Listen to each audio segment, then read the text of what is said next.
And this is why no matter what he does, and no matter how many mean things I say about him, this is why Pisco will always be my boy, okay? He's a debate lord, okay? And I respect it. He's a debater. He's a debate pervert. He's a debate pedophile. And he could do this for 12 hours. And I could too. And I love it! But, holy Christ. Last one for a month. No more Pisco for a month, please, God! Did you see Brian Tyler Cohen going? I retweeted him. Yeah. I retweeted that shit because, listen, you all are so cringe about the chorus shit. I do think that there's one aspect that I agree with Taylor Lorenz always have, which is disclosure. I do think that chorus members should disclose when they get income streams related to their political content. That's always been a thing, but I have no problem with chorus existing. And I think that people who do need to realize what moment they're in. And yeah, so I retweeted that. What I think is wildly cringe about that whole thing was that during the Hassan crash out stream last week, he was like, there was like a 5-minute exchange that he had with his audience where he was telling them, like, they were, I guess, pushing him to go scorched earth on chorus and Brian Tyler Cohen. And he did this whole rant for like 2 minutes about how he needed to repair with Brian, basically. Because Brian knows a lot of fucking political consultants, or I don't know what language he used, like Democratic Party political consultants. So he had to like repair that relationship, but he said it, you know, like live to his audience, and he still continues to accuse Chorus of paying creators to do Israeli propaganda. So it's like he wants it both ways. Like he wants to be able to use Chorus as like an Alex Jones boogeyman, but then he thinks he's being sly when he just tells his audience, like, no, we got to like play politics with Brian. You know, that's kind of fucking insane. I think it's to the heart of our critique. It seems like pragmatism is available for everything except the voting decision. This is kind of like voting exceptionalism attitude that people seem to have, where they understand pragmatism in the context, for example, of resolutions on Israel-Palestine, for example, in terms of making alliances. I think even a lot of people like the Mamdani Hochul situation. I understand not everybody, but I think that lefties are willing to abide, or at least a lot of them are willing to abide pragmatism or sort of, I don't know what to call it, super nothing yet. Political moves that are beneficial, but aren't necessarily ideologically based in any other context except for the vote itself, which I always find odd. And that's another example of it. I think like withholding criticism of Chorus, or withholding going hard on Brian Tyler Cohen because of trying to make an alliance, well, great. I mean, maybe that's the right move to make politically. Then why aren't you consistent with that framework of pragmatism in other contexts where it clearly applies? No way. Like, the answer is very obvious, but I don't know how Brain Broker Piece goes on this issue. The answer is because Hassan is only trying to maximize for his clout. Right? Like, that's the obvious, easy answer that explains every single thing here without needing to bootstrap on 20 million other things. Hold on. I think he missed the point of what I was talking about, though. Like, I don't think it's that deep. Like, I think Hassan wants it both ways, where he can do literal Alex Jones level analysis. Like, you would agree that him baselessly accusing people of being paid by Chorus to do Israeli propaganda is like fully Alex Jones, right? Like, pretty much right. What do you mean by? I think it's not based in anything. And no, but Alex Jones, it's just like fully Alex Jones, right? Alex Jones will come up with the craziest conspiracy theories you can think of to explain 9/11 or, you know, like election results. You know, he'll do like Zog kind of stuff. Is this really any different? If Hassan is I'd be careful there, unless Alex Jones has changed recently. Alex Jones was part of that older generation of Americans. I think Alex Jones was a big Jew lover or Israel lover. I don't think Alex Jones generally did the neo-Nazi Zog shit or whatever. He did in the past. Now he's not so much anymore. What did he say in the past? Jew, like a lot of that stuff. He was definitely anti-Semitic in the past, but now he changed. What was the Jew thing in reference to?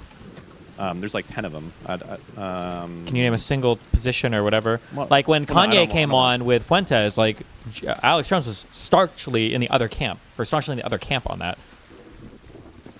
I will get you. Like, yeah, Brandon just said the Jew thing was him talking about anti-Semites using it too much. Because that's what I thought the reference was. Is he's like, everybody wants to blame Jew or whatever. So it's like these, yeah, but. You know, just randomly accusing creators of being paid by Chorus to do Israeli talking points. For some Alex Jones conspiracy, 100%. I'm sorry, I just when I hear Alex Jones conspiracy, I think of like Sandy Hook because that's Yeah, what this is art. yeah, but this is right next to it, is what I'm saying. You don't think it is? In terms perhaps of the brazenness of saying something without evidence, but in terms of like the material harm, no. But I do understand what you're saying. It's a brazen claim without any evidence, and that's like what Alex Jones does. Like if I told you Alex Jones baselessly accused, some random medium-sized influencer of being paid by Israel to do propaganda, you would be like, oh yeah, that's like typical Alex Jones. Yeah. I would also say that Hassan oftentimes makes brazen claims without any evidence. Yeah, that's what I'm saying. JDAM I'm stuff saying, and- yeah. Well, no, this is beyond JDAM stuff though. This is like fully conspiracy-brained Alex Jones level analysis. Agreed. Okay. All right.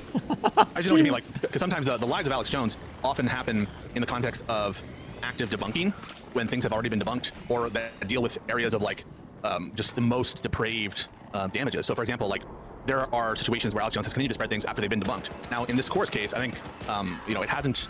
There's no evidence for it, right? And there's certainly Who's in this house at statements 17 of minutes? course, What people the who fuck? contest it 100%. But sometimes there are like a factual underpinnings to what Alex Jones will say that that are like so obscene and offensive beyond the level of the kind of these kind of negative innuendos that were made by Taylor Lorenz and by Hassan. But in general, I agree with what you're saying. That's I what I was thinking about Alex Jones mean- with like Sandy Hook shit, Jan 6 stuff. See, but I like all of them. I don't know if I agree with that. I actually think they're just as bad. You want me to explain?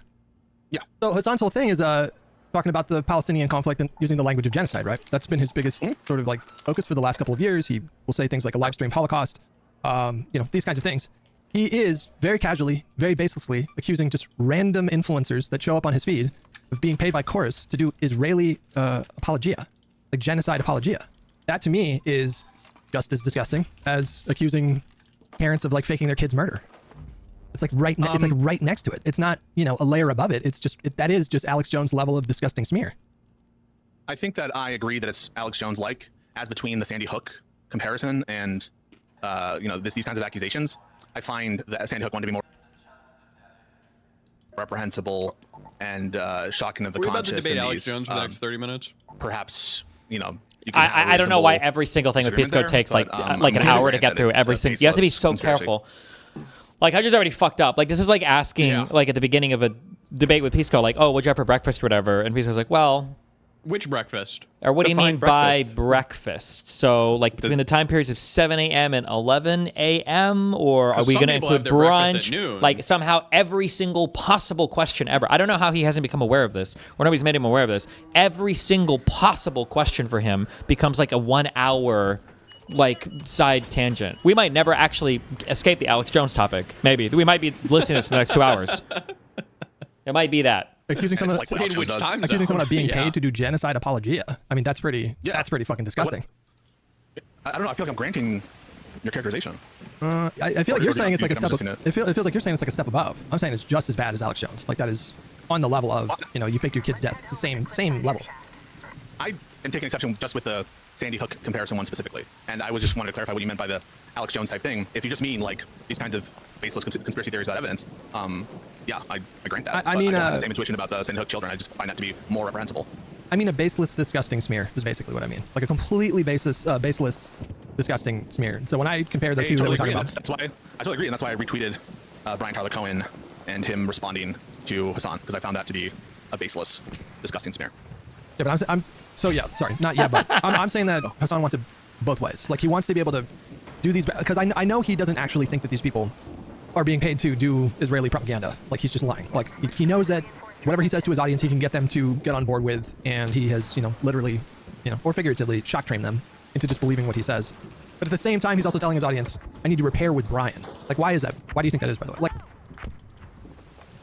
Like it's because Brian is one of the biggest creators on the platform. I Yes, looked at his there it monthly is. views and it's fucking insane. Yes. Like Brian, do you know how many views Brian Tyler Cohen gets every month?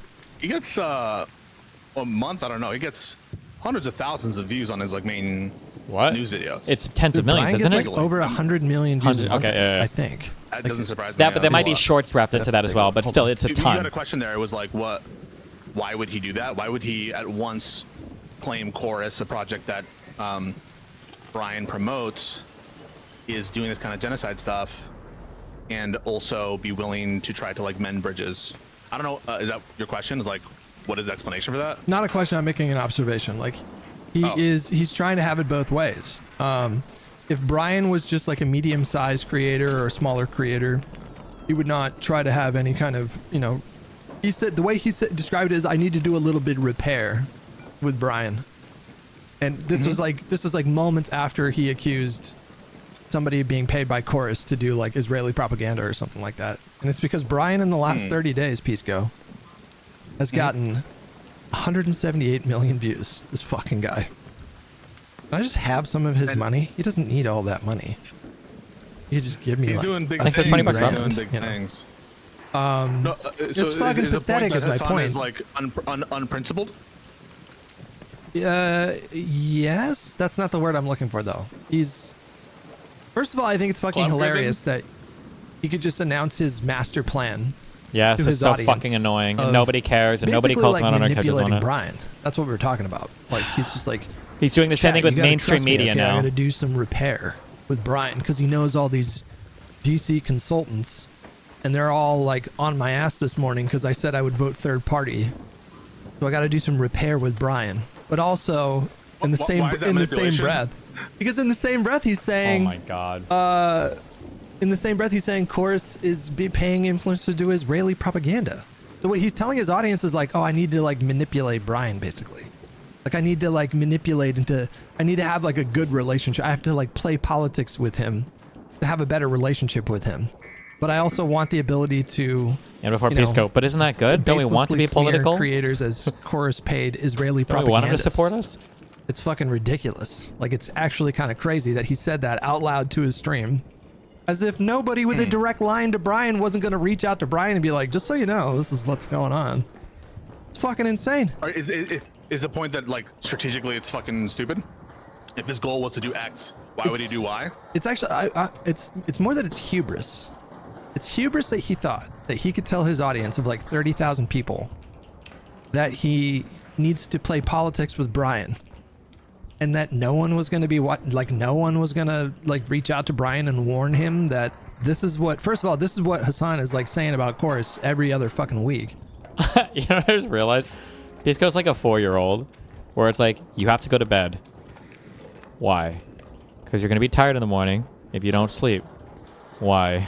This is like the Louis C.K. bit. Like, this is like, Jesus. On his stream, but also he's telling his audience that he wants a better relationship with you so he can get these quote-unquote DC consultants off of his ass. Like, it's kind of wild that he didn't think that someone was going to reach out to Brian. Wouldn't it be more fake to like withhold your criticism of Chorus while trying to mend bridges with Brian? I feel like, wouldn't it be more fake to be like, if you felt that something was wrong with Chorus, assuming he did, and you like withhold that, wouldn't that be like fake? Like, this is such a stupid, syntactically correct question. Like, if you really genuinely believe that they're Israeli paid propaganda for genocide apologia, and Brian Tyler Cohen is like the head representative of that, why would you want to have anything to do with that organization? This is like the evilest of all evils. This is what genocide is. Why would you want anything to do at all with it? So you can't pretend on one side, oh yeah, I need to build this bridge, blah, blah, blah, while also saying they're getting paid by Israel to do genocide apologia. That's such an obvious, I don't know why you have to spell this out. Ugh. I mean, just don't. Is there an inconsistency in saying his belief about Chorus and also saying he wants to mend the bridge with Brian, except for the fact that it would probably make it less likely that you'd be able to mend bridges with Brian? But why would he not assume that somebody would just reach out to Brian and give Brian a heads up? It's crazy to me, right? Maybe the answer is, and I'm not saying this is true, is because he believes both things, right? He is willing to say what he says, even though it will incur some reputational cost with Brian. Oh my Or God. maybe he's stupid and didn't think of it, or maybe I don't know. How else do you explain it? That he's just hubristic and I don't think dumb and not calculating? Yes, I mean, I think it's hubris, like I said, but like, I don't think he actually thinks these things about these creators. Is my point. I think he doesn't actually think that they're being paid by fucking Chorus to do Israeli propaganda. Wait, I think he just why would you lies. say that, then? Because Pisco, he just lies. Do you understand this about him? He just lies. He does not give a fuck. He will lie about you. But it's not even a self-serving lie, because you're saying it's counter to his goal. Of, Oh It's my serving in his broader God. goal of like turning people against the libs. Like that's his biggest project right now. It's less like being anti-Trump and more turning people away from the lib establishment or whatever. That's his #1 goal. And so in service of that goal, he will very casually, with no evidence whatsoever, just accuse people of being paid by Chorus to do Israeli propaganda. Like he knows that it's bullshit. maybe he believes it. He doesn't though. Like I don't know why people are. I was like you at one point, Pisco. So naive, you know, so full of youthful optimism about people. And the more Isn't this the Trump thing? Are- There are Maybe he deranged believes people who that the believe event deranged was things for without the any election was evidence. stolen. I mean, true, but there's also that's like people true. that lie about things, like just baselessly, shamelessly, Sure. consistently lie about Dollargate, things. how long he said for global entry, other shit. Like, yeah, no, I totally grant that. I'm just like, here's an example where it almost feels like either he's impulsive or he has integrity, perhaps in this instance, because notwithstanding, unless you think he's lying about trying to mend bridges with Brian, notwithstanding that, he went out and said something that was directly counter to that goal. And the response, well, he's just lying because he lives to lie. I'm just like, well, I don't know. Like, maybe he's lying. I don't have a strong view there, but. So what I think is that he views his streams as these like big old bubbles. Usually it's only like the super viral stuff, the super kind of more sensational stuff that goes viral. But he streams like 6-8 hours a day for basically like 7 days a week.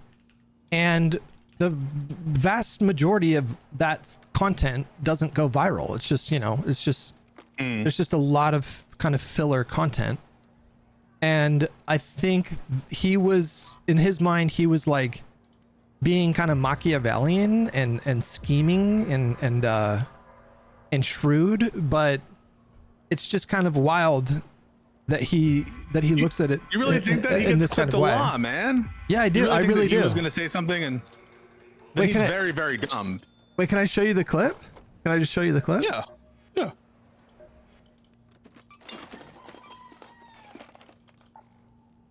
How do I share my screen with you? If you go to share, just hover over it, and there should be like share thing. If I go to my screen. Oh, share your screen. I now have an expectation that, I now have an expectation. How did you fuck your queues? This is supposed to be my PvP account, so I was PvPing on it, but I need to get 3 million fucking credits, so. Connor, like my horse pornography? Your horse porn, your frog porn. I like horse porn. It is what it is. Fuck, where is it? Hold on. I'll just send you the clip, actually. I'll just send you the clip, and then you can watch it here. Okay. There's like more context to it. This is like a 45-second clip, but okay. But you kind of get the gist of it. Here, I'm gonna send it to you on Discord. Yeah, there it is right there. Okay. And then chat, I'll show you guys the same thing. All right. Let me just mute myself real quick. With liberals, shit libs, libtards on the timeline, up and down, over and over again. Once again, Lonely Island up in this bitch, okay? I'm seeing some motion. Oh, wait, no, that's not even the right one. I'm sorry. I fucked up. That wasn't the right one. One second. Fucked up. That's not the right one. Where's the right one? What are these fucking spawns?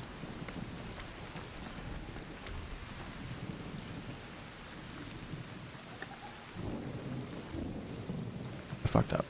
This is the one here.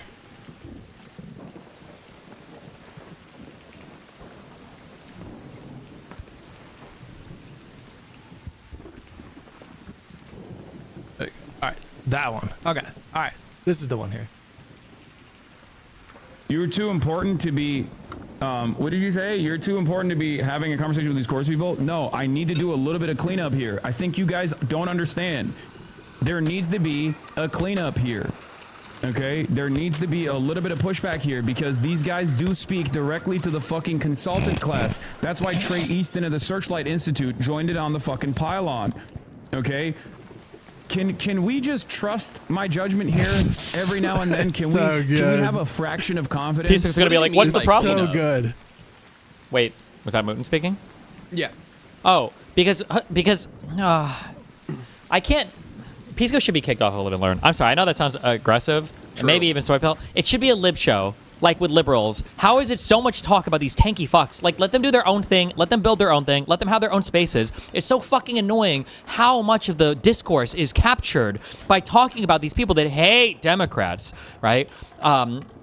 What Hassan is talking about is Hassan had this whole thing blow up recently where he was a little bit too mask off about how he would vote for a third party over Newsom versus. Oh yeah, that was retarded. Yeah, but Hassan has been trying to play with his little PR firm and everything else. He's been trying to play politics and clout chase recently, where he's like, I need to get in good with all these like media people. That's why now. You'll hear him say for the first time ever, he's like, the mainstream media is really important. They help what I do. I couldn't do without the mainstream media. I wouldn't have anybody to report on, you know? I'm just a political commentator. So he's telling his audience, like, blatantly, like, yeah, we got to get in good and we need to do some reputation repair because, you know, our shit's kind of fucked right now. And it's just kind of funny to say that because you're like blatantly admitting that you don't give a fuck, or you're not like principally aligned with any of these people. You're just using them to like rebuild your reputation. Like that's a retardedly crazy thing to say.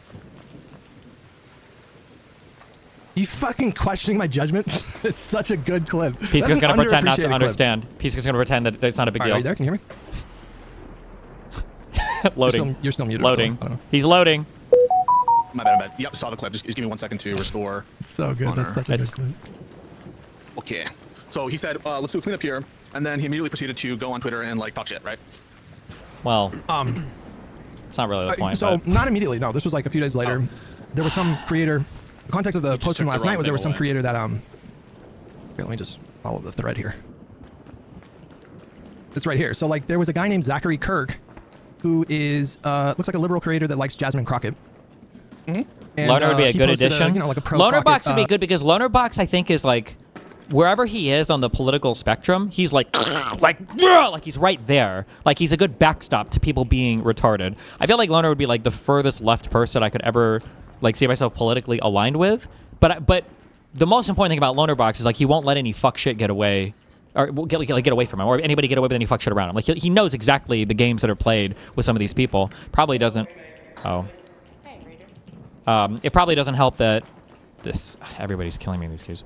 But it probably doesn't help that Hassan personally went after Loner Box for like a year or two. But video down here. And then Hassan quote retweeted this person and said, "Chorus-funded creators need to stop doing shit like this. Straight up Israeli-esque."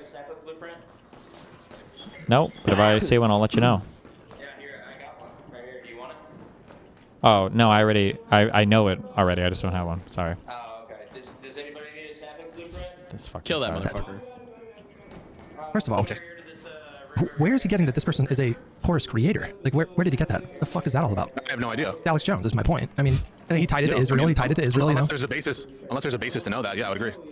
He tied it to Israel, and then Brian called him out, and then Hassan said what he said. But like, this is my point where it's like hubris and stupidity. So like, he does think that he can have it both ways, or he can just deploy this, chorus attack anytime. I guess anytime a creator posts something that he doesn't like, I guess is what's happening here. And then at the same time, he's like, but chat, you gotta trust me. I gotta repair. I gotta repair with Brian. He's got too many DC consultant friends. They're all fucking jumping in my mentions this morning. The whole thing. Yeah, is so this fine. is the best example of like an inconsistency on that thing. Like I totally agree that it's Alex Jones-esque to assert that they're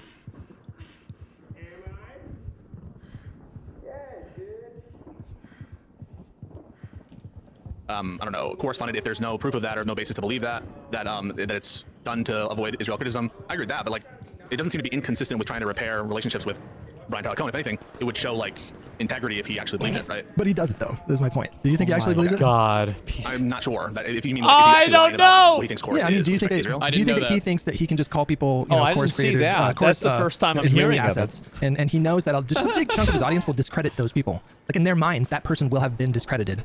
Therefore, ... You don't have to like listen to their criticism or pay attention to anything they have to say. They're just chorus Israeli assets. Like that's what he's doing. It's all a big effort to discredit people. That's just like his MO. Knowing that they're not course funded. No, but specifically like tying it to like Israeli propaganda, which is Why is he acting so fucking retarded? What? Hey, Wait. triple So as he is. when he ties it to Israeli stuff, you're saying that he's trying to like discredit their opinions broadly? Like, really? Are you saying that? Oh, so like, can you explain that? Like, what? So like, wait. Do you mean like Hassan doesn't trust Israel as well? Like, or he thinks that they're all lying about that stuff? Or like, what do you like? Oh my God. But that's what he does. Like the chorus thing is just for him a vector to tie it to like the broader kind of Israel stuff. Got it. But like, can we Got just take it. this one at a time? So this guy Zachary Kirk, is there a basis to believe that he's a chorus funded creator? Well, so there's somebody in my chat that's Why saying are we that, talking about chorus? Taylor said he was in chorus. But that's Because Pisco at his heart.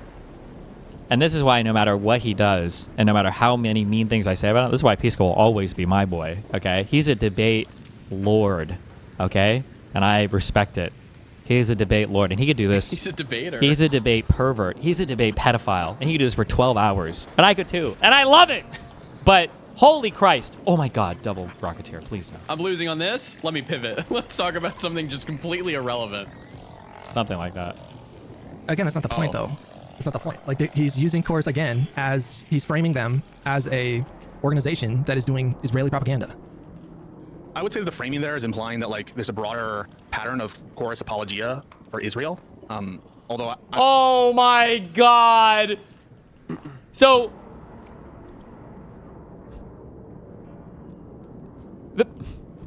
when you say that they are being paid for by Israel, the implication is not that they're doing Israel apologia.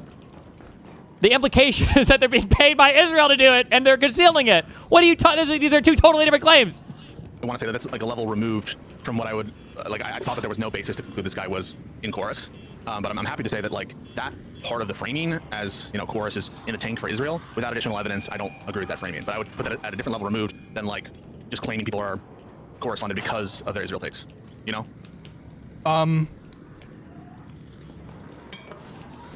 Dumb that down for me. Dumb that down for me. Okay. So if there's a basis legitimately to believe that a person is chorus funded, and it seems like in this case there might have been a basis to believe that he's chorus funded, then saying things like chorus funded people need to stop doing X, Y, or Z, or chorus funded people need to do, you know, with reference to a specific purpose, it starts to feel less of Alex Jones-like, except to the extent in which he's playing in this framing of chorus, kind of implicitly, this framing that chorus is a Zionist project, which I will grant you that that has been the narrative that a lot of leftists, including Hassan, promoted. But it doesn't feel as Alex Jonesy, that example. Well, We're back on the Alex Jones even shit. above, even at a more meta level, above like the Israel stuff, I think like the broader claim about chorus is that they are a slush fund to pay creators to push the democratic establishment like party line, and so they use Taylor. I say they, I mean like the populist left or whatever will be just like very broad. They use chorus as a way to sort of get people to dismiss anyone whose opinions they don't like. So, like I disagree with this creator that Jasmine Crockett is the better candidate. Okay, that's fine. That's not a big deal. But like Taylor takes it further, right? So like, you know, I'm just pulling up a tweet of hers on the screen right here. Yep. You know, she quote You repeated the watched same Rick thing. and Said Morty, this guy right, was in the Steve? chorus 16. Just like the first 2 seasons. Why? Do you remember the episode where they had like caught Rick and then they were in the Shoney's and then they go on like a whole thing and then you find out that you're still fucking in the Shoney's?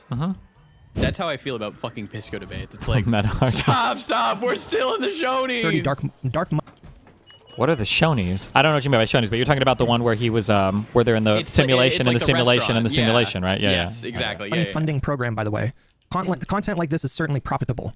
So like I think the obvious inference there is that this creator is being paid to, you know, like stifle the populist left, which in this case would be Tallarico, right? Like they've you know, the populist left, they've caught on to kind of Tallarico in the last week. I don't know if you've noticed, but like Emma Vignett's been talking about him positively, and Hassan's been talking about him positively.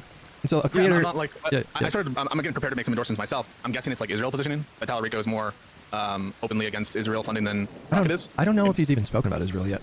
I think it's more that he's a populist. He's like it's not about left or right, it's about up and down, and it's because he's a populist. Okay. He's like, you know, anti-corporate. Also, leftists really don't like black people that aren't socialists. Woo! Leftists are so mad that they let the N-word get away from them, and the right claim that, because god damn, would they sling it hard. Anti-billionaire. I have gotten the sense that more lefties are starting to catch on to Tallarico and support Tallarico directly. I do get that impression. Right. And so, you know, in the context of that, you have this one kind of, how many followers does Zachary Kirk have here? It's 14,000, you know, not like a huge creator or whatever, but and he comes out and he's like pro Crockett. And then Taylor reposts him and says, this guy's a part of the fucking dark money slush fund. And then Hassan, I don't know if you posted that after or before, then Hassan jumps on it and adds the whole like Israeli element. It's their way of like trying to discredit people. That's his entire MO. Yeah. So like I think Hassan has figured out that he can sort of condition his audience to take his lead. And if he tells his audience, oh, you can't listen to this person, they ... And there's like 1,000 like fill in the blanks. Pedophile. And it's usually like a lot of times it's like a Israeli, straw man argument. personal. Or, you know, he's done it to me a number of times where he'll take a clip like with no context whatsoever and then pretend as though, you know, I literally want to like court segregationists into the party, for example. So it's usually some kind of straw man attack or some kind of baseless smear. But like this is how they operate. It's not new. Like this is not like a new strategy for propagandists to do. This has been like an established thing that works for like hundreds of years. But yeah, that's what I see is Can I ask you a happening. questions? So, yeah. would you have a problem if Hassan said something like this? I hate it when left-wing influencers or liberal influencers repeat Israel talking points and act as surrogates for Israel. Would you have a problem with him saying that in the same level of like disingenuousness and bad faith? Presumably not, right? If he just said, I would have less of a problem with that because that's less of a smear. Because at that point, you're just saying, oh, you agree with Israel. But as soon as you start attaching like a financial incentive, oh, you're getting paid to do Israeli talking points, way that I think puts different. it in a new tier. It does. Especially in the context of the language of genocide. Because his whole thing was like the libs. Also, why is Pisco working so hard here to clean up Hassan's language? Like, he's a big boy. He's done, if you believe him, politics his whole fucking life. Like, like, if you have to do so much work to workshop and clean up and ameliorate the things he's saying. I'll call it a genocide, live stream Holocaust, As soon as you add, like, oh, he's being paid to essentially do genocide apologia, then I think it takes it down to a level that is right down in the mud with Alex Jones' fake school shootings situation. Got it. It's just like this, you know, there's no depths that he will not sink to in his dishonesty. He will use any sneer About liberals that he thinks will give him some kind of a tactical advantage. He has no fidelity to the truth at all. Like, he does not give a flying fuck. True. This is what I'm trying to say. But I don't know. We can, this isn't really what I wanted to. Oh, now we can start the conversation. This morning talking about. No, but 30 I minutes think in? it's interesting that we can move on, but I just have like a few other things. Like, I'm about to give you like a different scenario, which isn't the same, and there are ways that you can distinguish it. But for example, for the tenant media thing, right? There are absolutely, you know, a closer connection between Edward Gregorian. I mean, was essentially a shell entity for Russian government actors. No doubt about that, right? Yeah. No doubt about that. In that context, if there were a clear money link where it's like, like some sort of Israeli interest group has contributed large amounts of money to the Chorus Fund. In that context, let's try to make it more applicable. Or hell, let's even say Israel is making some sort of illegal, FARA-violating contribution or something, or some other. That's still not the same as Tenet. Into the fund itself. Would you be okay with them making these same kinds of comments? In other words, because I don't think that we would have, like, we don't really care about saying Tim Pool is just Russian propaganda. Tim Pool. Now they maintain we weren't influencing our content at all. This was hands off. Is it? You don't have a problem with that, correct? It's just like the lack of, or the presence of attenuation between the source of funds and the lack of any evidence of government involvement. Oh my God, I think it's more bro. the fact, Pisco, that the idea that Chorus could be some kind of a paid Israeli propaganda effort was utterly and completely annihilated within days of that reporting. I feel like you would have had to have gone out of your way to not see the many receipts that creators were dropping in the days that followed that article. Examples of Chorus creators that were not only outspoken about Israel, but they were using the same language. Like, they were using the same really strong, harsh language for people like Chuck Schumer. They were calling it a genocide, these kinds of things. Like, you had to have gone out of your way to miss those things. But the whole point is, like, these creators that have this influence, they will head off that kind of stuff by discrediting these people in the way that I just told you about. So it kind of makes perfect sense that a lot of people in Hassan's audience who didn't see those receipts, because he and all of that whole ecosystem, they just like smear and lie everybody. And as soon as you tell your audience, oh, this person's being paid to do apology for Jesus, a genocide, then of course it makes sense that they didn't see any of those receipts, because in their minds they're like, oh, this guy's a general. Why would I even watch a 10-second clip when they're doing genocide apologia? And so, like, the whole thing, Pisco, the whole thing is intentionally dishonest. That's my point. They know they're lying. It is a conscious, deliberate effort that they're doing to try to discredit people that they think represent a threat to their populist left movement. That's what this is all about. That's what I think. Got it. I think that it runs the gamut between people who are intentionally deceptive and making false implications or leaving enough question marks, and people who genuinely either are hoodwinked that there's some additional evidence of like Israeli influence or Israeli aligned influence in some of these creators. So I'm not sure that I'm going to label that all these people, whoever these denominator is, are all lying. I don't think I notice how he broadened it now to all these people on the strongest claim, so he can always like make a non-statement of like, well, I don't think every single person was involved in the craziest conspiratorial mislabeling of people ever. And it's like, what are we even saying at this point? justify that claim. But surely I think that you have a responsibility if you've accused people of being. And now we get like a general harm paid reduction Israel statement, shills or like, something oh, like don't that, do a bad that thing. there It's should be obviously substantiation. bad. I have Pretty less of a serious problem allegation. I think it's a super serious allegation. That's one of the reasons why I think disclosure is important, not just because I think it's the right thing to do in terms of your audience, but also because I think at times it can inoculate you by showing that you're upfront about, you know, that you're getting money from this particular place, and almost like the lack of disclosure on that, I think it hurts a lot of these creators. That said, it might also put a target on their back for like bad faith actors or whatever. That said, like, thing is, people can draw conclusions based on money in politics, money in this or that, the source of money. Everyone does it. And I would absolutely take issue and do take issue with people turning Chorus into something that it's not when there's no evidence of it. That's why I retweeted Brian Tyler Cohen. That's why I take the stance that I do. That's why I'm in support of Chorus existing. That said, like, if it's funded in a particular way, there are going to be criticisms of it that way, and not all the criticisms are bad faith criticisms. Oh, what a oh my god. That's just the most Not every retarded shit criticism. ever. No, I feel like you're kind of doing gymnastics here, buddy. He is. What? He is. What's the gymnastics? It's so What did I much say that's unreasonable? gymnastics. This is a very crystal clear thing. There is no evidence that Chorus or that Chorus creators are shilling pro-Israel talking points because they're getting funded by Israel. There is no evidence whatsoever of that. To broaden that, like, well, maybe some people there might be a donor to the 1630 fund who might be Israeli, and maybe that money makes its way to Chorus, and it's possible that it may be somebody. Like, what the fuck? What are we even talking about at this point? What a nonsense line of argumentation to shill or cover for an obviously bullshit claim. So I just learned about a Mott and Bailey. I feel like this is like a Mott and Bailey. Oh, where, true. Like, the It is. Bailey would be, like trying to defend. Not that you made this argument. Like trying to defend the idea that you can just like casually accuse people of doing Israel propaganda.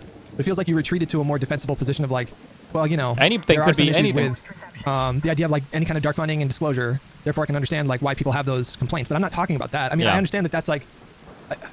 I somewhat agree with you. I think that disclosure is good. So, for example, 16, 15 years ago, when major companies first started sponsoring YouTubers, it was kind of like the wild, wild west because the FCC wasn't really monitoring that space in the same way. And so I would get contracts for sponsored content, and it would specifically say in the contract, don't disclose. So like these advertisers knew that, at least for the time being, the FCC was not paying attention to that space because it was like burgeoning and new, and there were no, there weren't the same kind of regulatory eyes on that space. And so I would send the contracts back and say, no, I insist that I'm going to tell my audience that this is paid. Like it feels dishonest. So that's good. I do understand that is a defensible argument. I agree with that argument. I think disclosure would be better. I'm also sympathetic to the idea that these creators could be targeted by this fucking psychopathic online populist left who are completely deranged and unhinged. And so I'm a little bit sympathetic to that as well. But I'm not talking about these kinds of like reasonable critiques of the structure and the non-disclosure. Like, okay, that's fine. I agree with you on some of that, or maybe even most of that. I'm not talking about that. I'm talking about the idea of if a creator shows up on your feed and you just want to discredit them in the eyes of your audience, you just baselessly accuse them of being paid by Israel to do propaganda. Like that is so far removed from the critique that you just gave. I don't have any intention of doing a Mott and Bailey or anything like that. I would condemn reflexively or knowingly, maliciously accusing people of taking money without any evidence. I hope that you didn't get the impression that I would think that that's like good or okay or justifiable or whatever. All I'm saying is like, I think what you were asking for was like a broader set of condemnations around quote unquote like these people and their different problems. And I just like, some people are lying for sure. Some people are delusional. Some people have what I take to be good faith criticism, even if I don't agree with it. And that's all I'm saying, is that all criticism of Chorus is not illegitimate. Some of it is. And when you point to specific examples by specific people, 100%, I'm there. But like, for example, if AIPAC gave money directly to this fund or whatever, or to creators, I don't think we would have a problem with them. They're paid Israel shills, right? Even if they're like, but no, AIPAC doesn't influence what I do. Now, in this case, I think the evidence is not strong that there's any sort of content regulation, any kind of specific ideological, other than pro-Democrat, that is like tailoring content of any kind. But I just think that there's like different contexts and different criticisms, and I'm not sure what I'm signing up to when you ask me to condemn certain things or call them lies. I'm happy to do that for specific critiques, but I don't think that all critiques of Chorus are like that. I don't think that's unreasonable or a Mott and Bailey. I guess this feels like it is relevant in the context of the larger conversation that I've been having with like you a lot in the last like 9 months or however long it's been, where I feel like I'm trying to get you to see like a larger issue that's at play here, which is that I think that the goals of the lefties, like the bigger creators that I talk about, are not in line with what I thought you and me are trying to do. And I guess that's why that's what I wanted to talk to you about today. Because I agree with that. I want to figure out if we actually do have Is the he same realizing Pisco's crazy? goals. So I wanted to ask you a few questions, if you don't mind. Yeah, me. Okay, so when Josiah Mars. reached out to me and asked me if I wanted to do a podcast with other liberals, I don't know if he pitched it in a way that made me think that it would be framed as, you know, for liberals as opposed to, you know, like for lefties or populist lefties or whatever. Like, but in my mind, when he asked me if I wanted to come on the podcast, I took it to mean like an alternative liberal podcast in contrast with what I think is like the more dominant kind of left-wing politics online, which is more populist left and fuck the Dems flowchart and all that kind of stuff. Was that your understanding when you started the podcast? Yeah. There've been some changes where it's like Midas and these other people who I think are more unapologetically, you know, pro-liberal, pro-democracy, that kind of stuff. But in general, no, I think that Josiah viewed a kind of like a niche for lib content creators who like enthusiastically will support. I feel like Hutch is the about to party break when up the with time him. comes to vote and be a kind of bulwark, for lack of a better. I think a big issue with Pisco too, because a lot of his stuff, I think a lot of this is like psychologically rooted. It's not like he hates Democrats or anything, but like, this sounds so mean, I guess, but I feel like Pisco keeps a lot of really bad company. Like the fact that I think he legitimately considers like Rob Noor to be either a close friend or like a friend, and then he goes to like all these Ryan Mulally debates or Mullaney, whatever that guy is. Like he has all of these people that are like in his orbit that are like the worst types of horribly bad faith debaters that he'll like personally go to bat for. Like.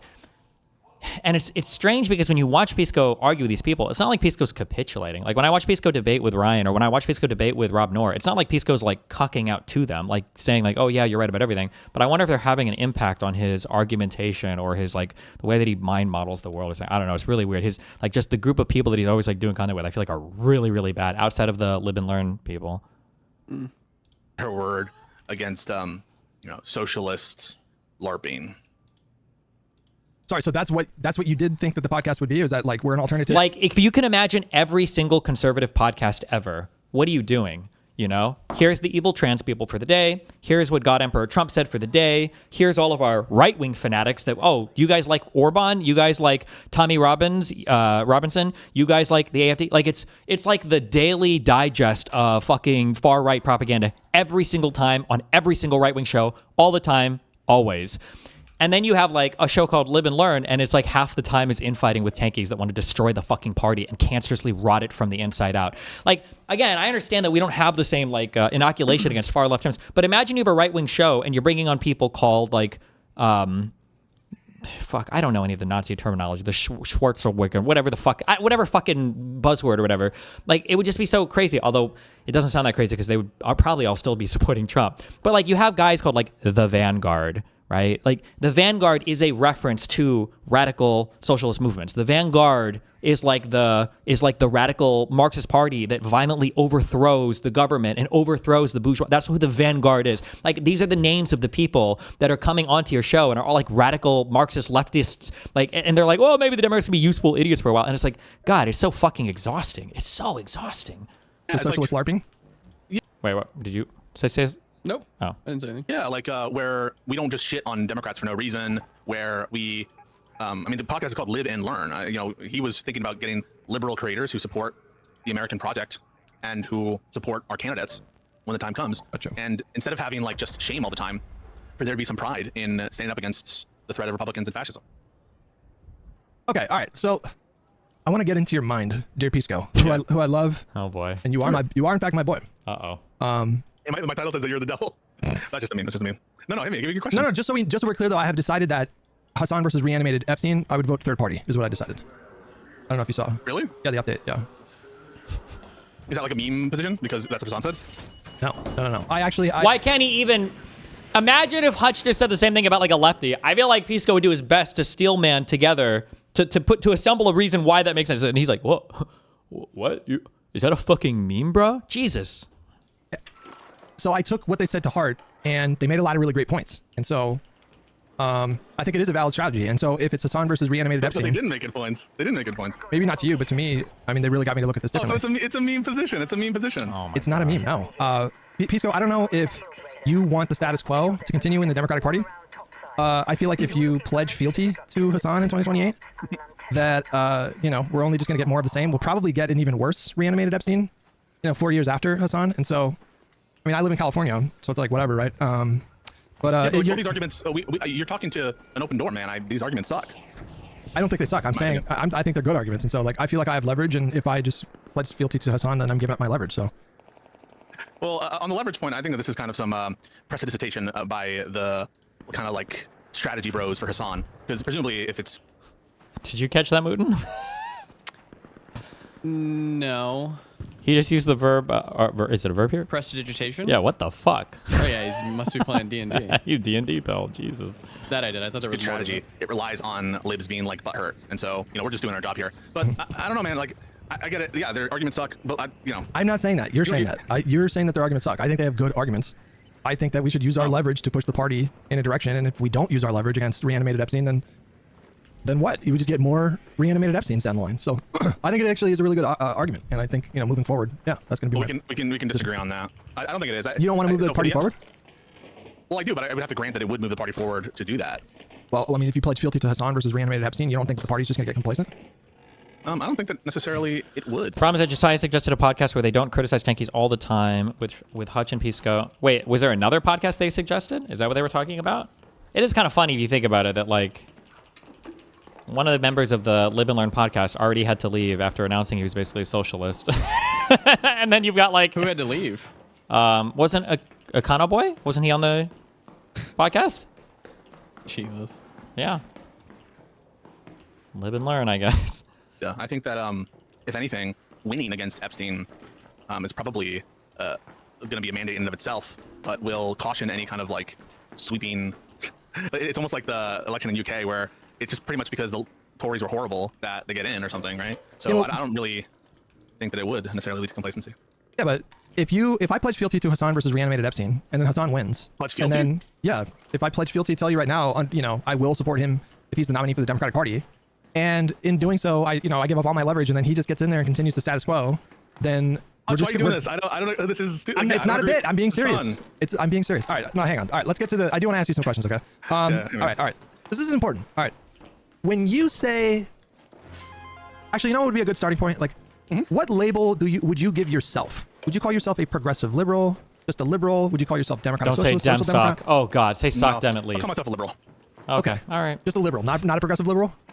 I think I would be accurately called a progressive as well, but I kind of view that term as, again, another chameleon-like term. It means different things to different people. So as I understand the word, I'm using it like socially progressive. Okay. I want to preface all this by saying that I am not a lawyer. I do not have lawyer brain. All of these questions that I'm asking you, there is no gotcha in any of these questions. I promise you. I'm genuinely curious because I want to get at why you and I fight and scream at each other so much. So that's good. You would call yourself a liberal. I would say the same thing. I mean, I wouldn't shy away from the progressive label, but I think it has more baggage these days. So maybe your strat is right. But when I don't shy away from it. I think it's not my first inclination. I would say I'm a liberal, proud liberal Democrat. But I'm not offended by the progressive label.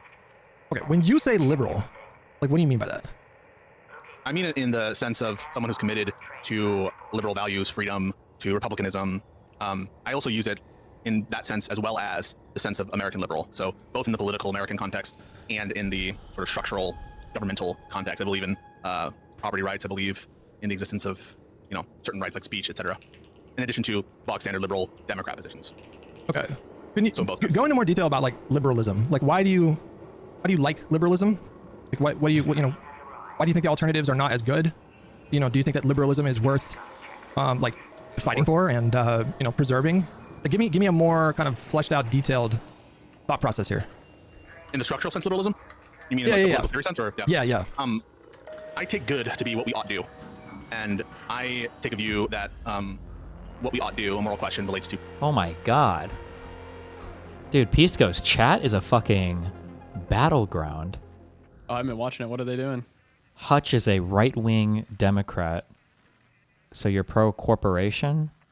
It's a right-wing Dem? Let's see. Hutch is audience captured. He has to do the Hassan bad crap because only Diddy G watches him. Diddy G.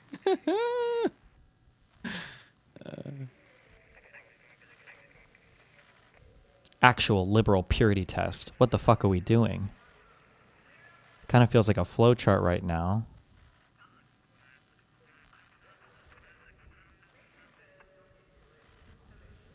You know, I think a good way to see if like a streamer is gonna like go fucking crazy and like, I don't know, blow up their shit with you is to watch their chat rooms actually. 100%. And watch how the streamer reacts to their chat. Yep, 1 and, like, trillion if they fight percent. back. This is one of the things that like the soy pill talked to me about. I won't say he got mad at me about it, but like I was like, if your chat is like universally calling me like a fucking pedophile and shit, and you're just like And you're not whatever on it, fighting back? Yeah, that's like 100%. I'm good. I'm good on that. I'm good on that, Chief. I don't need that.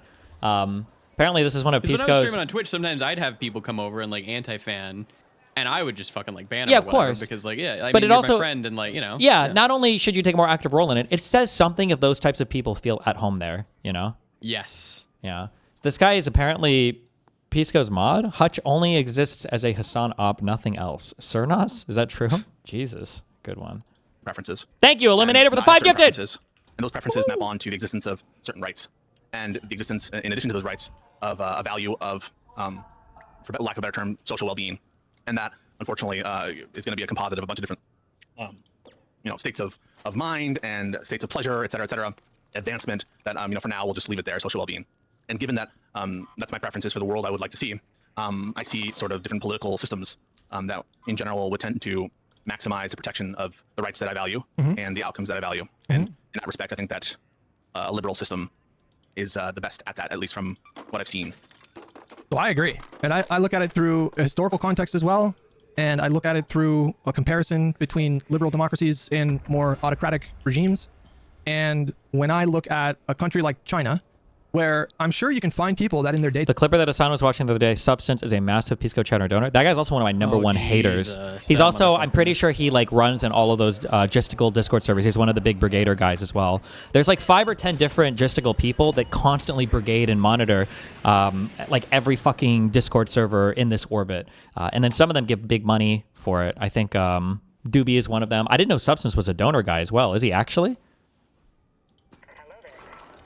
today lives feel contentment or stimulation or pleasure or satisfaction. And I don't think that the current Chinese state is necessarily like directly comparable to the kind of government that we saw in Orwell's 1984, right? Like there's gradients of bad, but when I look at a state like China and I consider the fact that what the conversation that you and I are having right now, you just can't have that conversation in a public forum in that country, and that is something. Free society that I don't like the Chinese government, the Chinese Communist Party. Yeah. And one of the reasons I'm against authoritarian regimes, including the communist systems that we have seen emerge, is precisely because they don't protect rights, like in China. Yes. If you can truly call it communistic at this point, some aspect of communism for sure, but it seems like following the fall of the Berlin Wall, that State capitalism. there's some differences in how Why does Pisco keep these anti-fans around his company? This sounds like an insult, but it's a secret compliment. Like, I think especially before diving into the online politics world full time, I think Pisco was just kind of more normie, and that he had like a good, obviously he knows law, he knows his job and everything really well, and then I think he knows like actual kind of politics kind of well, but I don't think he knew anything about like the online political landscape. Like when I was talking to him a few months ago when he wanted to have that huge screaming show with me or whatever, like he didn't know what a Marxist Leninist was, or he didn't know what like a communist was really. Like in his mind, these people were all still just kind of like, oh, if you're a communist or a socialist, that just means you're like really liberal. You must want a lot of trans rights or something. And I don't know if he'll catch up to that. Remember, one of the psychological things holding Pisco back is that like when he commits to a position, it is almost impossible for him to ever change positions. It's almost impossible. So yeah, who knows if he'll ever be moved off it or not. do it, but regardless, I don't like how China does their shit. Yes. So neither do I. I find it not 1984 dystopian, but like on the path for sure. And I think of the fact that this conversation is just like, I'll just repeat myself, is not possible. We could not have an open, frank, honest discussion about criticisms of our government at a macro level if we lived in China. The pushback that I get a lot of the times is, well, people are allowed to criticize their local governments in China, but that plays into the larger problem that I see with a country like China is because the Chinese Communist Party, like the way that they keep tabs on local governments to make sure that they're, like competent or doing their jobs is through the local population expressing their discontent. But those people are not allowed, straight up not allowed, to criticize the top of the power structure in China. And so to me, like that, you know, whatever fancy bells and whistles they have with their infrastructure, that stuff to me is not worth the price of not being able to have this conversation. So this sort of Yeah, right, I totally agree with that. right. So like I didn't think about rights in this kind of way until Trump came along and threatened the, you know, liberal kind of government, democratic government that we have in this country. Like I sounded a lot like the kind of lefties that I have a problem with when I was in my 20s and like going into my 30s. Like straight up. I mean, it was very similar kind of rhetoric. And it was Trump coming along that threatened these things that got me to appreciate them in a way that I didn't before. I'm just telling you this to sort of inform you about like why I say the things that I do and why I focus on the things that I do. Because there was a point in the conversation we had on the pod on Monday where you framed it as though the reason I was speaking up was because I had a personal axe to grind with Hassan or like other people. And I think it's possible. that's part of Oh it. my That's God. part of it. I find myself like very, I do have personal Possible, issues. possible. I do have personal issues with the way that Hassan conducts himself. But the thing that I'm more focused on when I talk about him a lot is the threat that I think he poses to this system that, and I agree with you, I think this is like the best system that the world has ever seen so far. You know, we could have some kind of epical shift at some point and we move away from liberal democracy and something better comes along. But so far, the spanning human history, I prefer liberal democracy over like living under a pharaoh or a Caesar or a monarch. And I think that it is like not only worth protecting, but we really need to be like vigilant in the fight right now because it's under threat in a way that it hasn't in decades. But I've been speaking for, I do have other questions, but I want to let you jump in and Yeah, so like I don't know that there's disagreement there. I hope that people haven't gotten the wrong impression. Like I feel like the majority of my impulse against MAGA has to do with structural liberal concerns, like separation of powers, the elimination of arbitrary power, the imposition of procedural guardrails, upon which all of our rights are premised. Bro, these fucking Hutch chatters, or I'm sorry, these Pisco chatters. LOL, I wouldn't even know Hassan without DGG. What? And then this guy responds, "Me too, LOL. I started watching him, and I started watching Hassan and stopped watching Destiny." What? You've never heard? Okay, Dad. Very real chatters, very real comments for sure. You know, everything I said about Mahmoud Khalil, even the defense of Hassan Piker for global entry, even if you don't agree with my factual assessment, though I think it's I've been accurate, chilling. that is coming from a liberal perspective, namely that we don't want viewpoint discrimination to exist except in areas of the highest concern and only for narrow purposes, because to allow a broader set of viewpoint discrimination, even for the doling out of privileges that aren't in no sense entitlements, that is sort of a pathway to continual erosion of the shit that we value most. And so my entire, I think, position in this liberal sphere has been to prioritize the protection of those systems. And so I think in that sense, I've been very clear that I'm a liberal in that sense first, before I'm a liberal in the sense of democratic politics. And I guess I don't understand. Is there a doubt of that? Is there real? Hassan is trying to push a narrative that you push people to his side recently. Yeah, they do. It's all narrativizing. It's all so cringe. Meanwhile, he's like, Hassan like chooses and abandons allies so quickly based on whether or not they'll simp for him or whether or not they will like help attack his enemies and promote people that he thinks are promoting him. Like even if it means retweeting Nazis all the time, which he used to do. Or now when he's like giving this like explicit cover to fucking Gisticle, who by the way has always hated Hassan, but like over the past few months has changed so they can try to get on his good side to shit on me. It's just like so cringe. And then meanwhile, while all of them are claiming that I have contrarian politics, that all my political views are defined as like the opposite of whatever Hassan believes, which is like, I mean, again, like you can watch my streams, you can watch me research, you can watch me come to conclusions about things. It's so stupid. That I would support China or like Stalinism? So I'm asking these questions because it's not that I doubt, it's just the pushback that I get from you sometimes, it makes the questions pop up in my mind. And it occurred to me that I had never really just sat down with you and just asked you to get into specifics about these things. And so I think if we have this conversation, this debate needs to happen. I'm tired of Hutch living in his everyone agrees with me that Hassan is the great Satan bubble. We will literally never build a successful coalition if we fight forever. Hutch trying to rebrand people who already know who they are. Econoboy was slandered by Destiny. Hutch didn't care. How did I slander Econoboy? I was willing to have, we had a whole ass like a 2 or 3 hour convo. I loved Econoboy. I platformed him on my stream. I told people not to bully him as hard when they started to because he was saying a lot of crazy shit. Like, I was always the person saying that like, I don't think Econoboy is mask on. I don't think he's like secretly hiding any bad political ideology. I just think he gives too much cover to these other people because he's naive or whatever. I don't think I ever even accused, did I ever accuse Econoboy of even being bad faith? I'm not sure if I don't think I ever even did. I feel like I constantly, I don't want to say covered for Econoboy like he was a horrible person, but like I think I was always very charitable and pretty nice to Econoboy. it would help me understand your process a little bit more. That was the point. 100%. Yeah. I'm open to it. Yeah, keep going. Okay. All right. So then the next question I would want to ask is, you told me how you feel about liberalism. I agree. I think that these rights are relatively new in the scope of human history, and they've been a tremendous positive thing for human beings to have like constitutional rights and checks on authority and a rejection of monarchies. Like these things have led to a lot of really good outcomes, and in fact, on balance, like more good outcomes than bad outcomes. And so it is for me like paramount to continue this project. And if it turns into something better, great. But for now, I think this is. That's why I did this with you, Josiah, and Econoboy, and now with IRI and Soypill, because I think all of us are committed to that. The Hutch project lovers do enduring. not care about And, politics, I think clearly. we have disagreements Oh my on God. the strategies and on some I don't know, some. Does Pisco? I wonder sometimes too, and I think this is one of the reasons why I probably had more success than basically every other large streamer in terms of like building a community that I want to interact with and draw people out of, is because I actually like participate in my community. Whereas I feel like for a lot of, especially the larger Twitch streamers, you would stream and then you would like go backstage away from the unwashed masses, and you'd have kind of like your own cliquey group of friends, but you would never like interact with any of your fans or whatever, because they were all kind of like just like cringe losers. Is like what the assumption would be. And I wonder sometimes, because how does Pisco not see his chat? Holy fuck. It's like, it's unhinged. Well, he probably does is the thing. Does he? And my guess is he does, and he probably agrees with them. That's why they get to fester No like shot. I can't believe that. that Why yet. else would you leave your chat like that? I think he's naive or doesn't understand community moderation or something. I have to believe that before. I disagree, because any streamer at this point, if you see something in your chat that you don't like, you address it and you deal with it. So I don't know. disagree. Maybe, yeah. Online drama and I stuff, think you're being but too charitable. I don't think I've never doubted that you, Josiah, IRI, Soypill, Econoboy are committed to that project. Even Econoboy, when he came out as a socialist, I viewed him as a socialist that's compatible with that project. And so I agree. all of that is a recapitulation of a basic thesis, I think, of our podcast in the first place. I agree about Econoboy. There was, when he started coming out as more explicitly socialist, there were people, in our communities and in other communities that were seemed to be eager to like throw him in a camp with every other socialist and say, well, they can't be in the coalition, it's incompatible with liberalism. And that was like why I came up with the black pill lefty term. I think it's easier just to say populist lefty, because I think that is just broad enough to encompass the people that I'm talking about. But I never got that sense from... because I think that encompasses Bernie and Mamdani and these other people. But It does. You can use it, and I will understand what you mean by it. Oh, do you mean to include them? Yeah. So like, Okay.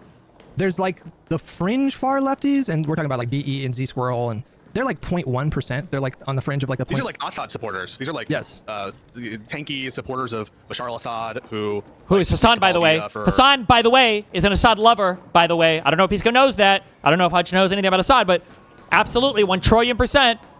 Hassan loves Assad. The invasion of Ukraine and that kind of shit. Yeah, no. Or like Kaya Those Walsh. people are a small... I don't know who that is, but I know Zay Squirrel, and I know Haas from Infrared. This is a very small contingent of the left. Yeah. So but when I say populist left, it includes, the vanguard, just as it includes Hassan. Even though I would say that Hassan's politics are And Bernie. Yeah. Even though I would say no, you shouldn't include Bernie in that. Listen, God, I disagree with so many of Bernie's policies. Bernie's so much further left than me. But Bernie and AOC and Mamdani, these are like politically minded people who, at the end of the day, are engaging in politics and in political projects, and they know it. There was a really funny fucking clip. If somebody links it, I'll watch it real fast. Does anybody have the Hassan Bernie Sanders thing?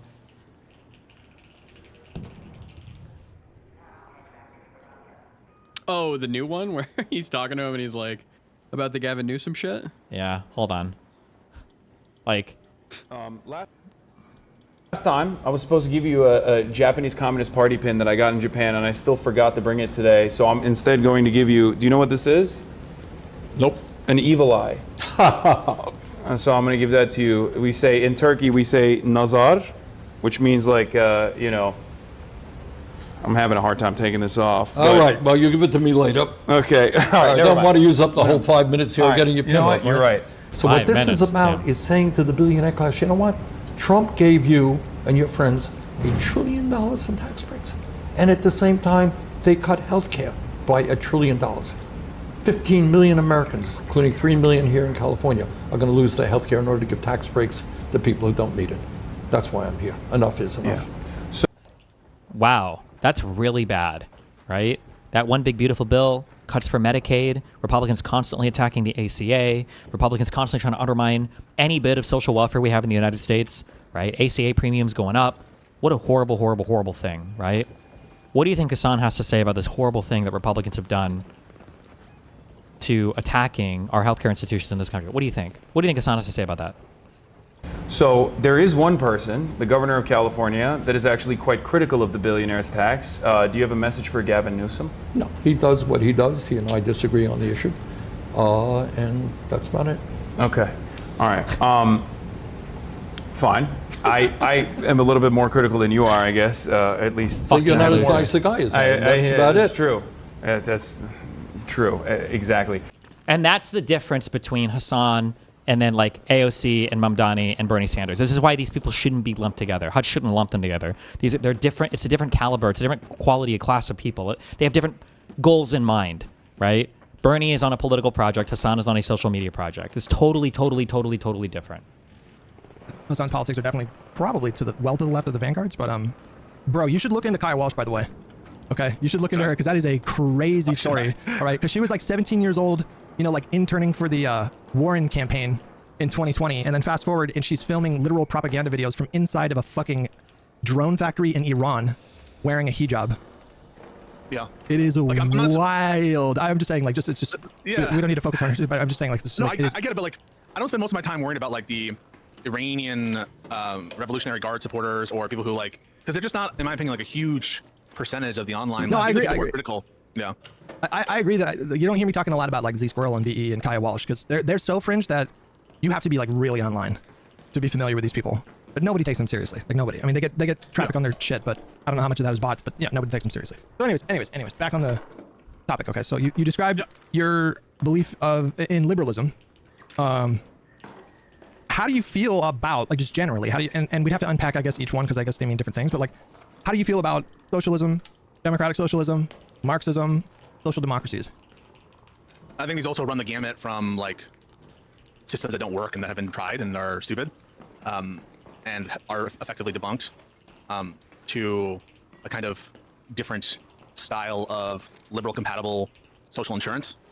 And depending on what variation you're talking about with those different terms, I have different views on it. I'm not ideologically committed to the abolishment of private property. I'm not ideologically committed to worker ownership of the means of production.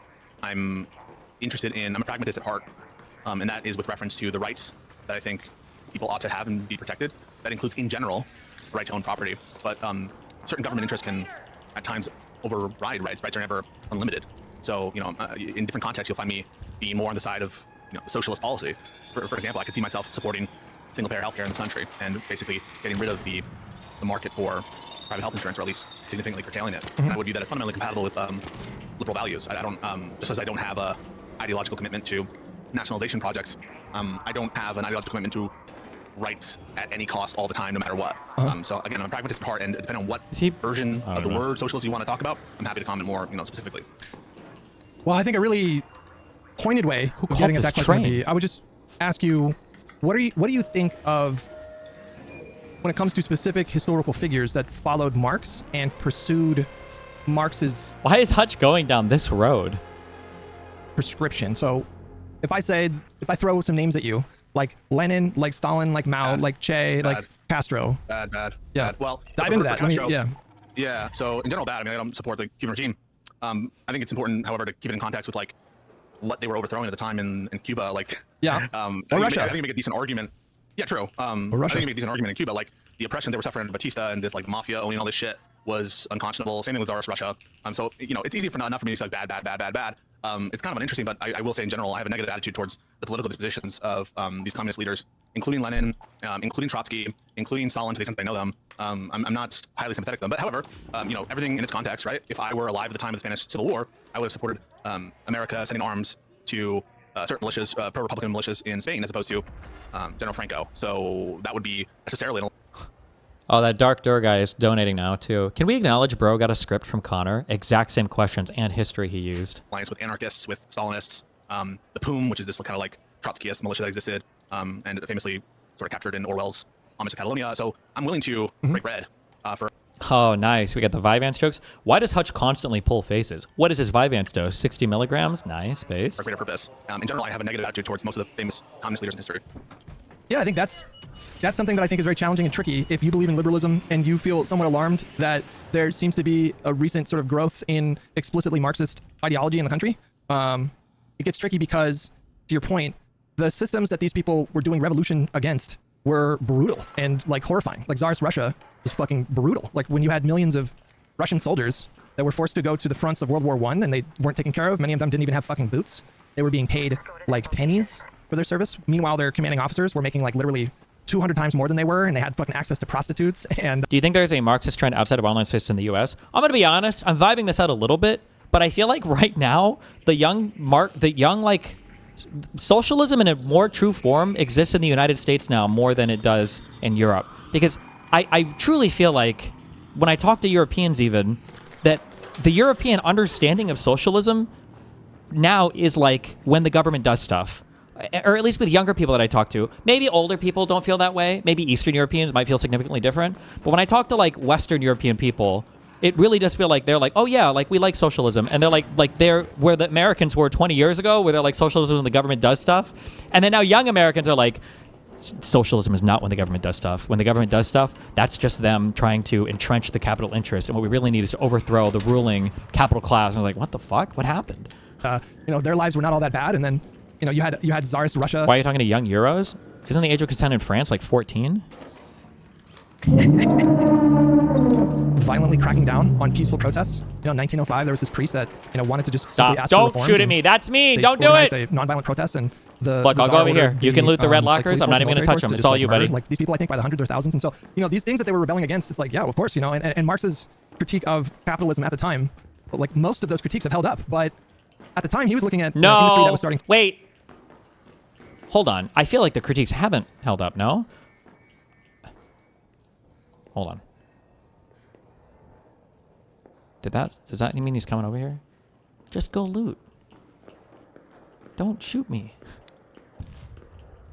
There was a huge prediction, I thought, that Marx made.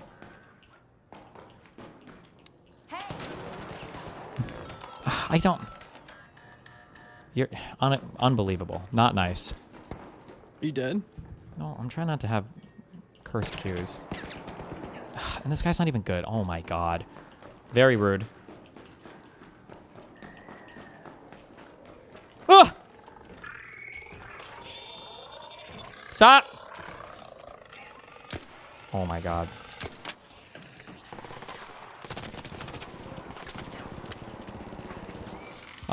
Fuck!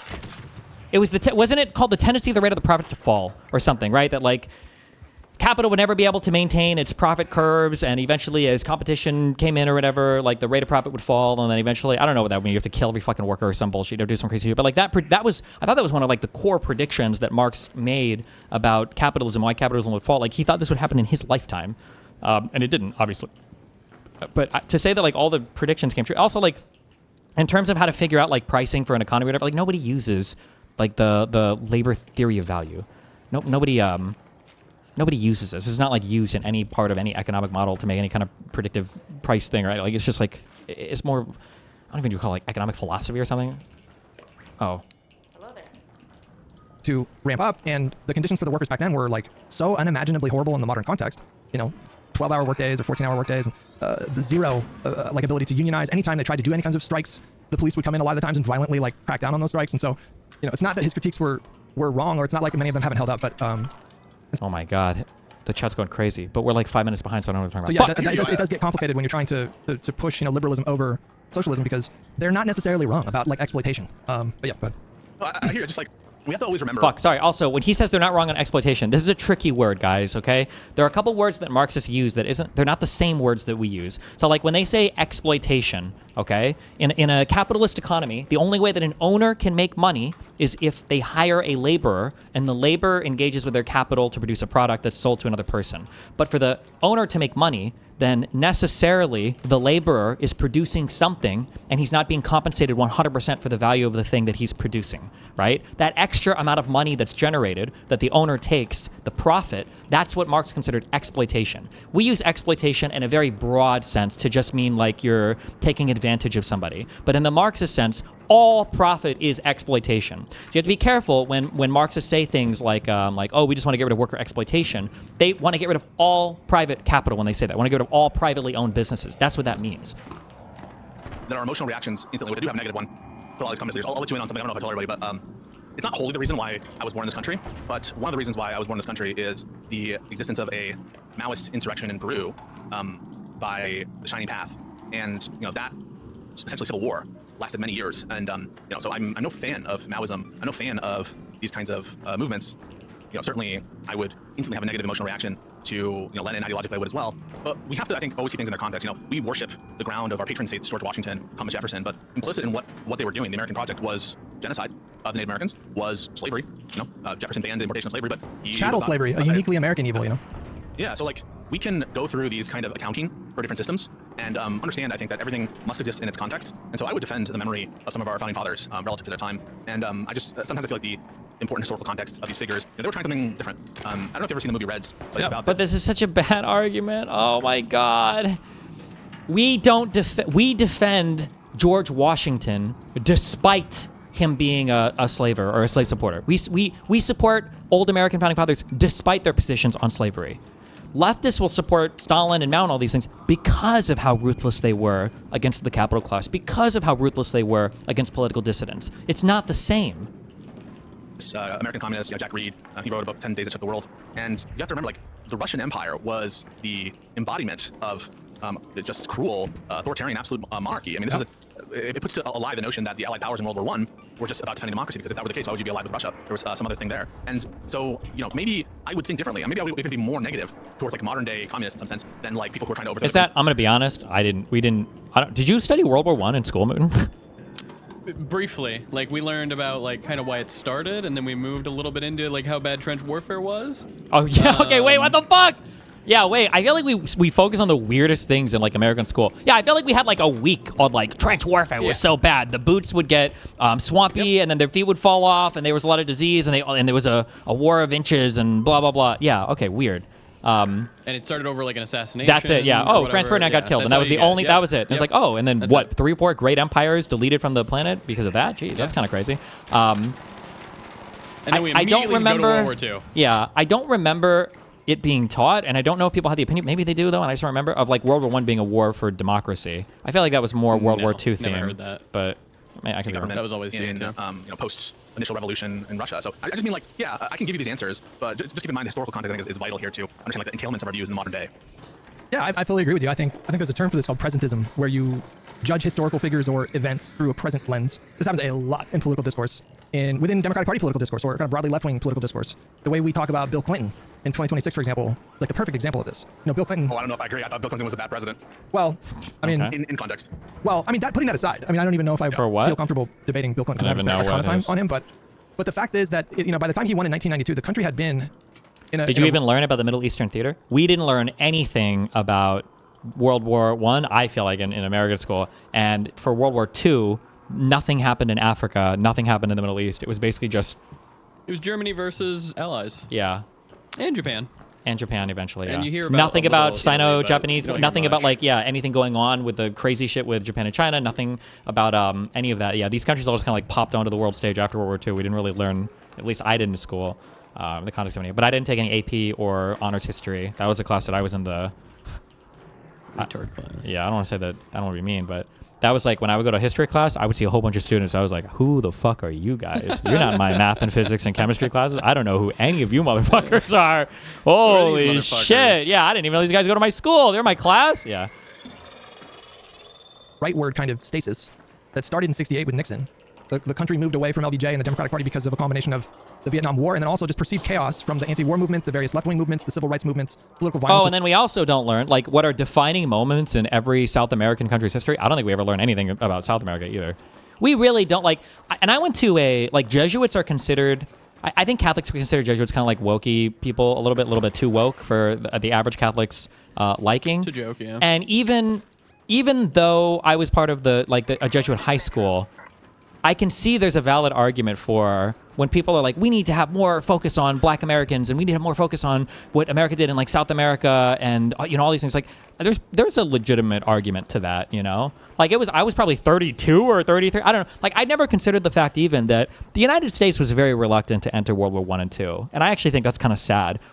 It took a tax to bring us into I think to bring us into both the wars formally. We were doing trade embargoes and shit or whatever prior to that, but it took huge shit for us to go in because America was very much obsessed with this idea of isolating ourselves from European problems and just building our own shit and doing our own stuff or whatever, which I think is kind of sad considering how much we represent ourselves to be the sole victors of World War I and II. And we did do a lot in World War II for sure. I don't know as much about how pivotal World War One. But yeah, I think that's sad, and I think knowing that history would maybe change. I don't actually know if it would change everybody's perspective or anything, but I think it's ramping up. sad that if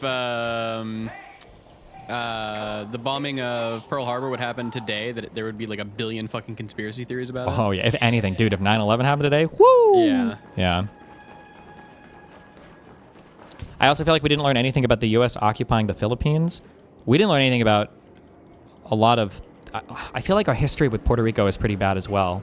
Although now I'm a Puerto Rico hater, so. But yeah, how we acquired like some of our territories, I think is not the best. But yeah, I don't know. It's I'm not saying we should shit on our country constantly. I don't think that's good. I don't like it that some people try to present America as like uniquely evil. The vibe I have is that America was a better country, especially given our empire and how much we could have engaged in insane amounts of exploitation. Although actually, I don't even know if I would necessarily give America credit for that. I feel like the whole world was moving in that direction during and after World War I even, because there was a reason why like Western Europe set up kind of like that mandate system for the Middle East. As much as people are mad about them cutting out countries and shit, like I think they basically recognize that trying to have these indefinite extraction colonies over these other countries is just not working. Like we'll run it for a little bit and then hand it over to the power there, and hopefully they'll be friendly towards us, which I think was more respectable than, you know, like Algeria and trying to like have your own government that's like purely extractionary to just exploit the fuck out of a country forever, you know? Vietnam War, and then also just perceived chaos from the anti-war movement, the various left-wing movements, the civil rights movements. Political violence was ramping up. There were a ton of protests that were happening all over the country at the time, and a lot of people got really frightened by all of that. And so, you know, Nixon came in and promised law and order, and then that kind of like held in terms of the presidency, you know, through 1992, with the exception of Carter, who just, you know, was most feel like he was a failure of a president. And so, you know, when Clinton came in, you had this governor from Arkansas, you know, this deep South kind of pragmatic but progressive guy who could kind of like speak the language of the constituency that the Democratic Party had lost. And so, whatever your feelings are about his presidency, he was kind of like a necessary leader of the Democratic Party movement at the time. Like that was this Dark Dur guy is crazy in Pisco's chat. I wonder who he is. I feel like he's probably one of the main haters. These guys always have shit. Well, he's just like constantly poisoning the well in Pisco's chat. But all the guys in like Disco's Discord, they always have like 20,000 fucking AKAs. So I have no idea. Yeah. the kind of Democrat that needed to run in order to take on the monopoly that the Republican Party had on things like, you know, law and order and stances against illegal immigration. But in the same context of like when we were talking about Lenin or Mao or whatever, you know, I think you shouldn't just dismiss these people as raving, lunatic, mass murdering psychopaths. You should consider the context of the Russian Revolution or the Chinese Civil War with the nationalists, and that's all well and good. But I guess this kind of dovetails quite nicely into the next question I have for you, which is, what do you think that Hassan's politics are? And I want you to go into like as much detail as you possibly can. As I understand it, I think he's an avowed Marxist. I think that would entail that he is a communist, even if he doesn't necessarily label himself as such. I think that he has embraced Marxist-Leninism based on the statement I recall him saying, acknowledging that he is as such. And recently I think he said Lenin is base or whatever. And so I view him as somebody who is committed to workers owning the means of production, at least on the face of it. We can question how sincere it is. And the creation of a classless, stateless, moneyless society or whatever. I don't like that. I don't think anybody, to be honest, uses the term communist ever. I don't know who even. Maybe in Europe or whatever. I don't think anybody really uses communist. It's kind of like a nonsense term. Also, this idea of like stateless, moneyless society. Like I don't know who even. Like I don't even know like the most hardcore Marxist people that like agree with this thing. Although to be fair, I don't even know if the hardcore Marxist people agree with the workers owning shit. I feel like their main obsession is usually the vanguard. It's usually like the revolutionary party that's going to overthrow the capital class. And then they kind of use the worker right now. I'm giving a mean interpretation of that, of course, but yeah, the moneyless, stateless society thing, like the wiki definition of communism. I don't think anybody, even on the far left, ever seriously talks about this. Let's go to the courtyard entrance. You want more? Yeah, if you can give more, yeah. That's the. How do you think he views liberalism? They use liberal as a slur. Yep. Liberalism, they view as weak compromisers who don't have the gumption to achieve the real change the country needs. And so they are not liberals. I would go further than that. I think he thinks that liberalism is an evil ideology that needs to be destroyed and replaced. Yep. This is based on years of listening to this guy's rhetoric. You can actually find a conversation that's still up on YouTube that he and I had back in 2019 or 2020, talking about like harm reduction in the context of the 2020 Democratic Party primary. And he back then was saying basically the same thing that he's saying now. It's basically the same rhetoric where, you know, at the time I was asking him, you know, Bernie was comfortably in the lead because the field was still very split at that time. And I just wanted to, and at the time, for context, I was confident that Bernie was going to win. In retrospect, I feel a bit naive because we should have all seen it coming, like what happened with like the moderates coalescing around the strongest moderate. Like, of course they did that. I don't know why we didn't all just expect that was going to happen. But I still One asked him at guy the time, called like, just that. in case, and I asked him specifically, just in case. What's with Puerto Rico? That's where Pixie and her corrupt family are from. That's what's in Puerto Rico. It's you know, it ends up being someone like Joe Biden. You know, would you commit to, for example, like, you know, phone banking for Joe Biden or stumping for him or advising your audience to support Joe Biden? And he said the same thing back then. No. He said just recently, which is like, no, I don't even want to like talk about that. Now, of course, he did eventually come around to endorsing Biden, but you know, he did. Yeah, in 2020, yeah, he did commit to the harm reduction, but that was like extraordinary circumstances. I mean, we were still in the middle of this like. I also, and I know this is like beyond this conversation, and honestly, I think I would probably kill myself before even trying to have this conversation with Pisco, but like, there's a difference between like half-heartedly, dejectedly, like sighingly, finally, after everything, endorsing Biden, when you've been telling everybody for years that he's like a genocidal apologist, that he's no different than the other party. Like when you're engaged in this rhetoric over and over and over again, and then you like very half-heartedly at the end is like, yeah, guys, you should vote for Biden. This doesn't even matter though if you're in California. It's like that's not real. Come on, that's so stupid. Pandemic, and we had all these riots going on, and Trump was just so in your face, like chaotic at the time, that I think it was just really untenable to like not endorse, right? But a little bit different now, a little bit more stable now, I guess you could say. But I do, you know, after years of listening to this guy and watching his content, I think it is obvious that we do not have. Also, there's just a quick thing. I'm sorry. Hutch said, or Pisco said something I really don't like. Pisco was like, "Oh yeah, like I think that Hassan is a Marxist now, or whatever," because I heard him on a stream say he's a Marxist. That's you never ever identify somebody's political beliefs, especially radical ones, by waiting for them to self-identify. That's the dumbest thing in the world. That statement implies a lot of weird political analysis going on where you're like, oh yeah, like I know this person is a Nazi because I finally heard them say they're a Nazi. Like you would never assess a person's political beliefs that way. The same project, like at all. And it's not just him, it's just like there's a lot of other people in the space. You know, I think he's interested in only elevating the candidates that he likes, that he thinks get him closer to his goal, which is basically the complete eradication of what he considers to be the Democratic Party establishment, yes, the liberal order in the United States. Yep. Now, I don't know if he thinks that he can do it overnight or even in his lifetime, but I think his larger goal is to replace liberalism entirely with an authoritarian kind of leftist, in his mind, utopia. Undeniable. How much do you think is LARPing? Oh my God. It doesn't matter. No! Fuck. You shouldn't fall into this. No, he likes it. Good question, he said. It doesn't matter if you're LARPing, if you're a political leader, or rather if you're an influential person. Because regardless of whether or not you're LARPing, the people that are listening to you are not LARPing. That's the issue. What about Straighter Aid? Straighter Aid is radical. I don't mind Straighter Aid as much though because I feel like she was honest about her radical opinions. Like every time we debated, like she was obviously clearly further left than me, but I'm pretty sure she was like just open about that. No, like I don't think she ever hid that necessarily. Question, because like I think human beings can be very complex and nuanced and multifaceted. I think he is driven primarily by ego and status, clout and money, and the perception of being kind of like the leader of a vanguard movement. I think he psychologically very much enjoys that kind of framing. It makes him feel warm and fuzzy on the inside. But I also think that there's a part of him that sort of drank his own Kool-Aid. So I think there's a part of him that genuinely thinks that he's the new leader of a... I think Pisco has something where his eyes are sensitive sometimes. And I think for some reason they get red. And every time his eyes are red, everybody in chat, including my chat, spams like, is he high? Is he high? Is he high? And if I was Pisco, I would get fucking annoyed by that question. So that might be why his glasses. He's hiding, whatever, yeah. Of a vanguard movement in the United States. And so, but that all kind of ties in with ego too. So it's like, it is related. But I do think that he sees the stakes as being that high, and he sees himself as playing a really important part in ending liberalism, right? And do you think that when his support of Mamdani, for example, or Bernie, was a way to achieve that? How do you make sense of that, given our views on those candidates?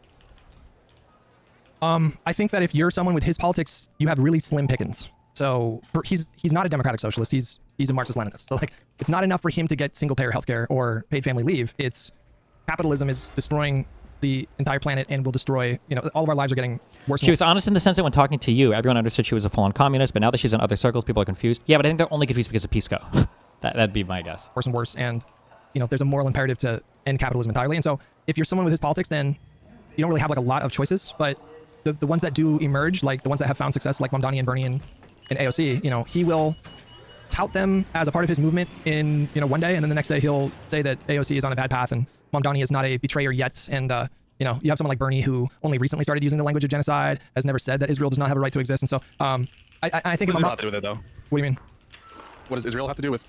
Because it sounds like what you're suggesting has to do with like base values, and I'm just not sure why. I mean, you could be against Israel's actions or their existence without that framing, and so I'm not sure what the Israel position is doing with respect to what we're talking about here. How it fits in with his worldview? Yeah. Yeah, so it's not, he's principally anti-capitalist and anti-imperialist on paper. That's what he says. He's like anti-capitalism, anti-imperialism. And so he's really anti-Western though, because the imperialism from their side is always excused, right? He didn't really care that much about the Ukraine-Russia stuff. He obviously, the reason why MLs and these guys, ML meaning Marxist-Leninists, which are the extreme like socialists, the reason why these guys always shit on like Polish people or Ukrainians sometimes is because they really hate people that were Soviet satellites that are happy to be free of that and then are like proud to be free from that.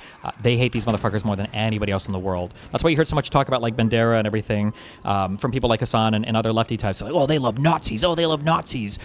Because in their mind, like, well, you guys are traitors. When the Soviets were trying to take over and rape your people, instead you like work with the Nazis to try to fight off the Soviets, and so you know, although the Nazis will will fuck your people up as well. It just depends on where you're at. But yeah, that's why Hassan has so many slurs for like Polish people and everything when he talks about them.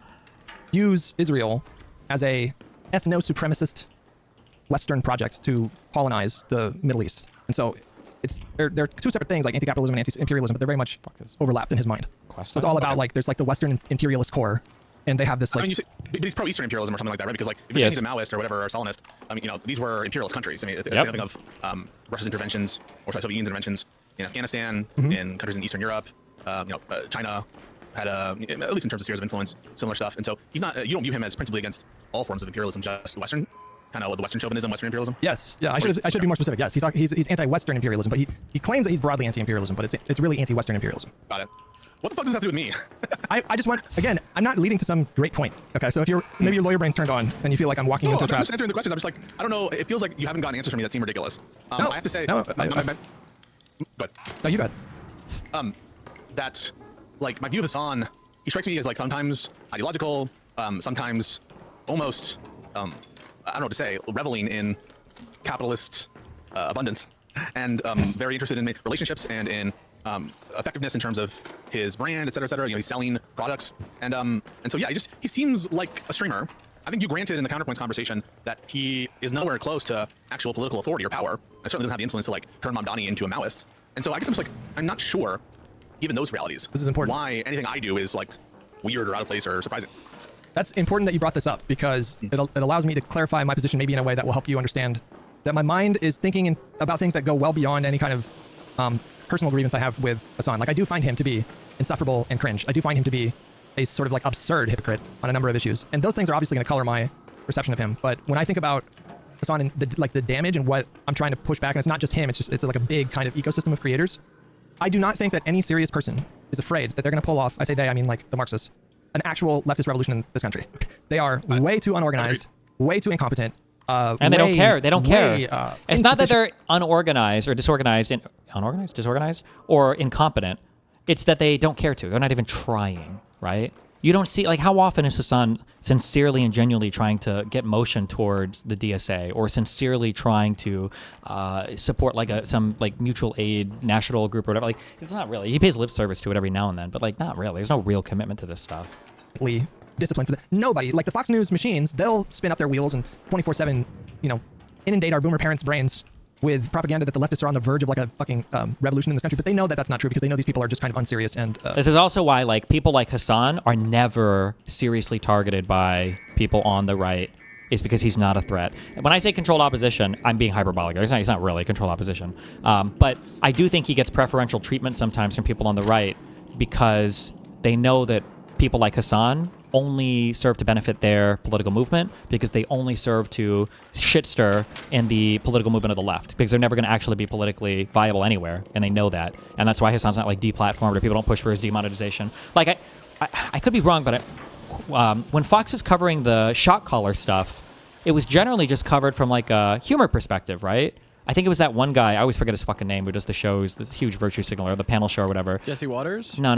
The other guy. He talks with there's the one girl who's a liberal on the show, and there's like two other conservatives. I always forget the guy's name. He's got a weird name. Gutfeld or something. Greg Gutfeld? Yeah, that guy. My recollection, I could be wrong, but my recollection is it was just kind of like funny, and they said it was kind of like a gross person, but that was it. I don't think they were sincerely pushing for him to be deplatformed or anything. Not that I remember. And if this would have been somebody who was like a political threat, I think they would have leaned into that, like the dog torture shit. I think they would have leaned into that way harder. Oh, big time. A bit silly and larpy. But that's not the concern that I have. I don't think that Hassan and his movement are going to end liberalism and replace it with, some kind of Marxist structure or whatever. Even though that would be a nightmare for me. I would not want to live in that country. That's not what I'm concerned about. The concern is that they are doing so much damage to the online discourse and to the general discourse, because I feel like at this point online discourse does bleed into the mainstream in ways that it didn't maybe 20 years ago when social media was just starting. Yeah. And so the concern is that liberalism will fall, but it will be the fascists who destroy liberalism, and it will have happened in part because there's this entire fucking ecosystem of virtue signaling bullshit that is spinning 24 hours a day, and it's not dissimilar from Fox News, but it's just from a different perspective. And it serves to do the same thing, which is depress voter turnout, convince mainstream normies that the Democratic Party... Yeah, there is something to be said for the fact that Ben Shapiro and Charlie Kirk were also willing to debate Hassan. Yes, because, he's just not a threat, Or, basically just the same. Are you familiar with... Also, because even if they lose points to Hassan, like, who the fuck cares? They're losing points to somebody who's arguing for a politically unviable thing, right? As opposed to me pushing them on, like, MAGA or Trump, or pushing them on, like, actual policy, like law that's been passed. Like, if you lose on those points, well, these are things that are, like, politically relevant to the political success of your movement, right? If you lose some point about some esoteric thing about communism or socialism or something, who the fuck cares, In fact, if anything, you could even argue that it just helps them even more, because it would only be other liberals that would be convinced by those arguments. It's not like people in the conservative audience are going to be swayed too much by those. So, oh fuck, shit. What are they called, guys? Dead Domain. They came out with a what are their pronouns, guys? I'm being dead serious. Creator came out with like a video the other day and popped up on my radar, and then all of a sudden they them they popped up on my feed, and then the Twitter algorithm started pushing their tweets to me. And I just want to show you one thing, and it's like a really good example of what I'm talking about. And it's like, and it looks so small, right? It's just, just one tweet with like 600 likes or something like that. But I want you to see it in like the larger context of what I'm talking about. Sorry, I had to scroll back because I just fully relapsed on Twitter in the last week, and I've posted like 250 times every day, and it's like pretty unhealthy, and I need to stop. I'm terrible Destiny hit piece. I actually appreciate that Dead Domain hit piece, because I think it was so bad. They included so much shit. I think that like all my responses were basically included in the clips they had. I appreciated that. That was a funny fucking... That was a funny video. You should have given me an interview then. True. Can you describe it if you can't find it? Yeah. I can find it if you just give me just a... Okay. Yeah. Take your time. Yeah. So much. Bro, I have to scroll so much. It's bad. I need to just take the phone, app off my phone for like a week, I think. Can't let these reply people get to you, man. They're getting too many likes on Twitter. I gotta fucking do something about it. Okay, here. All right. Perfect. This is the exact... I just want to... Hold on, first I'm gonna put it on my screen, and then I'm gonna link you the... Okay. Hold on. Okay, let me send it to you here. There you go. Boom. Okay. Let me read it. You want me to show this to the chat? You can if you want to. I'm just maybe it would help your chat understand the point that I'm... Okay. Because I'm teeing up something here. Okie dokie.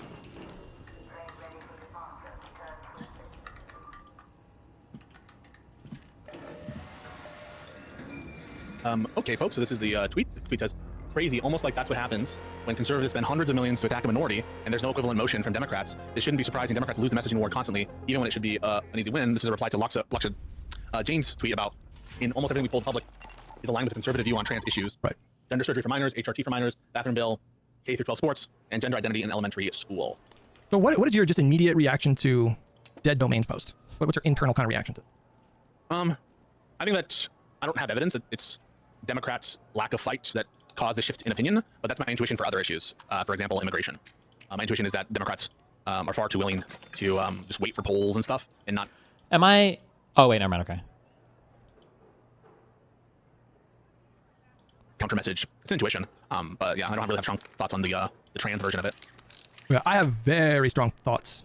The Dead Domain's post.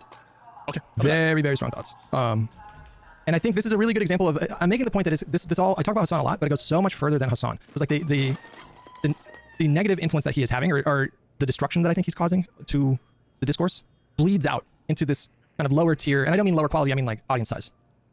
It bleeds out into this lower tier of moderately sized content creators who are taking his example. Not just his example. There's a lot of other kind of populist lefties that are on the top that sort of push this flowchart stuff.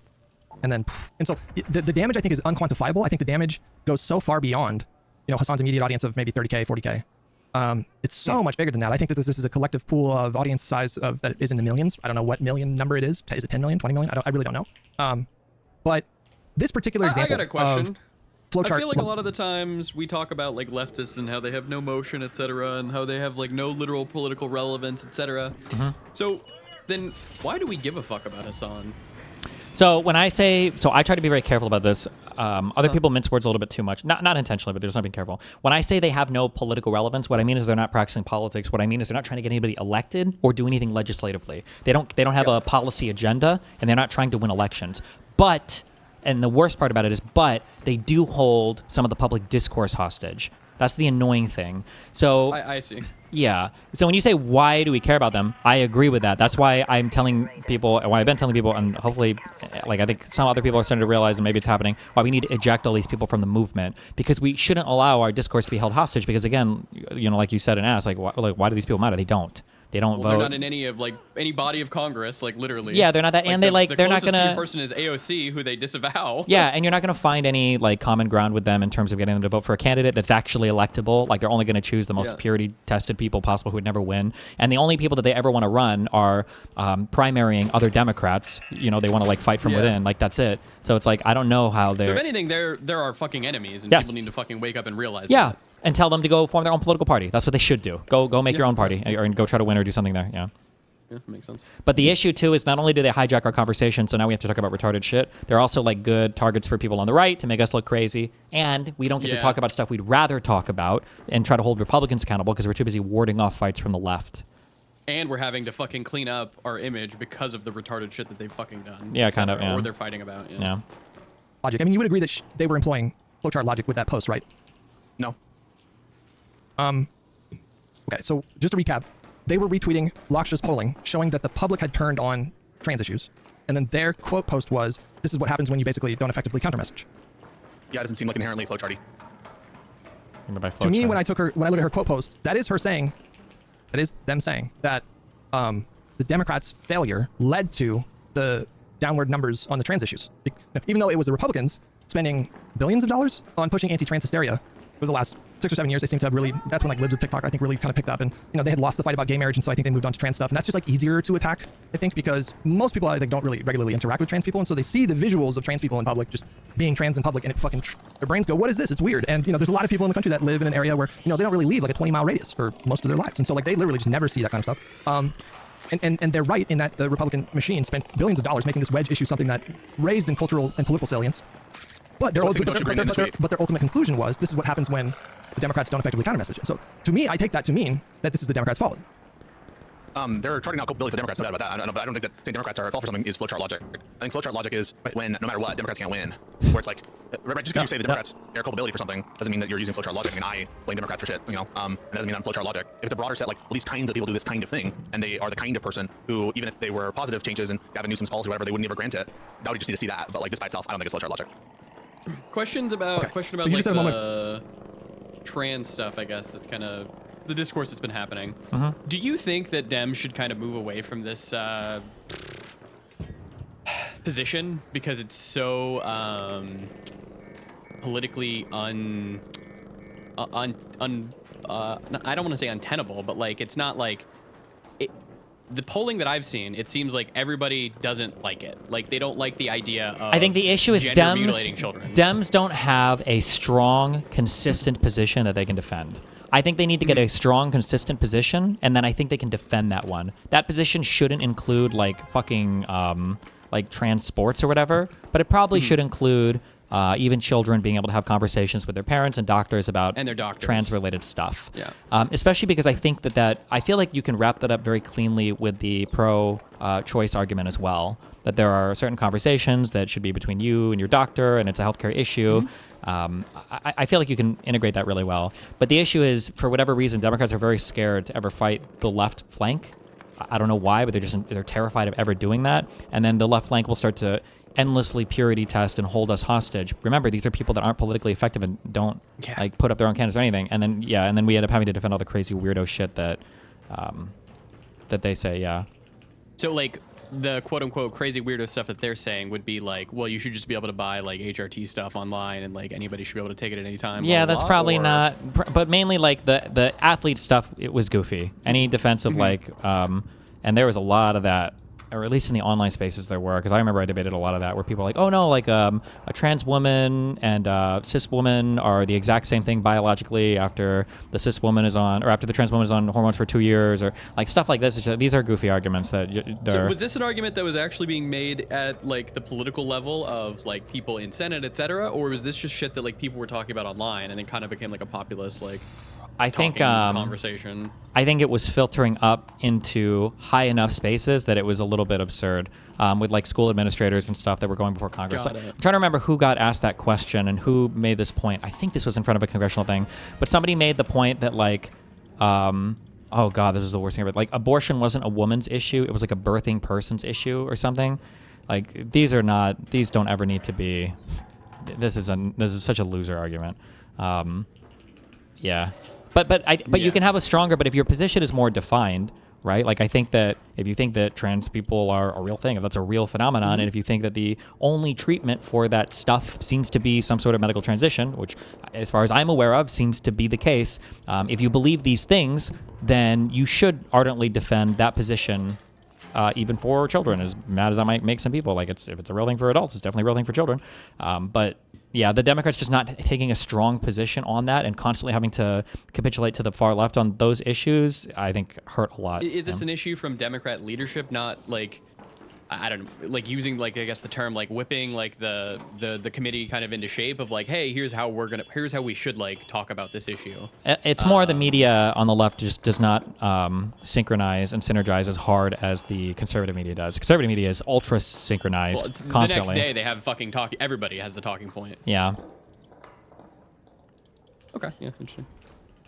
Go, that flowchart logic is at its core about always reaching the conclusion that Democrats can't win. Right, no matter what, never giving credit on a specific course of it. Like when there's areas in which Birthing person is stupid but accurate. Birthing person is not accurate. And it's hard to, I'm not going to run through this whole thing in like 2 seconds, but like abortion is uniquely a woman's issue, because abortion is a thing that could only ever be a woman's issue. And not even because women are the ones that give birth, because if men could give birth, you could buy abortion infanticide pills at every single 7-Eleven and every single gas station on the block. There is no possible world where a man would allow a society to exist that would subject him to having their body used as an incubator for a 2-week fetus that they don't want. That would just never, ever, ever be the case. So the fight for women's rights to have an abortion, to be free of children that they don't want, of forced impregnation or whatever, these are uniquely women's issues that affect women in a unique way, and only women would have ever been affected by it in that way. Even if men could give birth, it would be so much different. That's why trying to take that away and to call it just a birthing person's issue is like, it's a very, very, very silly, stupid reframing of that thing. It's such a bad way to reframe that. the policy has been, totally reversed, or when you've seen them criticize, even when Democrats didn't do the thing, when you put together like a set of beliefs that show a person. Can we just talk about sex versus gender? As in, like, only the female sex can give birth? It's so annoying to hear these two.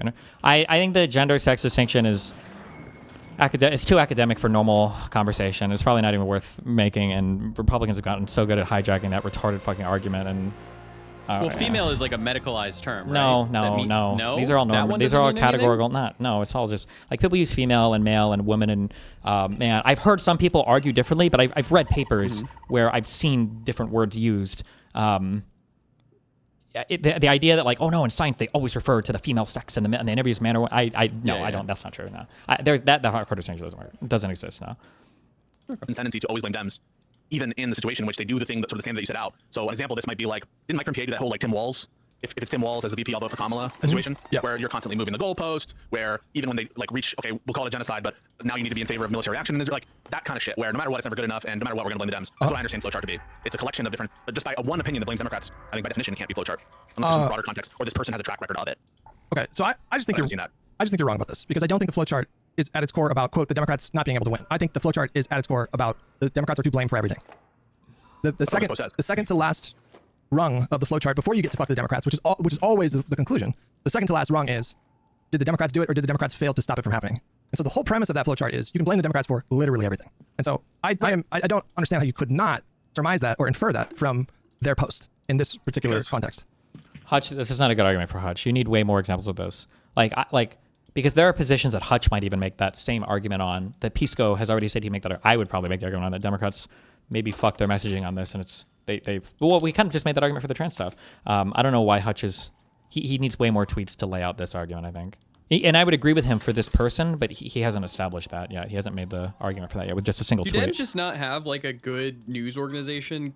And I use good as in like, I'm about to say Fox News good here, so that's not what I mean. But like Fox News, it's very much all fucking right. It's very like, these are the talking points, etc. A lot of the times right-wingers try to say like, oh, that's CNN, but I feel like projection. Dems still try Here's to the do issue. like You hear the middle-of-the-road Dems shit. say, right? Or you hear Republicans say, hold on. If somebody were to say this statement, okay? Imagine this, okay? Somebody were to come out and say this statement, oh, this political leader is really, really bad at messaging, and that's why nobody's getting on board with what he's doing. Who would you imagine would make that statement? A person on the left or a person on the right? Why? Yeah. I guess my reason would be like, because they're kind of like begging the question a little bit of like, God, I don't know how to like explain this. I feel like they're saying like they're bad at messaging, but what they really mean is like they just have like the bad fucking opinion is kind of how I would feel about it. Okay. It's interesting you vibe it out that way. But so I would agree with the answer for a different rationale though. Republicans will never, ever, ever say in the media, Republicans will never say that a candidate or a lawmaker or whatever is bad at the messaging because they're doing the messaging. On Fox News, they're never going to say Trump has messed his messaging up on this because they are the messaging and they know that. That's their job. Yeah, that's their job. Hannity's not out here talking about how Trump could message better on a particular topic. Hannity's messaging for Trump on the topic. And that's true of the entire conservative media apparatus. So when that's what you're up against, and then keep in mind there's also the imbalance of like Democrats are actually sincerely trying to govern. They're trying to like govern the country and do the work of making sure everything doesn't fucking fall apart and go to shit. You're playing a very tough game against the other side. Yeah. Because in order to infer from the post, you need to know that they're like, that no matter what the permutation, they're going to blame the Democrats, or at least something close to a good reason, a good faith reason, a good basis to believe that given even strong messaging from Democrats, they would still do this. Some sort of sufficient basis to think that if the numbers reverse, that they would give credit to the Democrats. So like you need to, the flowchart is about unreasonability of the person. It's about some sort of cognitive bias in the head of these people. I think it's about the unreasonableness of the culture. I think it's bigger than that. I think it goes bigger than just the person. But any particular person, to the extent that they're exhibiting the argument, needs to fulfill certain criteria, namely that they in fact are acting in conformity with that culture. And just knowing that this person is blaming Democrats for not being strong counter signalers isn't enough to know they're in conformity with the culture. Any more than it would be enough to know that I criticize Democrats for feeling the message strongly enough on immigration. Okay. Pisco is correct here. He needs more evidence. That wasn't a good single tweet for Hutch to fight on. Can I just go to that real quick and I'll be right back? Yeah, sure. Yep. Okay. Actually, yeah. Let me the perfect time. Turned off his cam to go to the bathroom. Do some callouts. Ace with $10. Destiny's toxicity is self-defeating. It blackpills his audience and Dem space as a whole. This space becomes a breeding ground for the Hassans of the world. I don't know if I disagree with you on that one. I think it's getting better these days, but I think there's way too much blackpill in DGG. Ace with $10. Hassan gains more space on the center left and spreads his brand of purity politics, which end up undermining the Democrats. Destiny's tactic to defeat MAGA is only that. I think it's getting better. This space becomes a breeding. Ace with $10. Destiny's toxicity is self-defeating. It blackpills his audience and Dem space as a whole. This space becomes a breeding ground for the Hassans of the world. I don't know if I disagree with you on that one. I do think that. I don't think I'm black. It depends on what you mean by black pilled. I feel like in most of my no, that's not true, not most. But I feel like I've tried to tell people that like you have to have some maybe even irrational optimism about the future of politics, because I feel like it's almost required to be participating in any type of political project. I think I say that enough. I feel like you were dooming for a few weeks, but then you kind of swapped it. Yeah.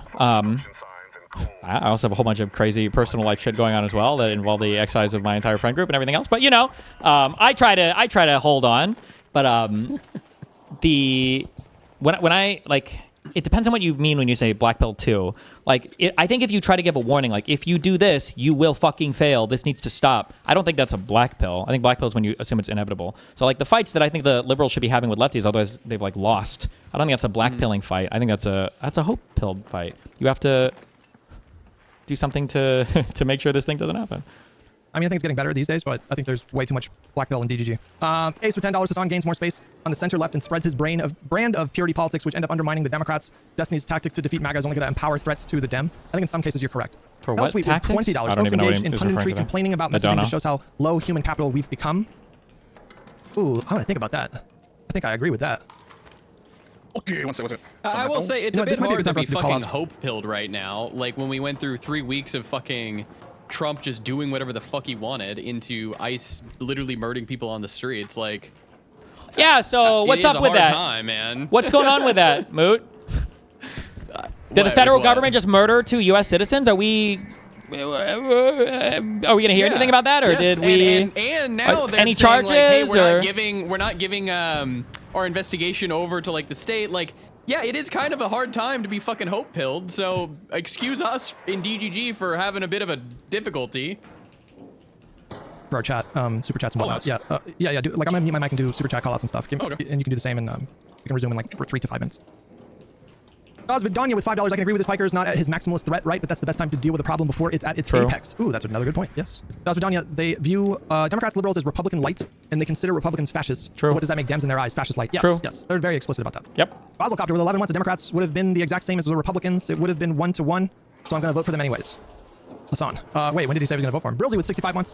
Vidania with $5, but it is the same effect as a lie. They aren't bothering to fact check. Then they are choosing to baselessly accuse course like a lie. Yeah, yeah. So like, even though I don't know if you can call it like every single time a lie, the action itself of being so careless. I mean, I think Hassan is lying, to be clear. Yeah. When he accuses people of being course paid, that is, he's lying. He's just It's also annoying, and I don't know if it's the politics brain or the empathy brain, but like people understand these concepts intuitively. Look at how ass paint. You could argue that Pisco's entire hatred and obsession over that, well, I say obsession, but when he was covering that H3H3 lawsuit, all literally stemmed from that one Ethan tweet where he called him a fake lawyer or whatever. Pisco got incensed at that shit. And he immediately, in that case, like, could you imagine saying to Pisco, like, well, maybe he really genuinely just thought you were a fake lawyer. Maybe he just didn't know, you know? Like, I don't think Pisco would have accepted that answer. He knows it's a very decent chance that it's not true. Alexis with $5. My issue is the disproportionate influence on young people that are easily blackpilled on voting. I agree. Yes, I agree. I agree. And I think the danger there is you have young people that start believing this populist lie, this like nonsense, and then it kind of calcifies. And you know, the longer somebody I think stays in a belief system or stays committed to a belief system, the harder it is to pull them out of that. So I agree. Yes, I agree that it's a really big concern that specifically young people are being whipped into this, you know, nothing matters, everything's the same, nihilist kind of thinking. Which, you know, oddly enough, coincidentally enough, massively benefits Hassan specifically. Like, he benefits from this nihilism on the order of millions of dollars a year. Like, he is very much profiting from this kind of belief system. What was that one tweet? I think it was like 2 years old or whatever, by that one guy who said that anybody whose entire media presence or whatever, whose entire podcast or show requires you to perpetually hate the Democrats, you should always be questioning their motivations. It's a very good point. Cheesy fries with $10. It's frustrating how you have to walk him through all of this like you're talking to Vadim or Ogre Boy. Yes. I disagree. I'm actually enjoying this conversation. It's nice not to be screaming at each other. Coalition with 5 Canadian. Hassan tries to ruin people he calls propagandists, but with Brian, who has a bigger audience, he seems to want to court his favor and leech off of him. That is exactly what he did. Or what he's doing. That's what with $2. BTC co-founded Chorus. He's not just a supporter. Yep. That's what I've been saying. Whiffer Nubbin with $5. It also puts a target on those Chorus creators' heads for Hassan's insane audience who think violence is acceptable. I mean, there's a lot of unhinged rhetoric going on the internet these days, not just with Hassan's audience. Oh, no, let's not do that. Where am I at? Does Vidania with $5. Wait, how isn't that material harm? Hassan's trying to discredit Chorus and BTC by baselessly smearing them, thereby causing material harm. Did Pisco say that was not material harm? Demi-Urge with $5. Ask him if he thinks Hassan's Chorus lie is non-trivially harmful or harmless. That would have been a good question, but we're kind of past that point in the conversation. Ace with $5. Hassan learned a dude wanted to unalive himself and said he would make fun of the dude harder. Hassan is evil and we should never make bed with him. Based. From the Ashes with $2. I mean, GGG. not good. Extremes with 27 months. No offense, buddy, but you think this because you are deeply low information. You just don't know anything about policy because you're uneducated and unintelligent. You Jesus. co-signed everything that is going on with the Trump administration. It's very pathetic. No offense. I don't know what that's a reference to. It seems like that was a reference to something. Daz Vidania with $5. I think I already got you there. Demi-Urge with the tier 1 membership. McMitty, did I get you? Indie Inc. with 37 months. I'm not sure if I got you. Mr. CT, I don't know if I thanked you for 51 months at the start of the stream. Thank you. Uno Couch Potato with 41 months. Thank you, buddy. Appreciate it. All right, I think I am all caught up. Okay. Whenever you're ready. Ready. Okay.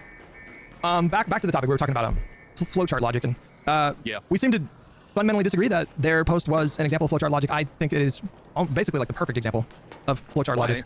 If I were to critique democratic messaging and saying this is partially responsible or even like largely responsible or majorly sure. responsible, that would be flowchart logic inherently. I'm glad you asked, because on this particular topic, I don't know if they could have picked a more ridiculous topic to try to make this point.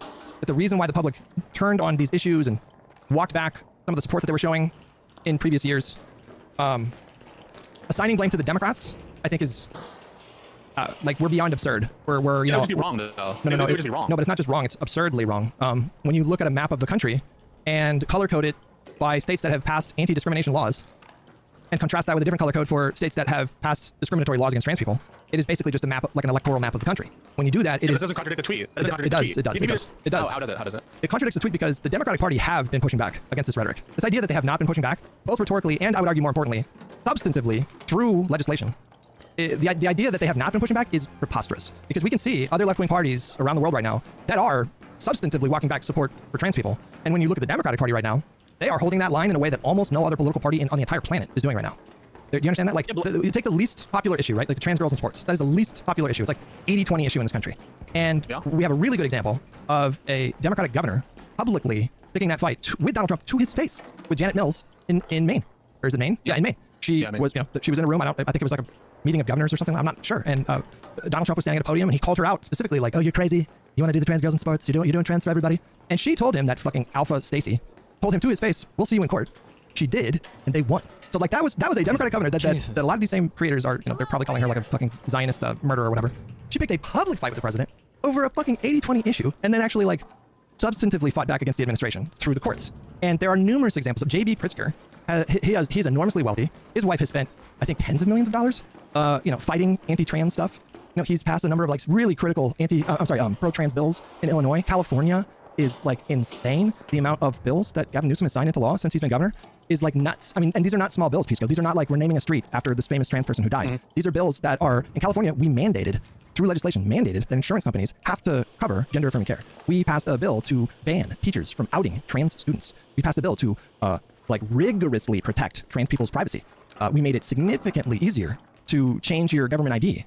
And I mean privacy, like it's not public info that you changed your government ID. So, somebody, if they wanted to try to find out if you were trans, like you have so much more privacy in a state like California because of the laws that we passed here. I mean, all this to say, California inspired a slew of a bunch of other blue states who passed very similar bills. And so what do you see in terms of I've been talking for a little bit. I'm trying not to be too long-winded here, but like, what do you see as like the dominant discourse about, both Newsom specifically and just broadly the Democratic Party in terms of the Hassan kind of like populist lefty online space? Like, in terms of trans issues, what is the rhetoric that you're hearing endlessly from these people? I view that as a different question than I'm answering that though, but I just want to sort of know, I view that as a different question than flowchart logic. I think one is sort of presupposing a state of mind, a cultural context in which nothing is ever good enough and there's always a good reason. And the other is sort of like, what is the main narrative of the left?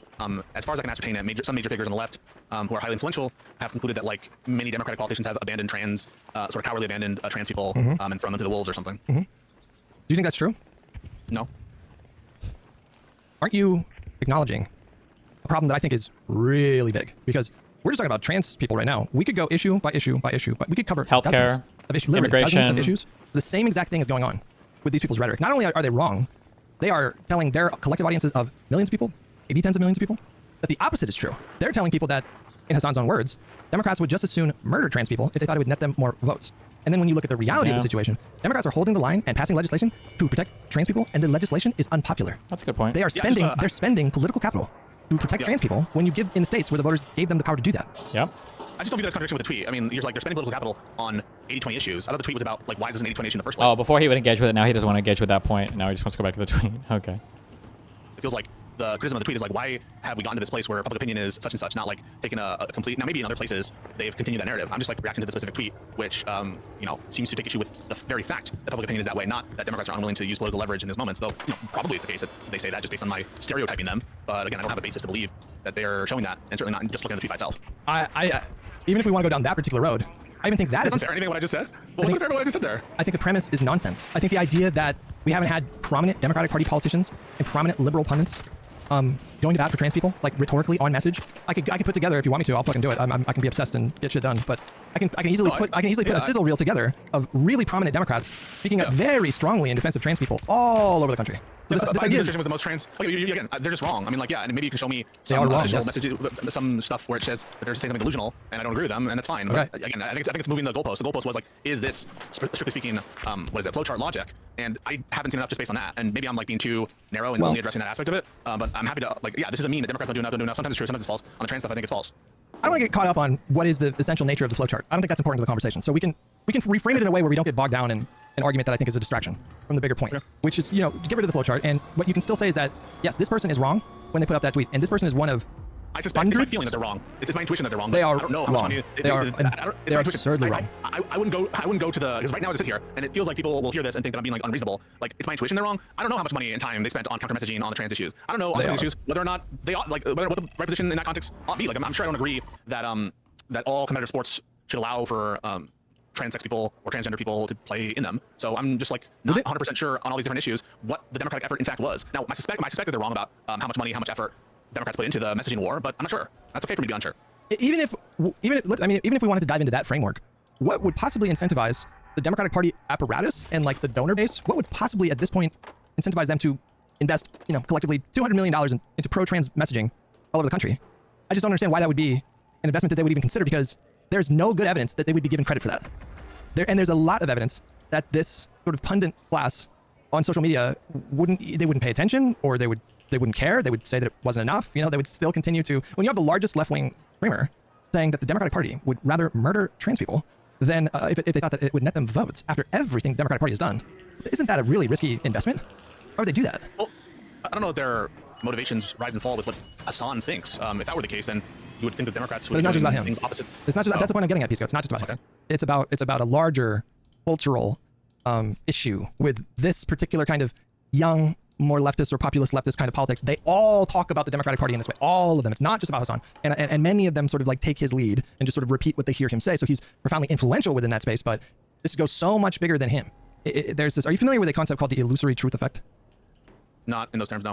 I just learned about it recently, and now I just see it everywhere. I'm having a moment with the illusory truth effect, the same way that I had with the Green Lantern theory of politics, which is like something that I've been speaking to for a really long time, but apparently there's a term for it. This is a term that in psychology it basically means that human beings are wired to believe things if we hear them repeated all over, like over and over. And if we see a lot of other human beings repeating something that even our intuition or even our own knowledge knows that it is not correct. They've done experiments, psychological experiments, like with groups and then control groups, where you'll get 10 people in a room and you'll ask them a question that's pretty straightforward, like, is the sky blue? I mean, this wasn't the example, but and in the one group where it's just that's how people are, everybody in there's like, yes, the sky's blue. But then in the other group, they intentionally plant 9 people in that group and say, well, actually, the sky's actually kind of red. What they've observed is like they can reliably get that one person to change their mind and say, well, yeah, I mean, I guess, yeah, everyone's saying it's red. So it's red. So like, that is what I do happening is like you have these. I remember learning about this in psychology. I thought it had a different name. I don't know what the name of the effect is, but the original psych experiment he's talking about was referred to as I think it's the Ask line test. I think the name is like ASCH. Oh, yes. That's what I was thinking of. Yeah, okay. Yeah. Confidently repeated every fucking day on live streams and on Twitter and on debates and on TV, and after a while people are like, well, yeah, everybody knows that Democrats would murder trans people. They thought it would make them, they would net them more votes. Like, this is the danger, Pisco, that I'm talking about. Like, this is the really destructive, corrosive, toxic effect of their kind of politics. I'm confused. Is that showing up in, for example, if you poll trans people, is that their view? If you take a view at like electoral results where, there are major trans advocacy groups that are, in touch with their constituencies, where is the rhetoric, the false rhetoric, having its impact felt in terms of public polling, in terms of overall sentiment? I don't know why you would jump to that. Wouldn't it be a better question to ask, let me just ask you, if you had to guess what percentage of Hassan's regular audience, and we can go beyond Hassan, all of these creators that are engaging in the kind of rhetoric that I'm talking about, which, is on a spectrum of just bad faith. Hassan, Denims, these lefties. No, it's so much bigger than that. I'm saying there's like hundreds of creators that are in this ecosystem. Okay. Hundreds, including Dead Domain, which is like, they're not a very big account. They have 25,000 viewers, right? Or 25,000 followers on Twitter. I'm not going to like focus my energy and efforts on, debunking this person's feed in the same way that I would Hassan. But my point is there's hundreds, maybe thousands of creators like them. Okay. And so within their collective shared audience, which, here's another useful question, Pisco, and then we'll get back to that thing. Like, how big do you think their collective audience is? I mean, there's no way to quantify it, right? But like, if you had to give a range, like, what do you think that number is? I'm not sure. Hassan averages like, 30 to 50,000 concurrent viewers. We have right now AOC polling at 8% among Democrats. I think self-identified socialists are something like 20-30% among the Democratic Party. It's the people in the general left of the Democratic wing, it's probably millions. The audience for these different groups overlaps a lot. I'd be surprised if it's more than a million or two. Maybe it is. I agree with your first answer. It's definitely, I would say probably tens of millions in terms of people that have like anti-establishment / populist kind of leanings within the Democratic Party voter base. But in terms of their collective audience, if I had to guess, I think the range is quite large. It's like anywhere between 8 to 25 million. Like, I think it's that big, right? And so the audience of these people collectively, all of them put together. Of Americans or all across the world? Americans. But this obviously would include, all across the world, for me, it's napkin math. I'm not sure. Well, I don't know virtually what you believe that. Okay, I don't want to get bogged down on that because that's not the important point. But like within that pool, how many of them do you think would agree with the Dead Domain post that aren't doing enough on trans messaging? More than that, that the reason why the country has backslid a bit in terms of trans support when you get down to it, is because the Democrats didn't do enough to. It's not you can't say that it's an exclusive. They put all the blame on Democrats. I mean, surely implied there is blame for Republicans who are doing the messaging themselves. So I wouldn't grant that the best way to read that is Democrats get all the blame. I disagree. But I would accept it. I They're not blaming Republicans at all. No, I think they see Republicans as like a fire, you know, and they see the.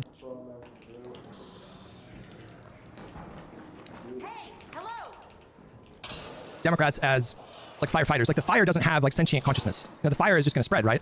And so, you know, if I craft an analogy with a fire, you know, that is what they they view the Democrats as like it's their job to put out this fire. And so I think they blame, you know, if you had firefighters that did a really bad job of like defending a home or whatever, then in the same way that you wouldn't necessarily blame the fire, you would blame these firefighters. But I'm saying that their premise is wrong. Like these people, the Republicans are sentient. They are making conscious decisions. They are deliberately propagandizing in this way. They don't treat Republicans as moral agents or something, right? Yeah, it's all kind of abstract. Like the Republican threat is like more abstract. Yeah. I guess maybe that's true for some people. I don't know enough about this person to put them in that camp, so I'm going to read that tweet as suggesting Democrat fault, not to the exclusion of Republican fault, but as as a thing to work on and something that was a failure. But without more, I'm not comfortable saying that I know this person doesn't ascribe agency to Republicans. Maybe they do. I just don't have the basis to believe that. Okay, just so unreasonable. Just unreasonable. I don't know who this person is, Hutch. If I read that, if I put a critique of Democrats, like, what? So you only blame Democrats even though Trump's the president? I'd be like, fuck, I said a whole different thing, dude. I didn't say that. To be clear, I do think it's reasonable for you to say, well, I haven't seen the rest of this person's feed. What I can tell you is that I have spent some time scrolling through the feed, and now I've had a few tweets pop up. This is not an isolated incident, but I do appreciate that you would be more comfortable, seeing that with your own eyes. If I tweeted them in response to this, I say, do you put any blame on Republicans for this? You think they would say no? No, I think they would retreat to the mob at that point. Oh, so you do. I think that they would be like, well, yeah, of course, but the Republicans are the Republicans, and we're trying to change the left-wing movement. They would kind of retreat to that thing. But I think what if that does explain why they emphasize Democrats over because the framing is like we're beyond misleading, and we're kind of approaching a territory of intentionally obfuscating. Like I view this kind of rhetoric to be that irresponsible, and that is what we're talking about at the end of the day. We're talking about irresponsible, lazy rhetoric. Is how I see it. It's lazy. Anybody with the technology that exists now, anybody could look up and find all the different laws, pro-trans laws that blue states have passed. You should do that. If you're going to dive into politics and if you're going to opine on the impact of electing this party versus that party, and if you want to focus on particular issues, you should go state by state. What Ohio, state governor and legislature are Republicans. What kind of bills have they passed pertaining to trans people? Washington, you should go state by state. And with the technologies that exist today, you can get those answers pretty fucking quickly. And that is that's the thing that frustrates me beyond belief, Pisco, is that... Is this unfalsifiable, though? Because what would it take for me to demonstrate that this person actually does ascribe moral agency to Republicans and blames them for a lot of things? What kind of evidence would convince you that this person does what you say he does not, or they do not? If they told the truth. If they said, actually, it's the case that while I want them to go further on a number of issues, and while the work is not done yet, the Democratic Party has sacrificed a ton of political capital all over the country for years now. They're still holding the line. It's a different position, right? So like, that's the correct position, Pisco. Okay, no, I'm just asking, like, what? There was this. I thought you were alleging or saying that these people blame Democrats to the exclusion of Republicans. And on that specific claim, I'm like, well, what would it take for you to be convinced that that's not true for this person? What kind of evidence would it need to show that, regardless of whether or not the true position is that Democrats sacrifice capital in service of trans people, which I think is absolutely true. But regardless of that, what would it take for me, specifically on the point of Republicans not being treated with any kind of agency or any kind of, or like not focusing on them, what would it take for you to be convinced actually it's not true about this person? Their advocacy would have to completely transform. So, for example, there's nothing stopping. I mean, if you hold my position, and even if we disagree about the numbers, right? I said anywhere between like 5 and 20 million collective audience, either passive or super engaged, viewers. If you took a position that they have significant audience size, they could all tomorrow coordinate with each other and plan and execute demonstrations outside of Republican state legislature politicians, U.S. representatives, Republicans in the Congress. They could organize protests tomorrow at the same time, and they all have the collective audience size to be able to pull off something really impressive, to demonstrate their anger and contempt and rage at the appropriate people who should be the targets of that rage. But instead, what they do is, should we just move away from flowchart, because we just very much disagree. We just very much disagree. Okay, like I think they should be targeting the people that are doing the actual damage instead of going out of their way to treat the Republican Party as though they're this amorphous blob that's not sentient and cannot be swayed one way or the other with political pressure. Well, that might be true, right? Like, it might be true that we can't sway Republicans. Wait, what do you mean? To our side. How could you believe that? Look at what happened in Minnesota. Look at what happened in Minnesota. I'm not saying that I think it is true. I'm just like, it could be one justified reason, for example, not to canvass in like Republican-heavy areas is because you get more bang for your buck efficiency-wise going for independents or people who lean on your side already. So like, I don't flatly reject that. Hang on, but that is such a bad analogy. An analogy about canvassing, like, yeah, sure, that makes sense that if you were to spend money strategically, maybe you'd spend money in a fucking R+3 district instead of an R+15 district. That makes sense. But in that context, you're talking about advocacy, trying to get out there and help elect Democrats. Like, that's the remedy in that spot. We're talking about them going out of their way to push a completely, just a totally absurd narrative that is not true, is opposite of true about the Democratic Party. They're doing activism against the Democratic Party even though the Democratic Party is holding the line in a way that almost no other political party in the entire world is doing right now. Oh, I get that, but I'm just like on the specific point of, well, you know, we focus our attention on people on our side because that's people who are going to most likely like win hearts and minds. Isn't that like your whole rationale for focusing on these people anyway? Right? Like, isn't the focus on these people to the exclusion of MAGA and Republicans with your criticism? Isn't that premised by the same logic, Hutch, which is that we would rather spend our time, you know, consolidating our own than, you know, wasting time in a place where, you know, it's not as efficient? I thought that was like your whole thing. You're gonna have to dumb that way down for me. Okay. So my brain is not okay. the best brain. Okay, you gotta talk to me like a fucking 6th grader sometimes, Pisco. I'm trying to. I'm sorry if I'm too like verbose. Your lawyerly words, like we get it. You have a degree, bro. It's fucking cool. That's great. Can we move on? You passed the bar. Okay, fine, great. Okay. You spend a lot of time criticizing lefties who are like more, or at least claim some kind of position in quote unquote our coalition, our camp on the left, and you do so. I thought on the rationale that, well, I want to grab their audience, and it's actually like not an inefficient use of my time to spend focusing on these people because it's a huge area where Democrats can get gains is by suppressing this kind of internal, or at least more internal opposition, which is functionally oppositionary, but like from within our house, right? And isn't that like the same logic of someone who would say, well, I spend all my time criticizing Democrats on Israel or on trans issues because I know that it's like, you know, it's better to get my house in order, similar to how you would say it for the lefties. Do you see what I'm saying? Yes, but I don't think it's the same thing because I'm right and they're wrong. Oh, you might be right and they might be wrong. I just mean like in terms of the incentive structure, like it doesn't mean they're necessarily bad faith and they don't believe what they believe. It could just be like they tactically see it like a waste of their time, and I don't necessarily agree with that. But similar to how you might think, well, it's actually efficient for me. There's, you know, there's plenty of room for people to be self-critical when it comes to lefties. They might think the same thing about like the libs or whatever, or the establishment people. Now we might disagree with them, but it doesn't necessarily speak to their good or bad faith. Yeah, I like when you introduce the element of bad faith, that's kind of a different conversation because like this person Dead Domain, you know, I watched a couple of their videos. I've seen a few of their tweets that pop up on the feed. I don't assume that this person's bad faith. I assume that this person has been kind of swept up by that illusory truth effect that I was telling you about before. I think the bad faith actors are typically on like the top rung of content creation and audience size. And I think that Dead Domain does these kinds of tweets for a number of reasons, but probably one of the biggest reasons is to signal that they're a part of like the morally correct tribe. And so that's a different kind of incentive. Like I don't assume that this person is bad faith. I assume that this person genuinely believes that the Democrats have abandoned trans people such that the Republicans have carved out a lane and, you know, capitalized on democratic negligence to move the public away from trans people. That doesn't mean that obviously that I think this person is bad faith. And to your other point, the reason why, would you agree? Here's my premise. I think that normies. Oh shit! Did you see that Hassan got a soundboard? Okay, Putin can just fucking ignore me. Fuck you. Apparently, he's a new sound today. She wants the soundboard. Here, look at this. Kaya, place.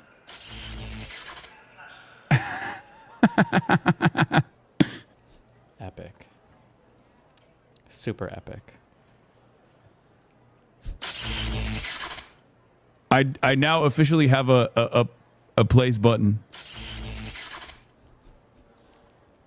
When I say normies, I mean people that are not like super engaged in politics, which is a lot of the country. A lot. That's like probably over 50% of the country are not regularly consuming politics. They're thinking about their careers, they're thinking about their mortgage, thinking about their kids, their families, their hobbies. You know, my mom is a super normie, like just does not pay attention to politics really hardly at all. Even though my dad has Fox News on the TV like 12 hours a day, she's doing her fucking Sudoku puzzles and reading and just whatever. The normies and the disaffected left, we might say, would be maybe a better precise term. I think there's more opportunity to claw away people from those positions, like apathy and outward antipathy towards the Democratic Party. I think the case to make is like easy, because I think that the case that the populist left are making is they're so lazy, they're so reckless in the way that they cover things, they make so many errors that I think it's really easy to just annihilate a narrative of, for example, the Democrats have like abandoned trans people. I think it's easy to annihilate that because there are literally like hundreds of bills across all these different states protecting trans people versus hundreds of bills across all these red states that are discriminating against trans people. And so for me, I'm imagining an audience member, and I'll wrap up, listening to someone, their favorite streamer, they rely on this person for information, they trust their information, and then they accept these premises. Yeah, you know, Democrats would probably murder trans people if it got more votes. I imagine bombarding that person with like 100 bills and being like, you know, offering a different kind of take.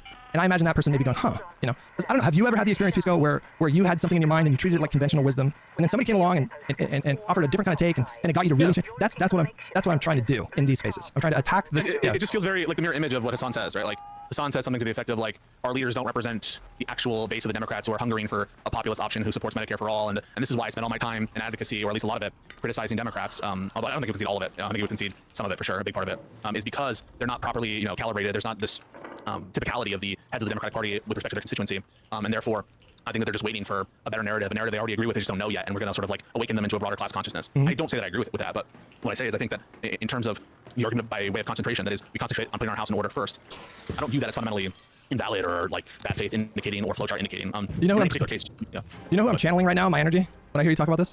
Fucking Andrew Wilson. What do you mean? Well, I got roped into doing a debate with him, and it was supposed to be about politics and national, like Christian nationalism.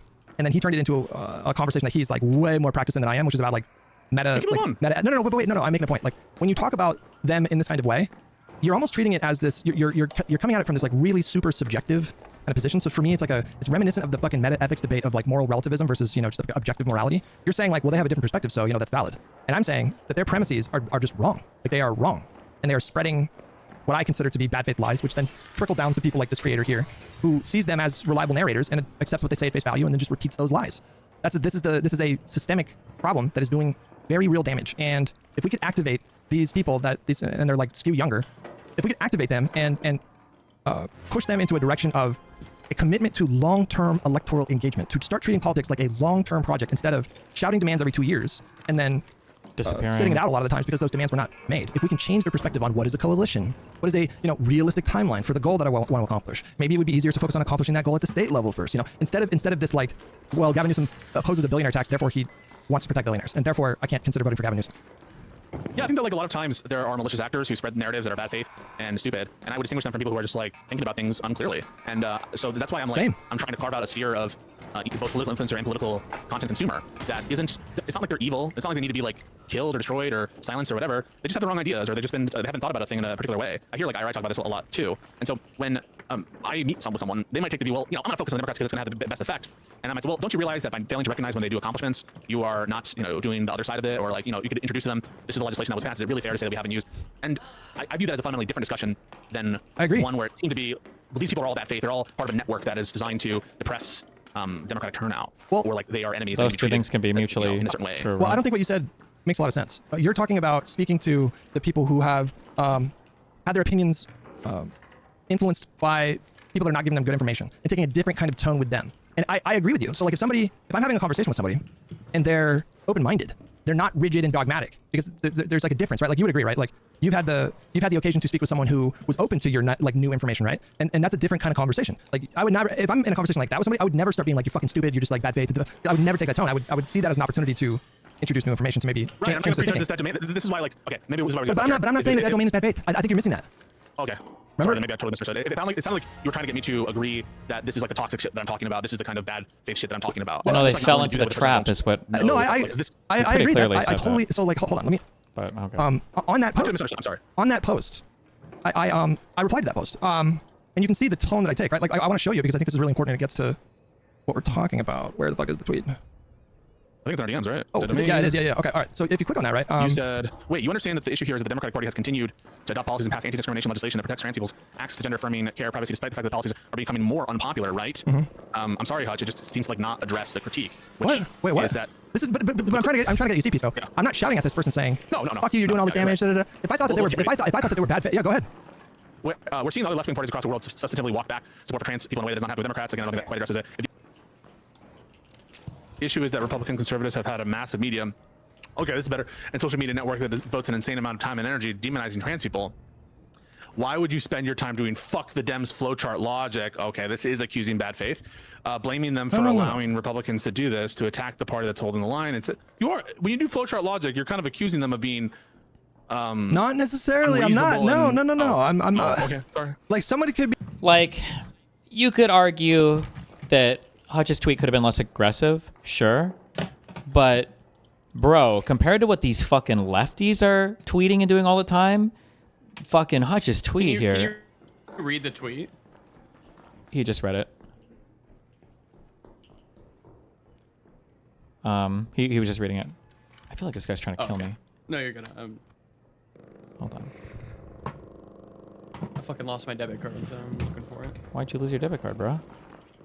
Well, because I have ADHD bad and I just fucking misplace it. Have you ever thought about just not doing that? Limeo. I've thought, yeah. But I was too busy fucking your mom and she, Based?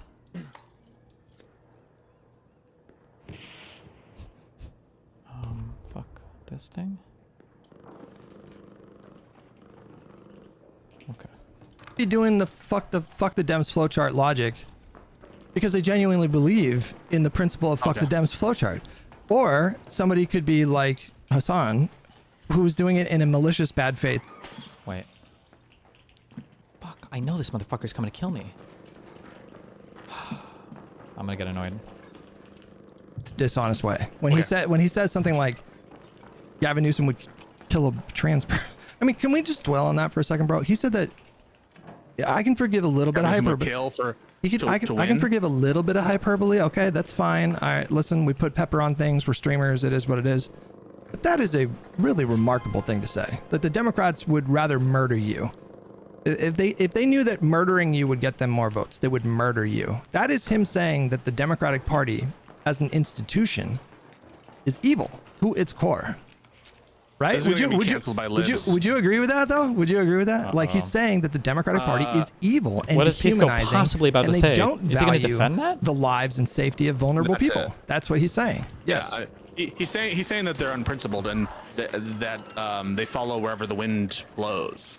And But that necessarily like means that. that necessarily means that the Democratic Party don't care about vulnerable people. As a principled matter, right? Like they value their own, professional ambition and It's political all a ambition lie. over, It's all a lie. It's all performative. All they care about is rainbow flags and performative corporate advertising, and they don't actually care about the suffering in the way that I do. I, Hassan Piker. And in fact, how dare you accuse me, Hassan Piker, of not caring about trans people? That was the other part of that clip that I left out, but like that's the other part of it too, which is like very Trumpy, right? That's very Trumpy, right? Well, wait, Trumpy to say that they don't care about you, the politicians don't care about you? It's very Trumpy to frame it in a way of they're not coming after me, they're coming after you, and I'm in the way. And so all these people that are coming down on me, Hassan Piker, all these people that are coming down on me, it's because their core is paid or they're DC consultants. And they're a part of the machine that would rather murder you if they thought that it would get them votes. I'm the guy. Don't question me. How dare you say that I don't care about trans people? Because I would say I would vote for third party. I'm Hassan Piker. Have you seen me with my media vest when I go on the streets, when I walk amongst the people? Like it's that kind of framing, right? It's very self-serving. It's very Trumpy. Yeah. To the extent that it's like leaning on notions of the establishment don't care or swamp creature or whatever the fuck. I mean, I guess that's Trumpy. And yeah, but like I just don't know that sentiment to me. They don't really care about you. Politicians don't care about you. They'd suck the adrenochrome out of your skull if you could get them an extra vote.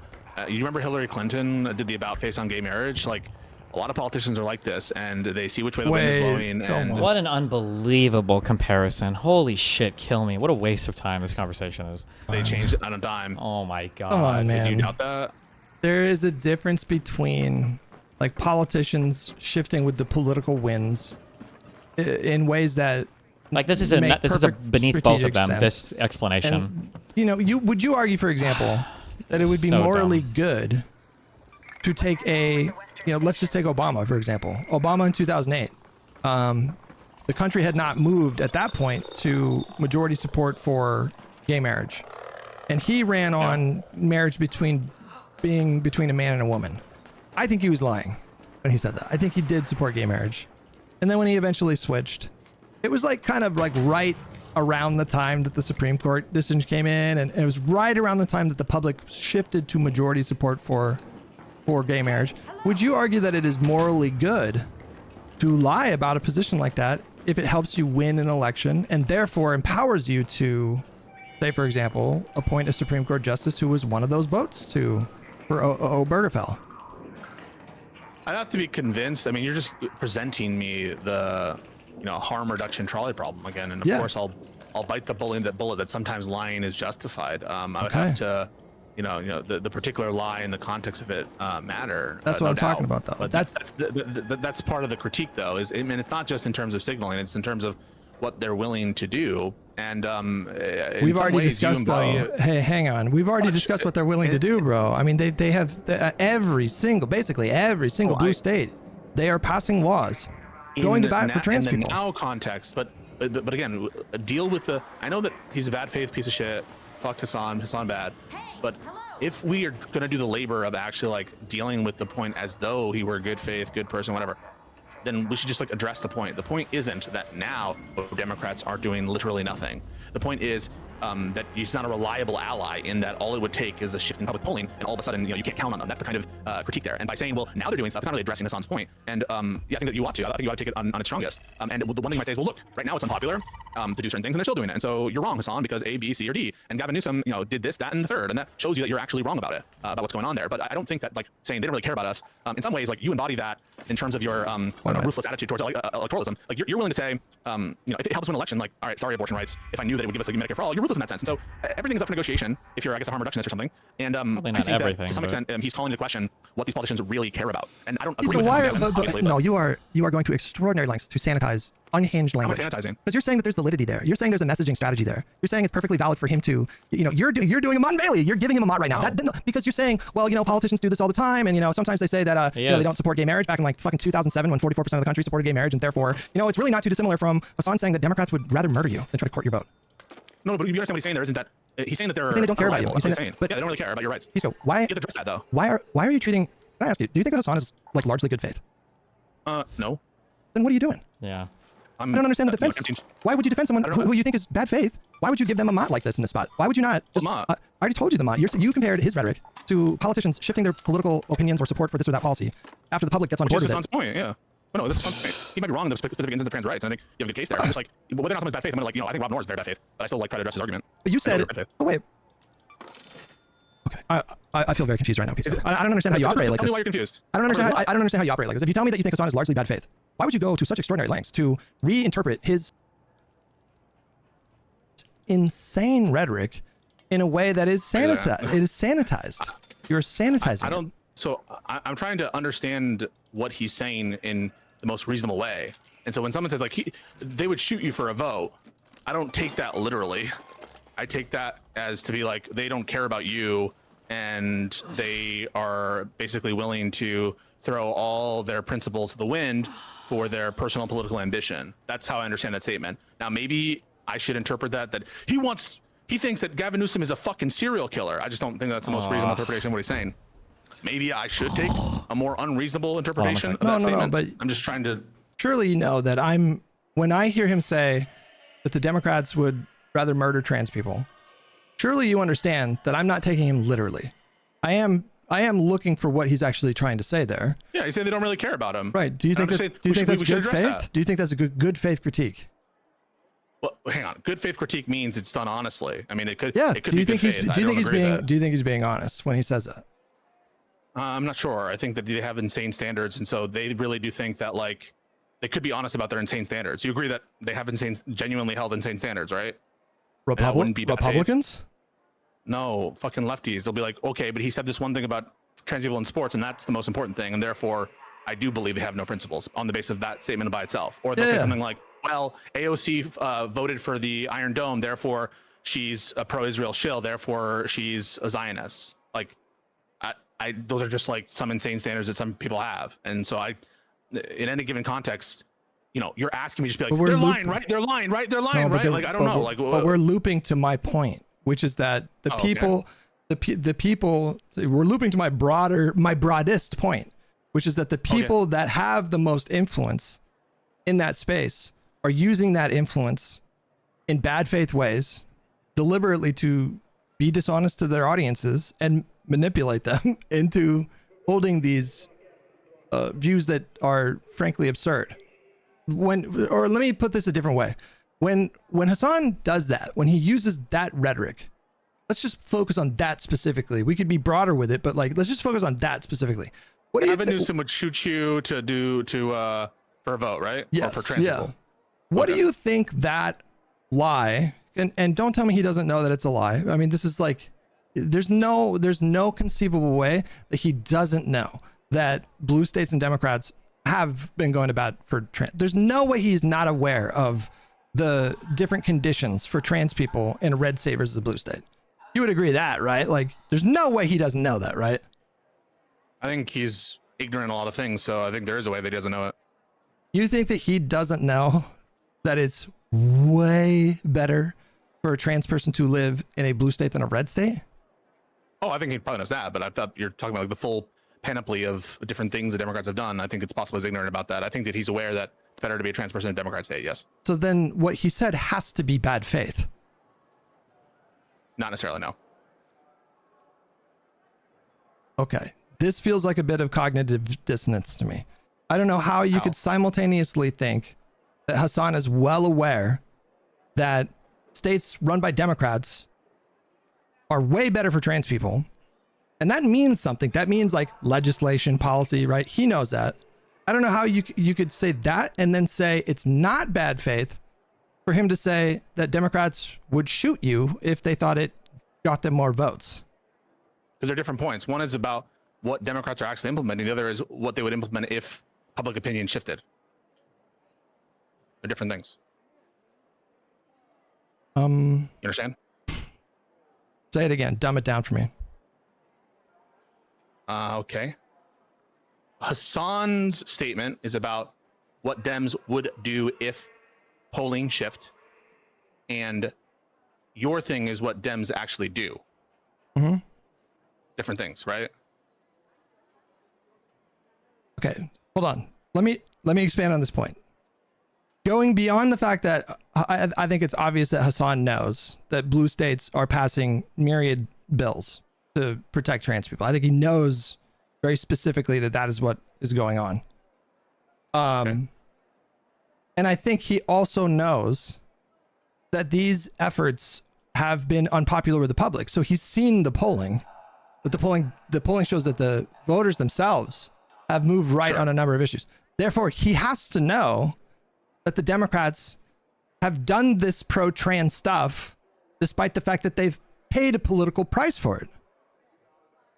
Well, I'm not. Which is the sure opposite about, of wait. which is the opposite of they would shoot you if it got them more votes. They're taking steps that they know is unpopular, but they're doing it anyways to protect trans people. That these are as far away from each other as they could possibly be.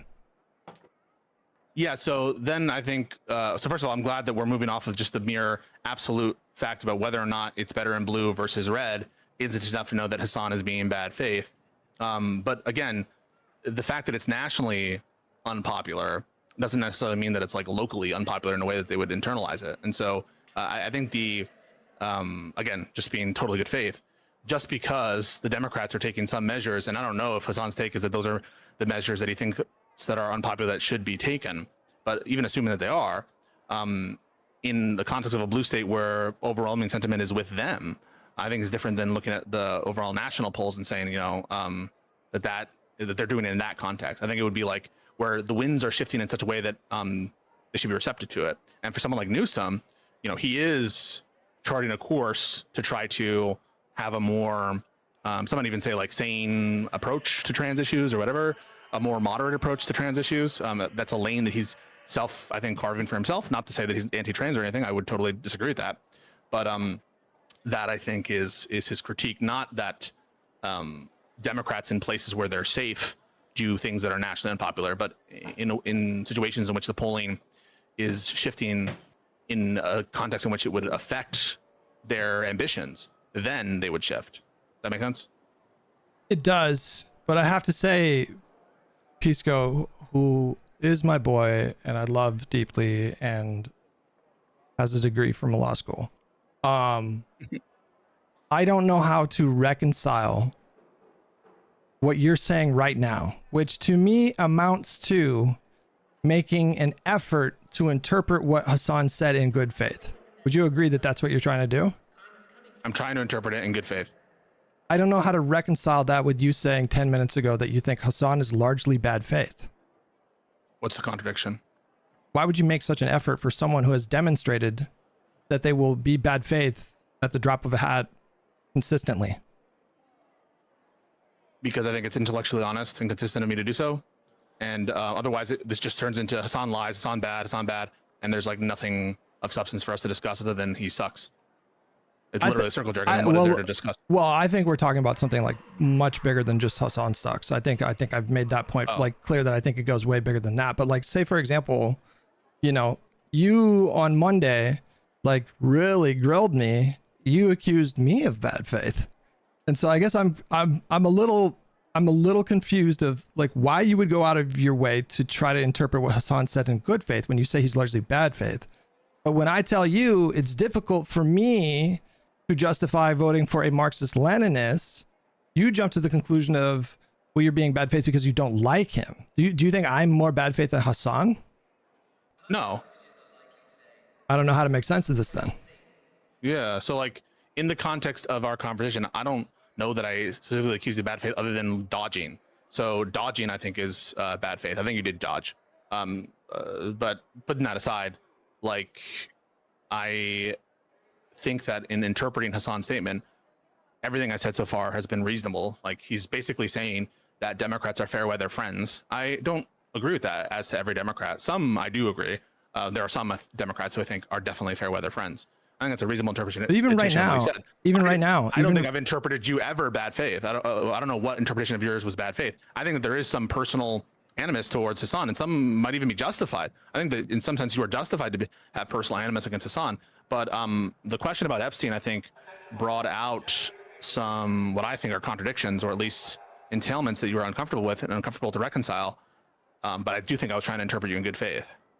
If there's two things that you, because how long have we been doing the pod now, man? Like a year and a half. If there's two things about me that you know, like really drive me, is number one, the principle of taking the harm reduction seriously, and number two, a principled positive view of liberalism. I mean, beyond positive, I think that liberalism is like, it's essential that we maintain a liberal structure in this country. And so 100%. if I tell you that as a like principled liberal that really values like we could go into the minutia of like liberalism, but basically we're talking about a system that was devised to be a bulwark against a concentration of power, against like the various monarchies.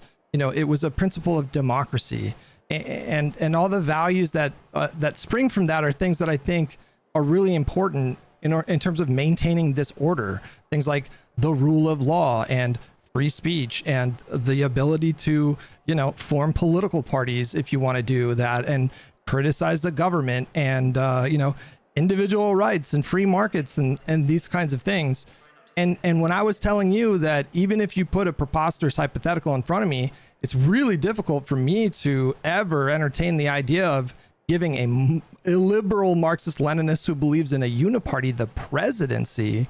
You interpreted that. Why didn't you grant the Epstein? You interpreted that to be. If that's your view, you should have granted it. If that was your view, you should have been like, yeah, of course I'd vote for Epstein over Hassan. You're doing it right now. Don't you see that? I feel like you're trying to trap me in you're trying to trap me in an Epstein thing, bro. You're distracting it. You don't have to, it doesn't matter. The particulars don't matter. Whoever his opposition is, it doesn't matter. If you tell me that my choices are a Marxist-Leninist tanky who wants to end liberal democracy and anyone you can think of, do you not think that it's like it's a layup for you? Do you not think that it is? No, but you're doing the prime Kai's, Pisco. That's what you're doing. What am I doing this prime Kai? You're clip farming. That is what you're doing. I'm not trying to clip farm. You're missing the point. Is it not reasonable for me, because you know that I'm consistent in these things? Like, you should know that about me by now, that I do consistently value these things. Like, I'm not kidding when I say that, right? So like, why would you jump to the conclusion that I was motivated by personal grievance with Hassan rather than, well, I don't know, I'm very hesitant to give a Marxist-Leninist the presidency? That's like pretty difficult for me. I would even entertain, you know, reanimated Hitler or whoever you might think. Like, it might be a difficult choice. I mean, maybe not Hitler. That's a bad choice. Yeah. Hold on. Let me get some water. Give me like 2 seconds. Oh yeah. Sure. I have a lot to respond.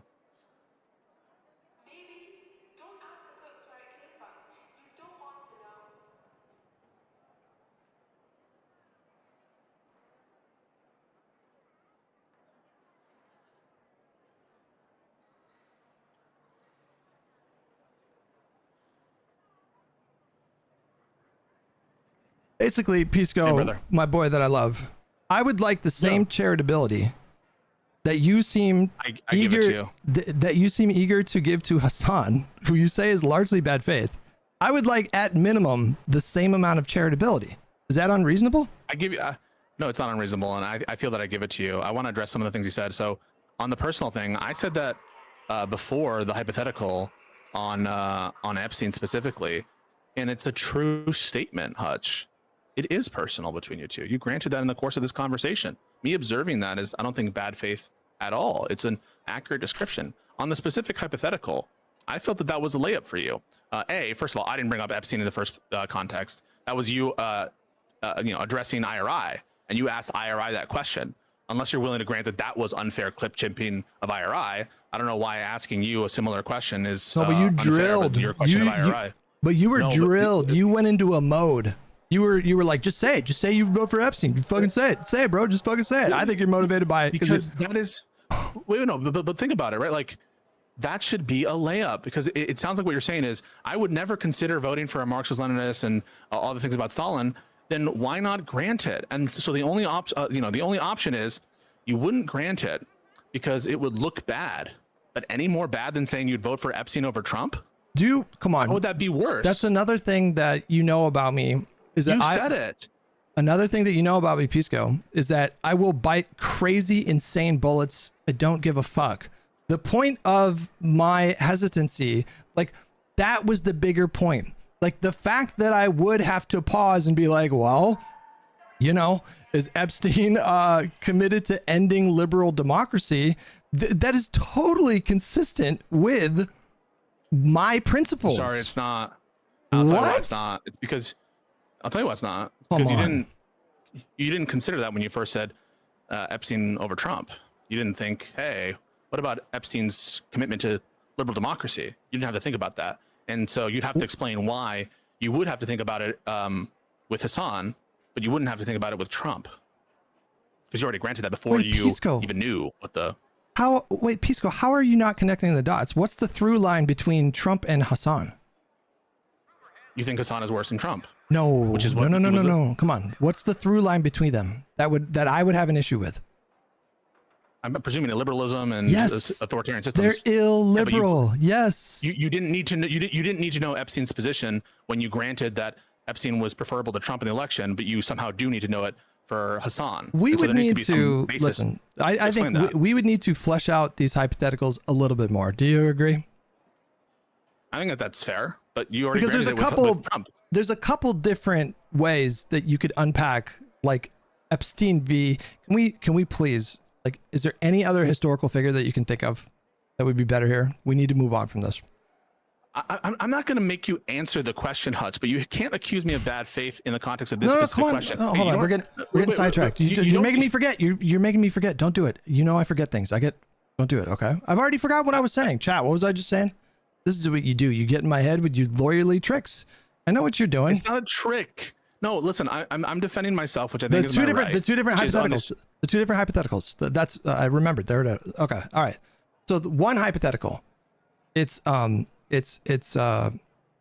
versus Vance, and it's the current system, the current guardrails, all of that. Like, you just copy paste, right?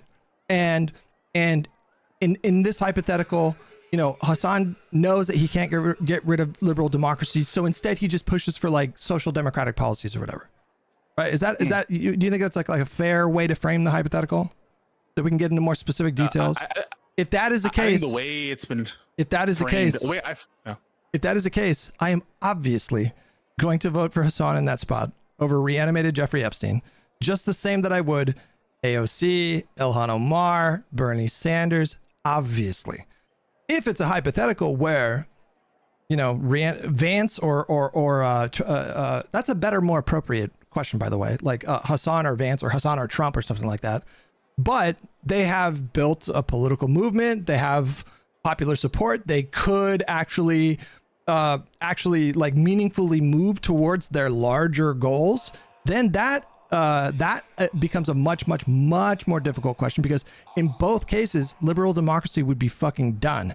And at that point, you have to evaluate, okay, like, do I want to die, 20 million Americans die from famine, or 20 million in the fucking concentration camps? Would you agree that that's a fair way to unpack they're very it? different. Yeah. Well, I don't think it's a fair interpretation of the question. I don't think, like, when people hear who would you vote for president, they're like, who would you vote for to have absolute, like, fucking Dr. Manhattan powers over all our systems and be able to, like, manipulate with ease. I don't think that's a good, like, that's some shit that Steven said, and when he was trying to, in my opinion, double back on some of the concessions he made on Twitter or whatever. But I don't think there's any good faith reading of a question of like, who's you vote for president? Like, I'm voting for God Emperor who has complete control of all the people, and I control the police down to every person. But we would Like, have to. But we would have to flesh out the hypothetical in that way, right? If you want to flesh it out, I'm not saying you'd be inconsistent for having two different answers. But you would what I was have to. calling out though was what I'm calling out though is you didn't need this kind of introspection into the hypothetical for Trump. For Trump, it was easy. Yeah, I'd bite that bullet on Epstein. Yeah, I would. But there's a different treatment that you were doing with Epstein versus Hassan, and that I think is telling, because something needs to explain that. And what explains it? That's my question. Didn't I say, hang on, wasn't I consistent? Because I swear to God, that question came up, Hassan versus Trump. I think that came up like 3 weeks ago. Did I not say the same thing where I said I would Minecraft myself? I'm not saying that you're inconsistent that you said I would Minecraft myself on that. I'm pointing to something specific. That is to say, your willingness and eagerness to show your consistency, which I think is great, that you're consistent on harm reduction, was so powerful. A way to sort of test those bona fides was to say, I would even vote for someone I find morally repugnant, such as Jeffrey Epstein, in the name of societal welfare, if it were up against JD Vance. That was your statement. It wasn't accompanied by I would Minecraft myself. It wasn't like I would vote third party. It was just clear. I would vote for Epstein over JD Vance. But I asked you a complete... You didn't need to... No. I asked you... No. I tried to flesh out the hypothetical. You were the one stuck in debate mode. Because I asked you, what's his platform? Which is to say... You didn't need those answers for Trump. What and do for you Vance. mean? You didn't need those. Because at that point... Wait, no. Again... Stop doing this, bro. I am consistent. I literally said I would Minecraft myself between Hassan and Oh, that's not... Go back 5 minutes ago. Was it that long ago? I thought I heard it just like a minute ago. That's not the And Trump. inconsistency. The inconsistency isn't that you would Minecraft. The inconsistency is the amount of detail and the nature of the hypothetical that you require for Vance You have the versus sound for on? Yeah, but I was on the phone, so I have heard things. Hassan. That's the inconsistency. Why do you need more information about the nature of the hypothetical? Why does when it came to matter? I was Hassan? trying to And flesh out my boy that I love. Fuck it. We'll go back 7 minutes.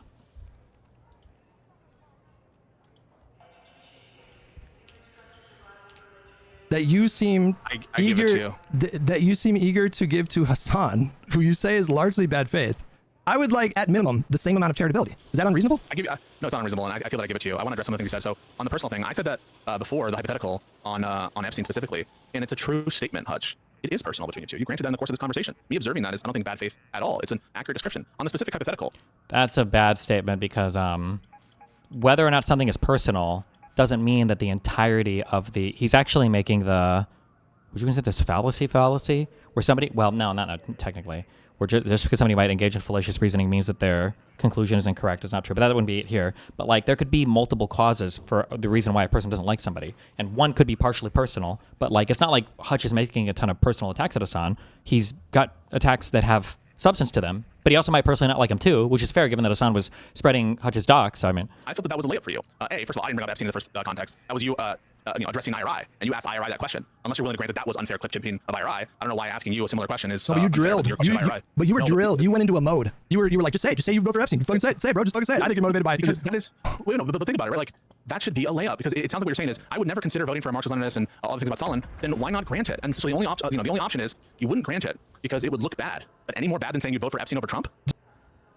Dude, come on. How would that be worse? That's another thing that you know about me. Is You that said it. Another thing that you know about me, Pisco, is that I will bite crazy, insane bullets and don't give a fuck. The point of my hesitancy, like, that was the bigger point. Like, the fact that I would have to pause and be like, well, is Epstein committed to ending liberal democracy? That is totally consistent with my principles. Sorry, it's not. What? It's not, because I'll tell you what's not. Because you didn't consider that when you first said Epstein over Trump. You didn't think, hey, what about Epstein's commitment to liberal democracy? You didn't have to think of...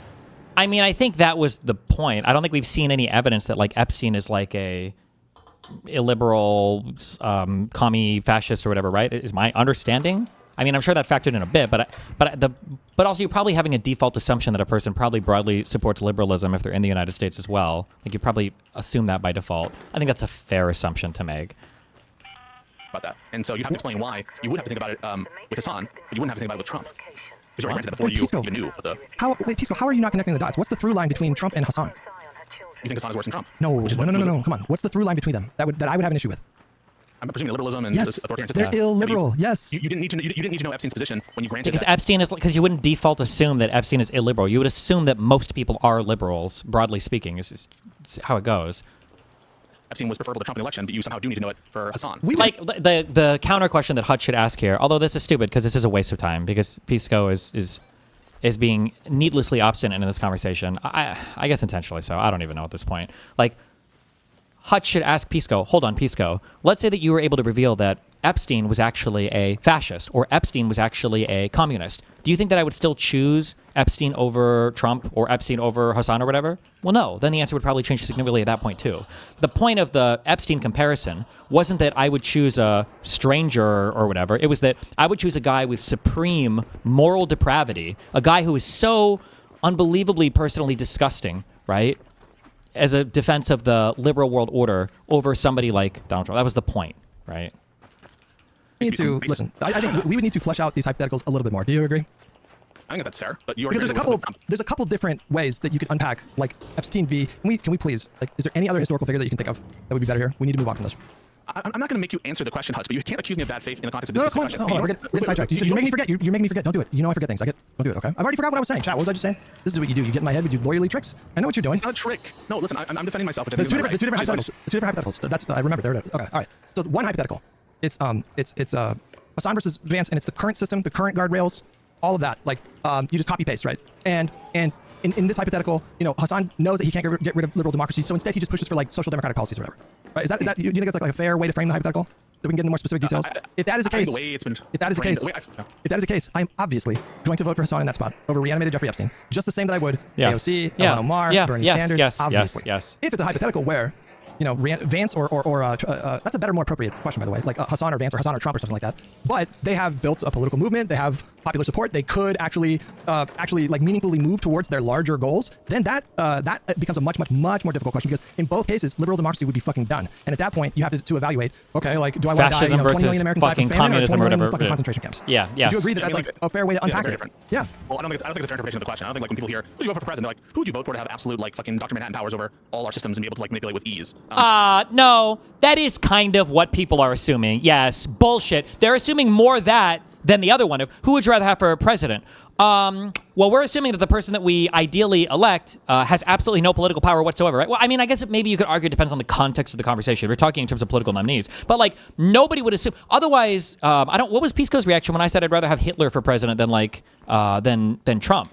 Because I assume with the current guardrails and everything, Hitler would be able to do nothing. And he's Hitler. People hate Hitler. Even conservatives, generally speaking, hate Hitler. So, like, yeah, I would always have Hitler be the president because he can't do anything. But nobody would feel that very intuitively. Like, who would your ideal president right now for the conservatives, who would it be? And you say, oh, Hitler.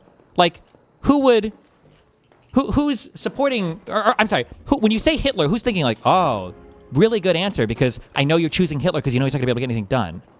Like, I don't think that's a good, like, that's some shit that Steven said when he was trying to, in my opinion, double back on some of the concessions he made on Twitter or whatever. But I don't think there's any good faith reading of the question. Double back on any of the concessions. I mean, I could, even if there were ever concessions to be made, they would never be made to Pisco because Pisco is not capable of engaging in these arguments like an adult when he's on the other side of them. He just can't do it. It turns into the most debate perverted, like logical. When you say possible, do you mean like in all possible universes, it's logically inconceivable? Like, Jesus. You know, like, who's your president? Like, I'm voting for God Emperor who has complete control of all the people, and you know, I control the police out to every person. But we would have to flesh out the hypothetical in that way, right? If you want to flesh it out, I'm not saying you'd be inconsistent having two different answers. But you what have I'm calling out though is you didn't need kind of introspection of the hypothetical for Trump. For Trump, it was easy. Yeah, I'd bite that bullet on Epstein. Yeah, I would. But there's a different treatment that you were doing with Epstein versus Hassan, and that I think is telling. Because somebody needs to explain that, and what explains it? That's my question. Didn't I say? Hang on.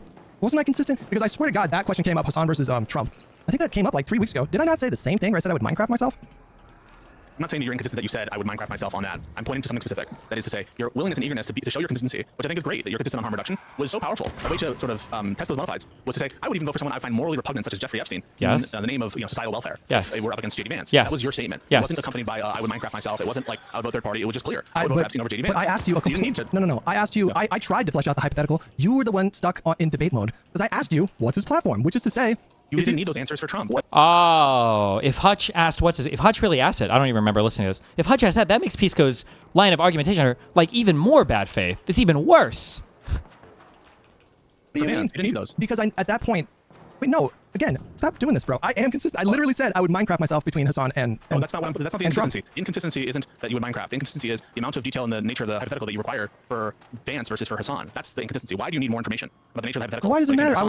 Wait, between for Epstein, or what do you mean? For Vance and I don't know what he's comparing. I don't know versus what he was comparing that to, but Trying to flesh out a hypothetical, bro. And I just want to circle back to the point, which is that isn't it consistent with someone who thinks that the biggest problem that we face in the country right now probably is, I mean, there's hyperpolarization, but like the threat to liberal democracy. That is the thing that I feel very vigilant about. Yes, so when I see obviously. apathy and intellectual laziness and disengagement, disillusionment, nihilism, alienation, when I see these problems getting worse and worse and worse, stop it. You cannot get out of this mode, and you're not listening to what I'm saying. What mode? You're doing it now. What mode? You're in prime Kai's mode is what you're doing right now. Just listen to me. I don't understand I how. want you, but You you don't need want me to talk about that. Okay. you need to answer my question, okay? If you know this about me, that I think that the threat to liberal democracy is an existential question that needs to be resolved, is it not consistent for me to want qualifiers in that spot?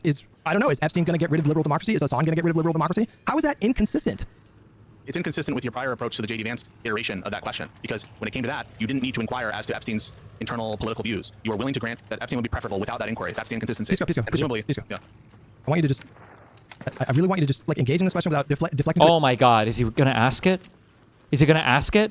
Pisco, do you think that I thought that Epstein is going to be a communist or a fascist? Do you think that's even part of my calculation there, or do you think the default assumption was... I hope these robots fucking kill me.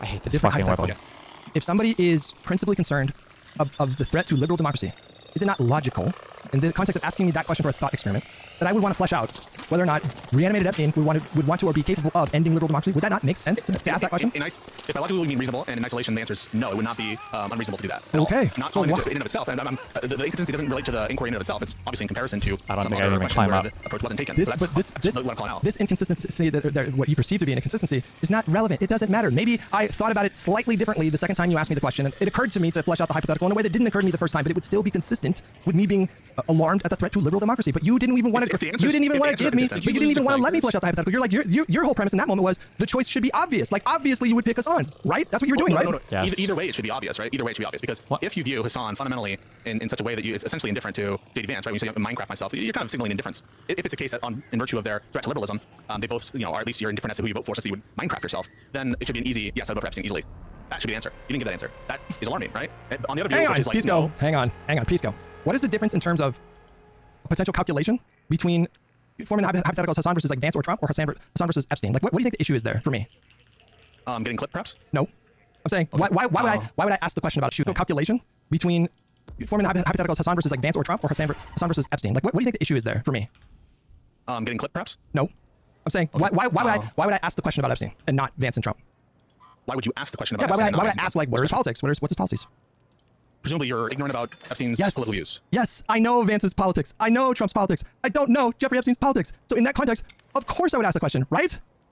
If you're willing to ask it in the context of the J.D. Vance comparison, then yeah, of course it makes sense. Did you hear what I just said a moment ago? I know Vance's politics. I know what he's about. I know Trump's politics. I know what he's about. I don't know Epstein's politics. So why would I not ask that question? Because you already granted the one, right? That was what the Because I question know was their supposed to- politics. I'm repeating myself, Pisco. I know their politics. I don't have to question. I don't need to know, like, well, is Vance trying to end democracy? I don't need to know. I don't need to ask the question. Then were you mistaken when you answered so quickly that you would know that it would be Epstein over Trump or Vance? Is that a mistake to answer so quickly? Without having done the inquiry. Because at that point, Pisco, is it not? Not at all. Pisco, is it not a coin flip at that point? Like, if I Like, yeah, true. Okay, he's gonna, yeah. This is just such a stupid...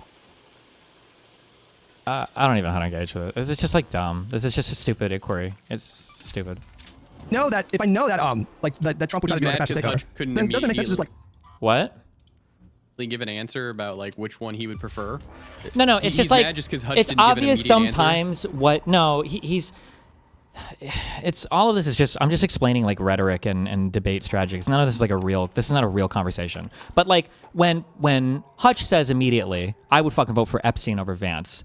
The point is not that Hutch would be willing to endorse any esoteric system of politics that Epstein had. That's not the point of that question. The point is he would support a guy who's morally deplorable, knowing that he wouldn't drive us away from liberalism like Vance would.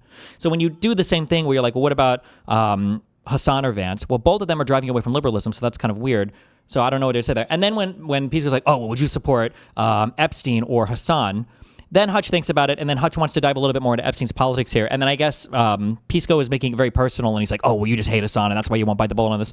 But I'm assuming that if they were to go down the road on that hypothetical, and they're like, well, hold on, would Epstein be a supporter of liberal democracy? Yeah, he probably would be, even if he's a pedophile. So I'd support him over Hassan. But Pisco's acting like he's got him in some huge, like, bad faith thing here when the initial inquiry, the initial example that Pisco or that Hutch was giving was just that, like, I would support somebody who's morally deplorable if it meant saving liberal democracy versus endorsing fascism or communism. But Pisco's acting like he's making some grand point here. The true point, if they were really having a collaborative conversation and it wasn't Pisco constantly just trying to clip farm Hutch, is Pisco would say, oh, well, we probably should have done that inquiry about Epstein's beliefs in the beginning. And then if it was the case that Epstein would have broad support for the liberal world order, then you would answer you would support Epstein over Vance and Epstein over Trump and Epstein over Hassan easily. And I'm sure Hutch would say yes to all of that. Yeah. Well, yeah, if you get rid of the name Epstein and then you probably just boil down this guy's politics and remove like the moral like deplority or whatever, then he would probably support fucking the guy who's Epstein. Yeah, but the point is he would support them even with the child rape because he thinks that the threat to liberalism is so bad. But Pisco should be able to work this out in 2 seconds. This is not hard to understand what the point of that hypothetical was. But it's just like this is the most. He's just being bad faith. Then it's just right? It's endless debate, for, like, pedantry, and just cringe. I don't know what he's even going for. It's just like cringe shit constantly. Flip a coin on a candidate that you don't know anything about. Now, you can say you should have done that consistently in the hypothetical with Hassan, but this is such a superficial inconsistency. It doesn't matter. Maybe I was in a different mood that day. But you didn't. You jumped to, I think you're being bad faith, and I think you're motivated by personal grievance towards Hassan. You assumed bad faith. And yet, in our conversation about Hassan right now, you are bending over backwards to interpret his statement about trans people being murdered by Democrats in a good faith way after telling you think he's largely bad faith. Now, that feels like an inconsistency to me. Well, I don't think that I'm interpreting you with bad faith. I mean, can you point to an example of that? I don't know what's bad faith. What do you think it means to say, I don't think you're being honest, I think you're motivated by grievance instead of principles? Isn't that the definition of bad faith? Well, hang on a second. I do think that if it's yes, the answer is yes. Accusing someone of merely being motivated by personal animus opposed to principles, I think is a way of accusing bad faith. But just to be clear, that is different than interpreting someone in bad faith. And I think that you granted that when I said there's something personal here, that was true. I don't think that merely having some personal thing is... Oh my God, Pisco just ate my earlier position, and now he's pretending like that was his initial position. Holy shit! Imagine you say something like, "I really think that we shouldn't do something with this person," and the guy's like, "I think you're motivated by personal grievance." And you're like, and then you kind of fight it because you are. But the answer is, well, it doesn't always. Just because you might have some personal grievance against a person doesn't mean your entire rationale for not wanting to do something with them is all like bad faith, right? So your initial assertion there isn't relevant at all.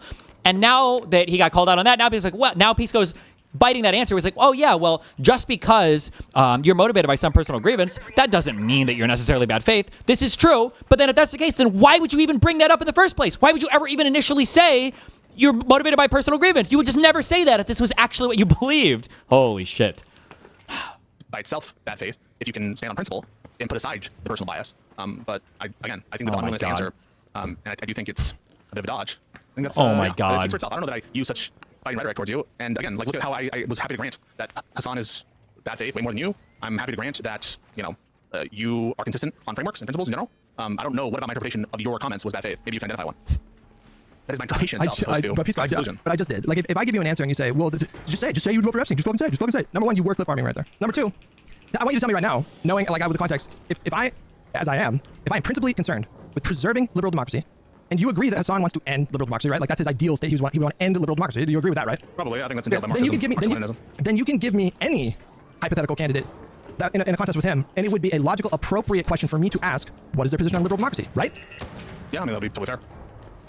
Okay. You're describing me bad faith, and as though I'm ignorant of your previous statement on JD, which of course would obviously... That's such a superficial... That is such a superficial inconsistency. It doesn't matter. It doesn't matter. It informs my state of mind, right? But wouldn't me asking for qualifiers imply that I intuitively think that Hassan would be slightly better? If I don't need qualifiers for Vance and Trump, I would say, oh no, I would never vote for them. But I need qualifiers for Hassan. Doesn't that mean that I'm thinking more about possibly supporting Hassan?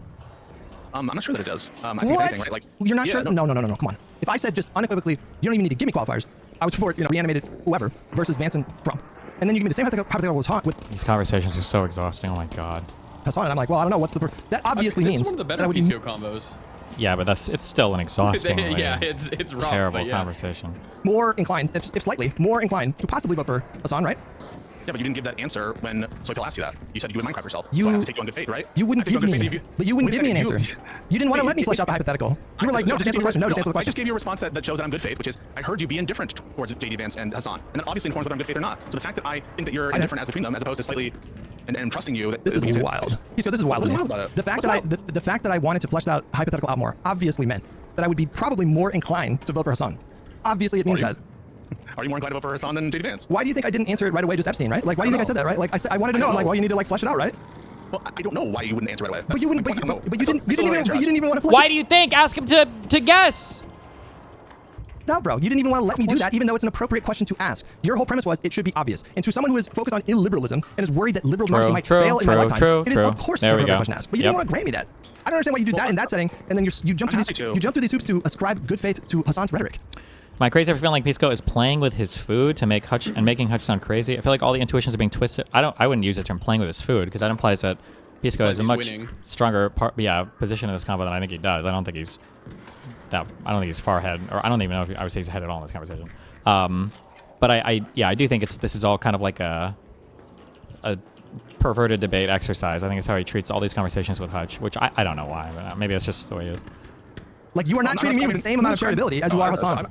It's not true. It's not true. I'm not ascribing good faith to Hassan's rhetoric. I'm just trying to, take the argument, address the argument in good faith. Not saying that Hassan is being good faith about it. There's a difference between those two things. But why would you do that for someone who you say largely? But why? I do that for Trump. You do? You assume good faith with Rob Noor? Do I need to watch your last debate with Rob Noor? And for Trump, for his arguments, yeah, I address them on the merits, even though I think he's being bad faith. Same thing with Trump, right? Like, I will say afterwards, and don't forget. The problem with this, like, address the argument on the merits is that it's stupid because Hassan's arguments individually and discreetly are not the things that are being brought up.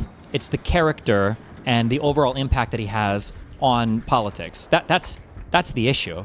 This would be similar to me, like, addressing would do the Hitler thing. I don't know, like Hitler's arguments on the merits.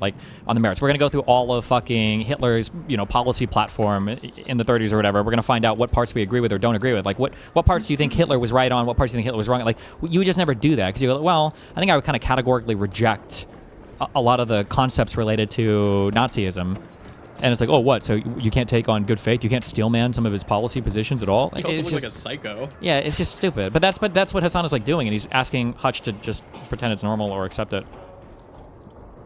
Yeah, guys, Trump is bad faith. But I will address Trump's arguments on the merits of their opinion. I don't just say, oh, Trump doesn't believe this shit. It's all bad faith. All right, end stream. Do you think I do that? Do you think I do that? Yes or no? There's no way Yeah, but the problem is you're not saying that Trump's character is not in question because we understand Trump not to be an ally of the Democratic Party. That's not like the massively contentious thing. No way. You're saying that when you hear Donald Trump do his crazy cabinet meetings or sit down for an interview, you make an effort to treat his answers in good faith? I address the arguments on their merits as though they were made in good faith at times. Yes. But why didn't you want to? Did you say that unitary executive theory is fascism? I mean, not necessarily, but it's probably going to be indistinguishable from it. Do you understand the concept of like unitary executive theory? Yeah, it means everything goes through the president. Like, it trickles down, kind of. Like, the president is the ruler of all of the fucking not branches, but, like, of all of his, like, people under him, right? So, like, what's her name? Pam Bondi works for Trump.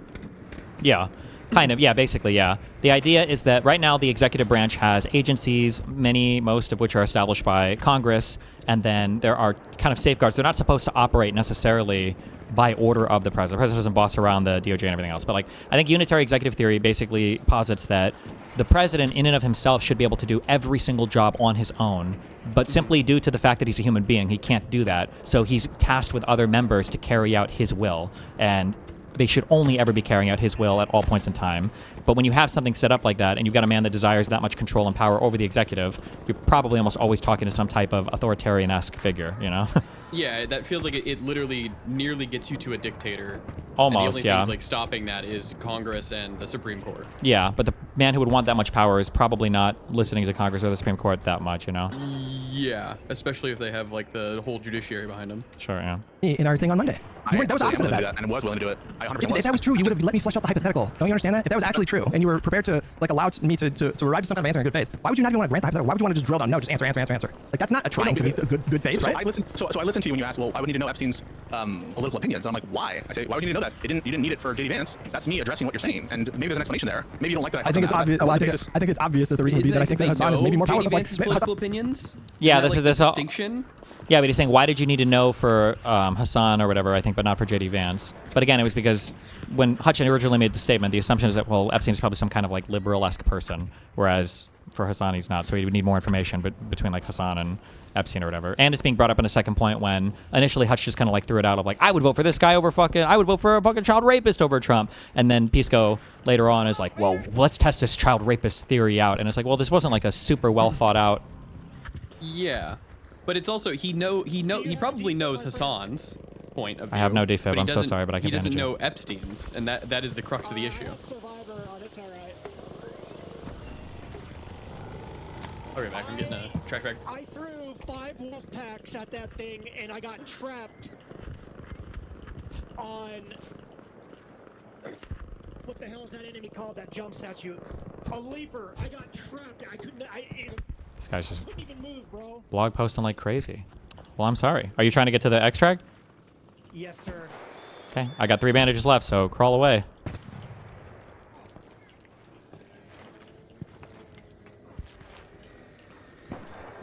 I think the obvious implication there is that Hassan is palatable in a way, potentially palatable in a way that Vance and Trump are not, which indicates that I don't actually think that Hassan is like materially worse How you know than I'm good Vance and. faith? Hutch, how you know I'm good faith is I still don't know your answer to either of those questions. I don't know what your answer is to JD Vance versus Hassan or Hassan v Epstein or whatever permutation that is. I don't know the answer. And so it strikes me a little like, how can I be bad faith if I generally, even now, I don't know what your answer is to those typos. So if you want to be good faith, then steel man, okay? So I want you to steel man right now. Why do you think I would struggle making a decision between Vance and Hassan? That's good. Thank you, sir. Oh, just kidding. You get HP back. I'm sorry. I'm an idiot. Okay, good job. Oh, fuck me. Vance and Hassan. Presumably because it's unclear which would be worse, Hassan or Vance. Why? For society. We just talked about it. Why? Because you have some notion that, like Vance perhaps, Hassan would be pursuing policies or structural reform that you found corrosive to social welfare. And No, come on. We just said What? it. We just said Liberal it. I mean, I democracy. opened up the stream by asking you, what do you... How can Pisco not repeat that answer back verbatim? That's really concerning. If Pisco, that's like medical attention necessary. If he can't repeat, they just talked about this for so much, for so long. When you say liberal, what do you mean?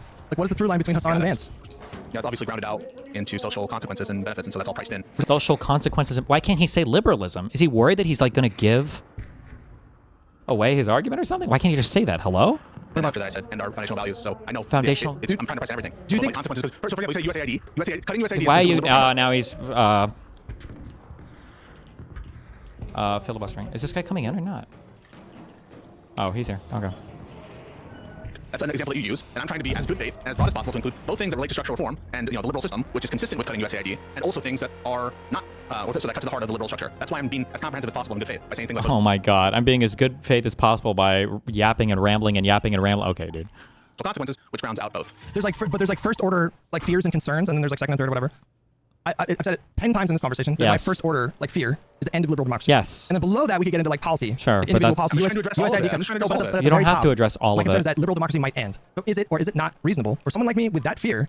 Could you not, in good faith, grant me that that's a difficult, not obvious question to answer? As we on Vance, Yes. If you know what, you don't think it's reasonable? I don't think it's reasonable to struggle on that answer now. Why? Make him explain that. That's a good question. Well, make him explain that. That's good. What are we doing here? No, you should make him explain that. Don't act incredulous. Make him explain that. Because that's a good bedrock to finally chip away at. I mean, just like I don't think it's reasonable to struggle on the Trump versus Newsom answer. Is Vance illiberal? Yes. Is Hassan illiberal? Yes. Then what are we doing here, Pisco? Why would you say that it's not reasonable, Pisco? What is happening? Because I have a different view on the level of threat to our liberal system as But that's not. well as other things. But the question is to Hutch, not to you. Why would he give his own personal opinion there? We can debate that. Massive between Vance and Hassan. That's fine. We could debate those particulars. But I'm not committed that it's a reasonable position that one be kind of like, why should I be committed to that reasonability of it? I don't agree that's reasonable. You want me to say something I don't agree with? I don't think it's reasonable. No. Wait, hang on a minute. I Tricked him there. He No, almost you- got him. He's trying to trip if him you're up talking about there. good faith and being charitable, you should be able to put yourself in my shoes and put yourself into my thinking without necessarily knowing all the things that you know or having all the same exact opinions that you have. But you should be able to imagine me thinking, fuck, that's kind of tough. like Vance, fascism's pretty bad. Giving your views, Not it's great, tough. Yeah. But like, maybe giving your view it's tough, but I have a different view, and so my view on reasonability, I'm not just like incorporating your perspective into my view on reasonability. I can be a reasonable person with unreasonable opinions on some things. I think I'm generally unreasonable, but I'm sure there are some things on which I'm unreasonable. And I'm not incorporating your view into the reasonability of his. Of course you should. What a stupid fucking question. That would be like saying, imagine you were to ask Pisco, would it be reasonable if a person time traveled from the year 0 to the year 2000 and saw an airplane, if they were incredibly afraid of that airplane because they thought it was a monster flying in the sky? Do you think it'd be reasonable for them to have that fear? Like, is that a reasonable fear to have? Pisco would be like, no. It's like, why not? Because I'm not afraid of airplanes. Well, but aren't we asking for them? Well, I wouldn't agree with them, but that's not the question. Like, what? And so, yeah, like if I were in your head, I would obviously think that your position is reasonable because I would be. I'm sorry. Last one for a month. No more Pisco for a month, please, God. You. okay, that's what I'm That's obviously the fucking question. Why would you ever ask? I don't know. talking. That's good faith. That's charitability. I wouldn't even call that good faith. That would be like a default assumption. Now, obviously, with a co-host or friend, you should be getting even more than that. But this would be like a default easy assumption.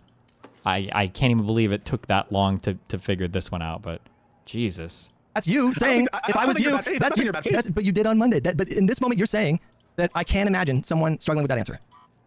No, I just think it's not reasonable. I can imagine quite a lot. Oh. What is the difference? Could you imagine not knowing whether or not you should or shouldn't vaccinate your child? And it's like, yes. Okay, so you think there's like reasonable arguments on both sides? No, I didn't say it was reasonable. I just said I could imagine it. Like, what? What are we saying here? Imagine people struggling with like simple math problems. Like, imagine people struggling with. Oh my God! With simple math problems, what is he doing? What is his syntactic commitment to like? Well, when you ask me imagine, you just mean is it logically possible that I could in my mind imagine a particular thing? Like, could you imagine? Yeah, Dan's Pisco impression is good, actually. Could you imagine? He's right on it. Could you imagine wanting to rape all black people? And it's like, yes. Well, I could imagine it. I could, of course. I could imagine. Oh, I think it's unreasonable. I would never do it. And I would think it's avoidable, but I could imagine it. Yeah, like, who answers questions like this? You know, this kind of question. Does he have autism? And I'm not trying to be mean. No, like, no. And the reason why is because when he starts getting debate mode-y, or when it comes back on him, all of a sudden he will understand a lot of the subtext really, really, really well. He'll be able to spin it like he did earlier with the whole what was the example that we just ran into? Oh, about like, are you personally motivated by a thing? He brought that up as a way to basically hand wave his entire argument. And then when Hutch pushed back on it later, Peter was like, well, just because you're personally motivated that doesn't mean that I can, I can't hand wave your whole argument for that. But he only brought that up after he got pushed on it. So like, no, this is not an autism thing because it's selective. You can't selectively deploy your autism just to help you in debates. No, that's agreed. bullshit. Yeah. Does he try to say he has autism or no? I don't know if he does. I feel like other people around him make the excuse, a lot of people but in chat have said it. Yeah, other so people in chat, know. but people in chat think autism is just when you say something dumb. Even in my chat are fucking retarded. Then a math problem that's Because they difficult have to do, but less than what I would call reasonable. So why is it unreasonable? Like, do you think that Hassan would make any kind of efforts to end liberal democracy, boost our adversaries that he thinks are morally better than us? Like, why do you think it's unreasonable for me to be concerned about Hassan like damaging or ending liberal democracy? Well, I didn't say that. I didn't say it's unreasonable for you to be concerned about damaging. Hey, bro, these are just what a waste of time. Oh my God. Institutions and democracy. I said it's unreasonable to think that it's a tough question as between him and Vance. That's what I think is unreasonable. Not whether or not Hassan poses a threat. Like, I would obviously grant that. I mean, notwithstanding our it's funny people send me this message as though it would be a tough question. Notwithstanding like the personal conflict or whatever. I would vote for Destiny over Hassan. I would pick Schumer over Hassan. I would pick maybe not. I wouldn't pick Fetterman over Hassan. But like this is all just way of me saying that like. But I might pick pick Fetterman over Hassan. I might. In fact, I that's my think intuition. I would pick Fetterman over Hassan. The reason Unfortunately, why yeah. should be obvious to you. Yeah. And I feel like you're saying a lot of irreconcilable things during this conversation because What's irreconcilable? Because you're telling me that it is reasonable for someone who is afraid of liberal democracy ending. Well, actually, no. You said it wasn't. I don't even, it's hard to keep track, man. I gotta be honest with you because I feel like you're a little all over the place here, bro. Is it unreasonable? So if it's not unreasonable that I would be concerned that Hassan would really damage or end liberal democracy, if that's not unreasonable for me to think, then it has to be reasonable that for me this would be a difficult choice between him and Vance. It has to be. No, because the magnitude of concern could be hugely different, and it is. Make sense? I think the reasonable position for you in this spot is to say, yeah, I can understand why that would be a difficult choice. Now maybe we can have a debate, and that could be like a fun exercise of like, here's why I think the magnitude would be worse over here. Here's why. Like this again. I hate these conversations because like Hutch is explaining stuff that Pisco already knows, and it's just like the most reasonable. Like any human being should instantly be able to know this ever, and Pisco already does know this. It's just stupid. What do you got for us, Hussein? Real fast. What do you got? What's up? I'm just want to like reinforce one of your points you've been talking about with these left-wing liberal debates. I read a really interesting journal article recently about like specifically about Ethiopia and the Derg, and how in the Derg when they rose to power after they overthrew the monarchy, they kind of like they just murdered and like destroyed all like even like social democratic, like liberal, even left-wing people who are less like radical than them. Okay. They absolutely like just murdered all of them like it was called the Red Terror in Ethiopia. So I just want to say like if you want me to link you that, I feel like a lot of people are like really fucking weaselly when they talk about like these issues and be like, oh, do Marxist-Leninists actually like do violence when they get into power? Yes, they do. There's like historical process which this occurs in. Like this, it really happens. It happened in Russia. It happened in Ethiopia, which I'm more familiar with. So I just want to add that. And I think it's like the debate pedophiles who like say, oh, like it never happens. Can you point to like, oh, can you point to an example? Can you point to an example? Can you point to an example? I can give you those examples if you need me to DM you it. Sure. Yeah, I agree. Okay. Okay, that's all they wanted to add. Be careful. Much love. magnitude would be not as bad over here. That's fine. Like, I mean, I would be down to have that conversation because I feel like there's enough of Hassan's rhetoric for me to say that I think that this guy was like Daenerys Targaryen, basically. Okay, but like, you can have a different view of that or whatever. That's fine. Like, we could dive into the minutia of that debate without you saying that it's unfathomable that this would be a difficult choice for me. I didn't say unfathomable. I said unreasonable. Unreasonable for me. I can't fathom it. Well, no, on my view. Bro. No, that's awesome. I love that. This is like I can fathom it. He's like male Kelly Jean, unironically. That's awesome. I'm not saying it's unreasonable for you. I'm saying I think it's unreasonable. Pisco, For you, it's very reasonable. listen, you are my boy. You are my boy. What is I it do love you, inconsistent? but sometimes I wonder if I'm your boy. What the fuck? Do you know? Do you know what I mean? Of course you are. Sometimes, no, but I don't know. I'm trying Sometimes, to be as honest as possible and answer everything. I let you drive the conversation. do you think it's reasonable that I sometimes question if I'm your boy? No. There you go. See, that's better. That's making an effort to meet me in the middle and maybe repairing one. Oh, sorry. I say I'm think your. it's reasonable. I say you're my boy all the Yes, I think time. it's reasonable, yes. Why would I want to hurt you? I don't know. I don't know what drives. What's in your heart? You tell me. I don't know.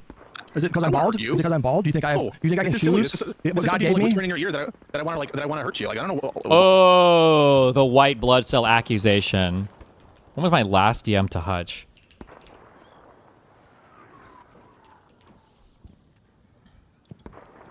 The last message that I sent to Hutch was on October 30th of 2024. I whispered everything into his ear then. I predicted the future, by the way.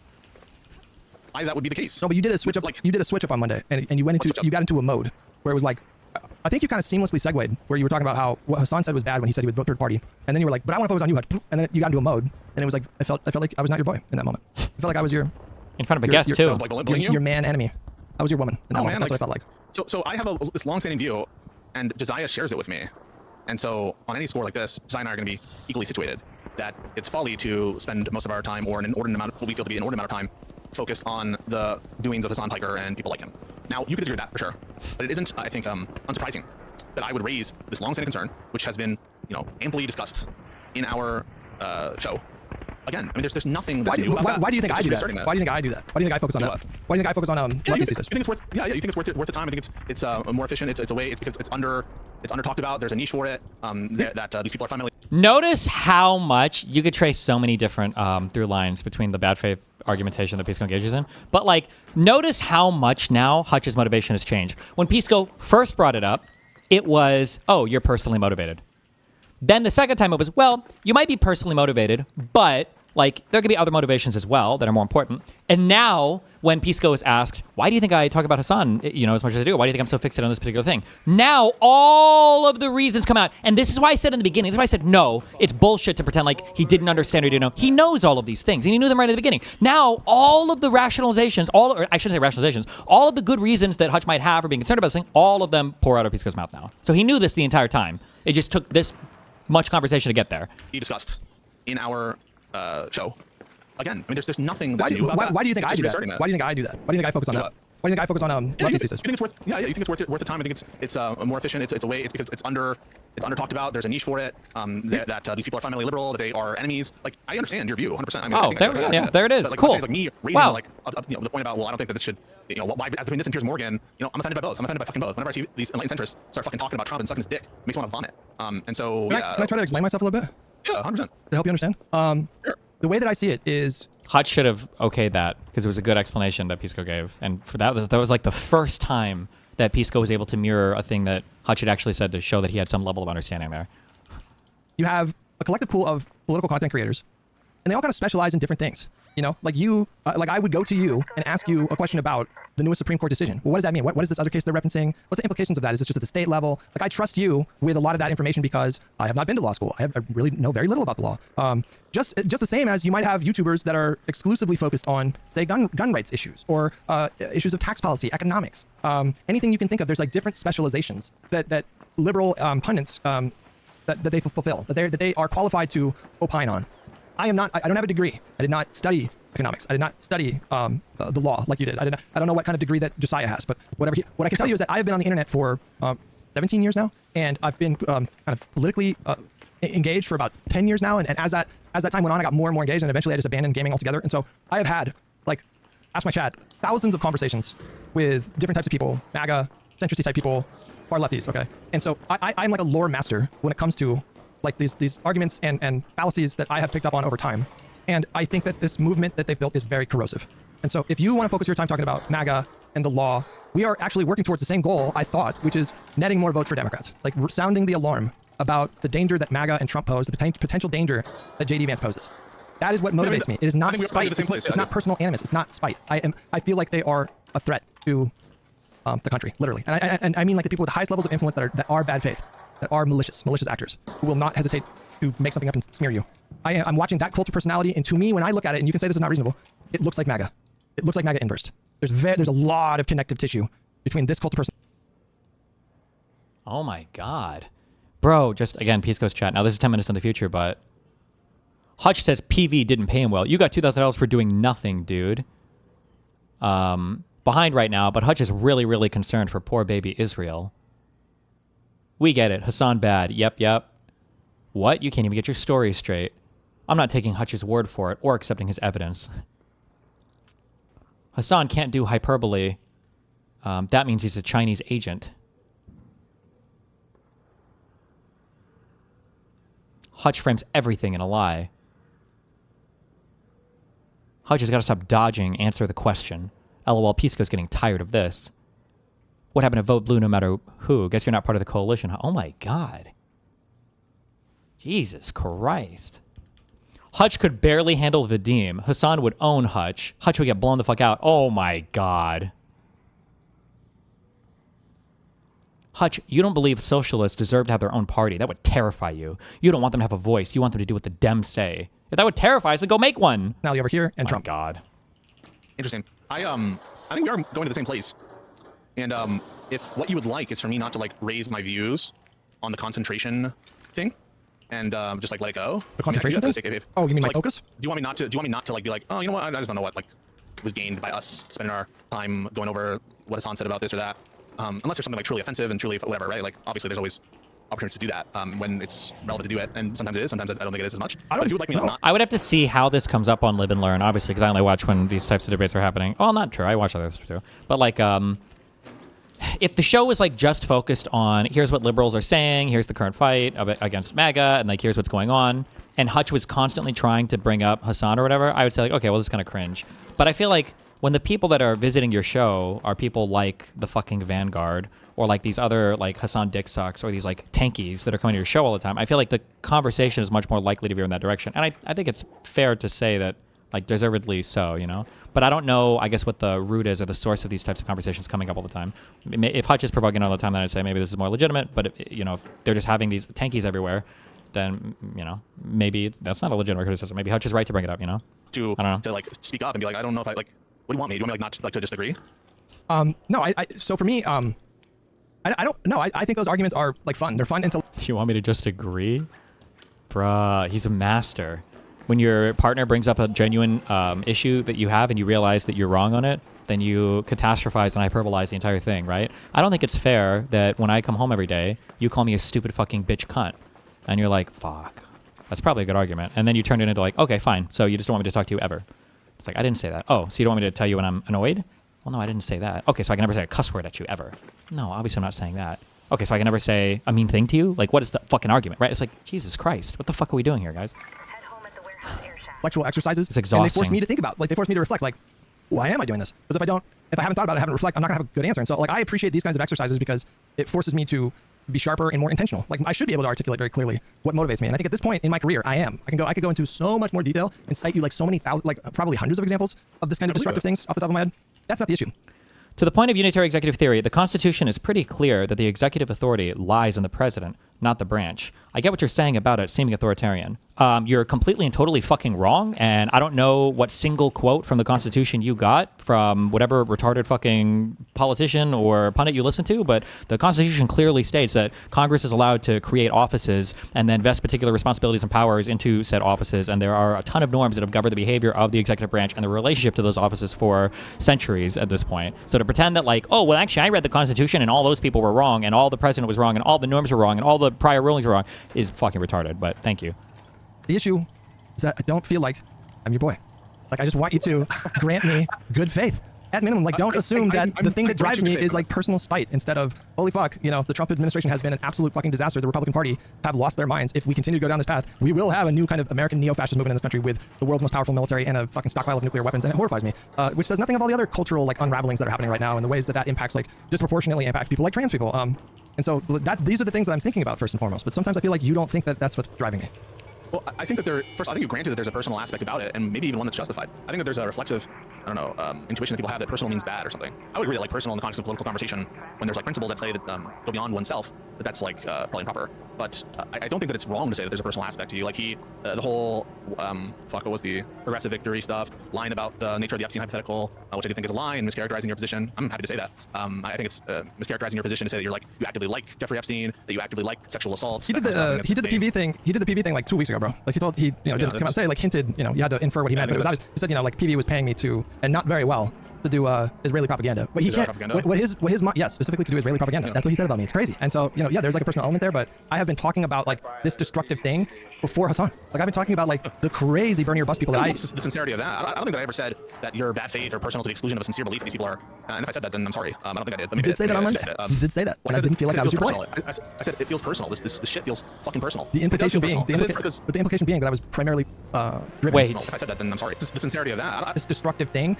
Wait, hold on. No, wait, I missed that. No, wait, I missed that. Hold on. Wait. Pisco's not implying that when he said, oh, this seems personal to you, he's not implying that when he said that he meant like, oh, like you're personally motivated by all of the social harms that could come from, you know, another Trump. That's not what Pisco is implying here, right? What? And not very well to do Israeli propaganda. What he can't, yes, specifically to do Israeli propaganda. Yeah. That's what he said about me. It's crazy. And so, you know, yeah, there's like a personal element there, but I have been talking about like this destructive thing before Hasan. Like I've been talking about like the crazy burn your bus people that the sincerity of that. I don't think that I ever said that you're bad faith or personal to the exclusion of a sincere belief that these people are. And if I said that, then I'm sorry. I don't think I did. You did say that on Monday. You did say that. And I didn't feel like that was your point. I said it feels personal. This shit feels fucking personal. The implication being, but the implication being that I was primarily motivated by that like personal spite. And instead, I wanted this conversation to be an opportunity for me to lay out. Like again, you shouldn't have to explain this. Like if you find yourself explaining stuff like this to somebody, like they're probably just worth moving on from. It's not worth keeping this person around as a friend. I think it is totally reasonable for a like principled liberal to hesitate at the prospect of giving someone who is vehemently, militantly, violently illiberal the presidency. I hear you. Okay, let me try to explain why I behaved the way I did. So we're criticizing Hasan for weaselness. And for not like, although he did answer, he just did it in an inadequate way. But there are other instances where he does this kind of shit. Where like, this is such a ridiculous hypothetical. I'm not even gonna stomach this hypothetical, that kind of shit. And that stuff often is like anathema to me. The kind of like dodgy shit. When we're trying to get to brass tacks. And so I'm like a dog with a bone sometimes, where I see a flaw and I'm like, all right, put yourself in my shoes for that. See the other day, like, you're happy to say Epstein over Vance or whatever. And there's some hesitation here, either because you think that Hasan is better than Vance and you don't want to say it, or because you think Epstein is better than Hasan and you don't want to say it. And so in that context, I'm like, come on, like this is so, like if we're going to be here talking shit about not answering questions adequately, it feels like this is an area where it should be easy. Maybe that was wrong because you like rethought your methodology in between, or that this caused you to think differently about how you would approach the Epstein question again. But I'm gonna be honest with you, I still don't know the answer to those hypos. The two hypos, which are Epstein or Hasan over Vance. I still, as I sit here, we are now hours into our conversation, I don't know the answer to those. That's your fault. And I think that like you should, even if you don't know the answer, you should directionally know, like where Hutch is, right? It's telling. I mean, maybe you're still mulling over. It is telling, but it is not telling in the way that I think you think it's telling. Like, okay.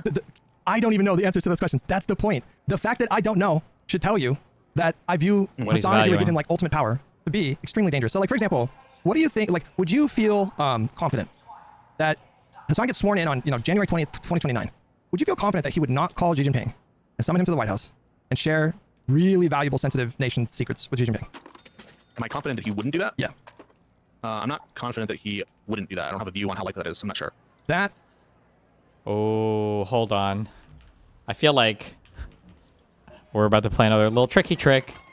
I feel like, well, I don't know. We'll see. It sounds like Hutch is about to interpret that as saying Pisco is saying he's not confident of that. But actually, Pisco's saying, I just don't have any view at all of that. I'm actually neutral on it because I don't know. Not I have a negative view of it. But we'll see what I don't know.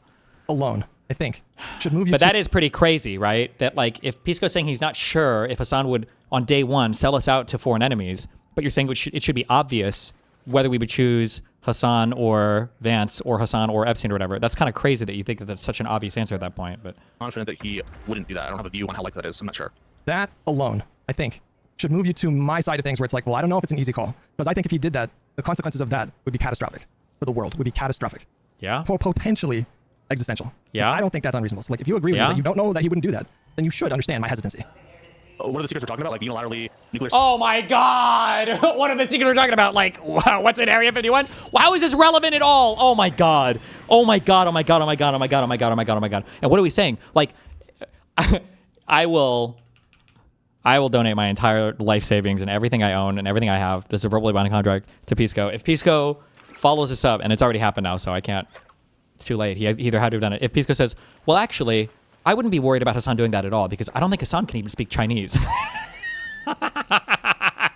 Agree with me that you don't know that he wouldn't do that, then you should understand my hesitancy. What are the secrets we're talking about? Like unilaterally nuclear secrets and give over information of our spies in different places? Yep. Basically, that he's a Chinese agent working as a Xi Jinping.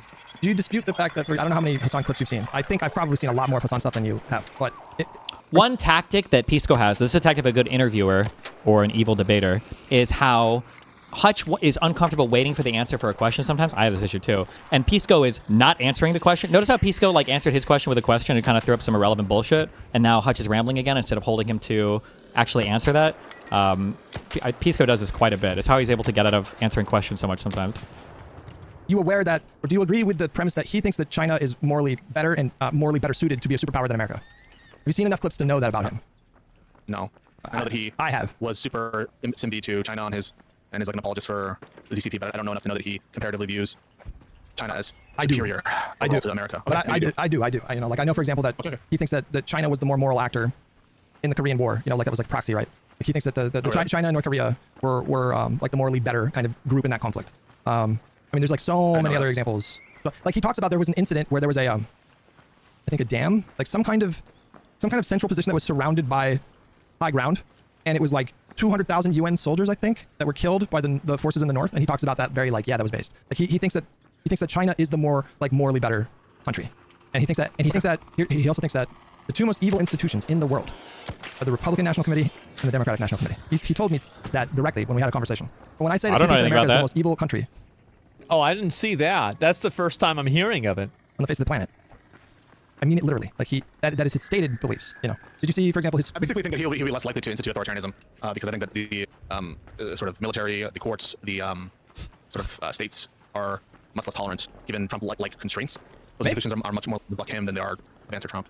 You might be right, maybe. And if you could, you know, listen, I think Hassan has to earn my. But like, you can argue that on the other side. I don't know if Hutch will or not.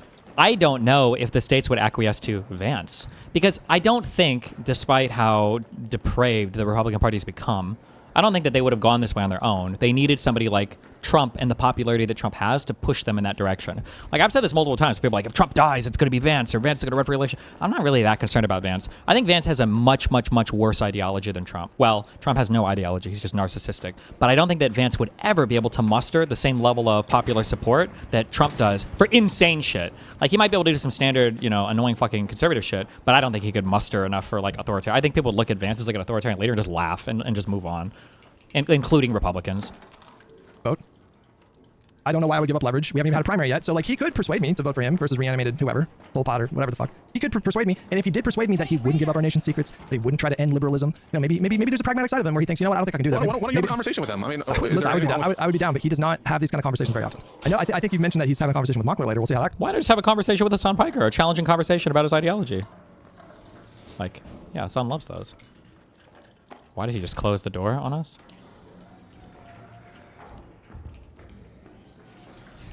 Spooky. But he's pretty insulated from these kinds of things. But I'm telling you, like... Well, do you want a constructive dialogue with him, or do you want, like, a debate? I don't know. Oh, my God. And he even goes cover for on that. Well, it's not fair you do debate. It's got to be constructive. What does that even mean? Like, it would probably be a debate, but, like, you know that, like, debates can be nice, right? You can have a friendly debate. Like, these guys are having a debate right now, way more than a dialogue. And if you were to show this conversation to 100 people and say, does this sound like they're having a debate on things, or does this sound like they're just having, like, a friendly dialogue? They would say it's a debate, obviously. It can be a friendly debate. Possible with Hassan. I'm not sure that there's like a constructive conversation to be had, because I agree with you that he is largely bad faith. I don't think that he is an honest actor. You know, like, pay attention to his tone in his conversation with Mockler, okay? Because I predict that he is going to, he's a bit of a chameleon. So, Wait, what is Hutch predicting? Because I think he's going to be incredibly nice to Mockler. He's going to try to stay away from contentious topics at all. Mockler is like his huge in right now that he sees to like the... Fuck, I keep asking this question. I really, is Mockler part of like the Midas touch people? Like I think if he can get like a good conversation with Mockler, he's going to point to that conversation for like the next like 2 years as him being nice to liberals. What? Yeah, I do. Oh, okay, cool. Thanks for the offer, though. Appreciate it. Yeah.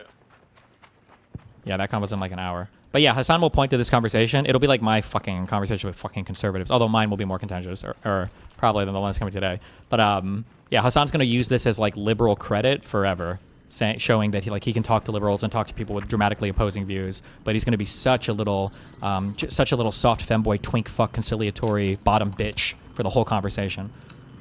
He'll hide his power level. So if he's having a conversation with like a center left person, he'll describe himself as like a progressive. Yep. I just want healthcare. I just want single payer healthcare. And then he goes on a podcast. Are you familiar with the D program? Yeah. So like So they're like two kind of like radical Marxist people, right? Which I'm not even using that as a pejorative. Like they are just like radical Marxist types, right?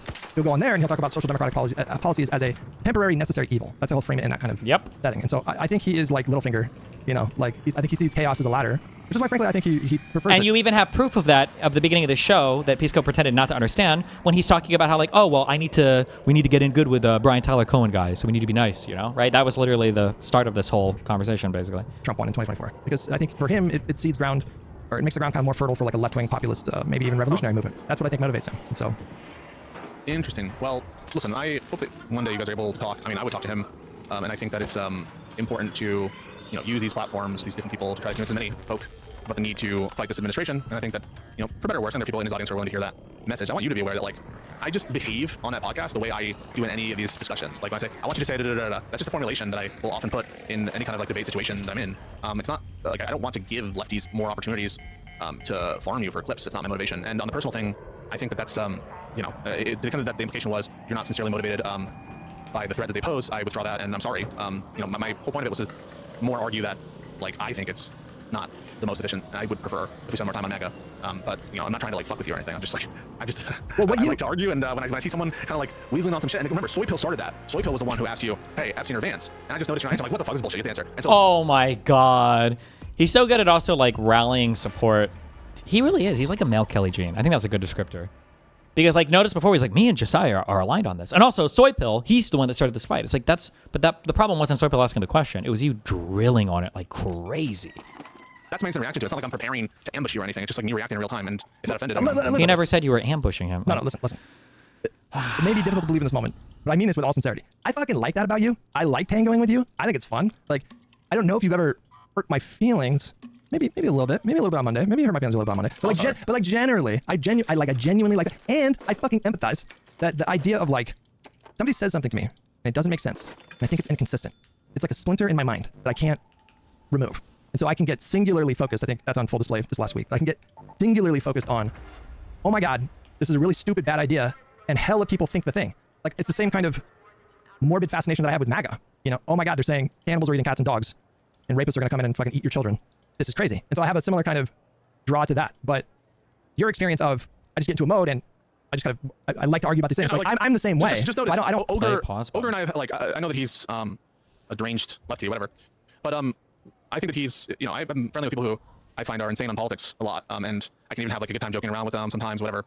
And I think he's been unfairly harsh to you. But just like know that behind all of these lefties or whatever, they're people too. And I'm sure it doesn't feel great when I do that kind of like questioning to all that. I don't like this political disagreement thing. There's a difference between political disagreement versus being I shouldn't say interpersonally, being like rhetorically a piece of shit, I guess.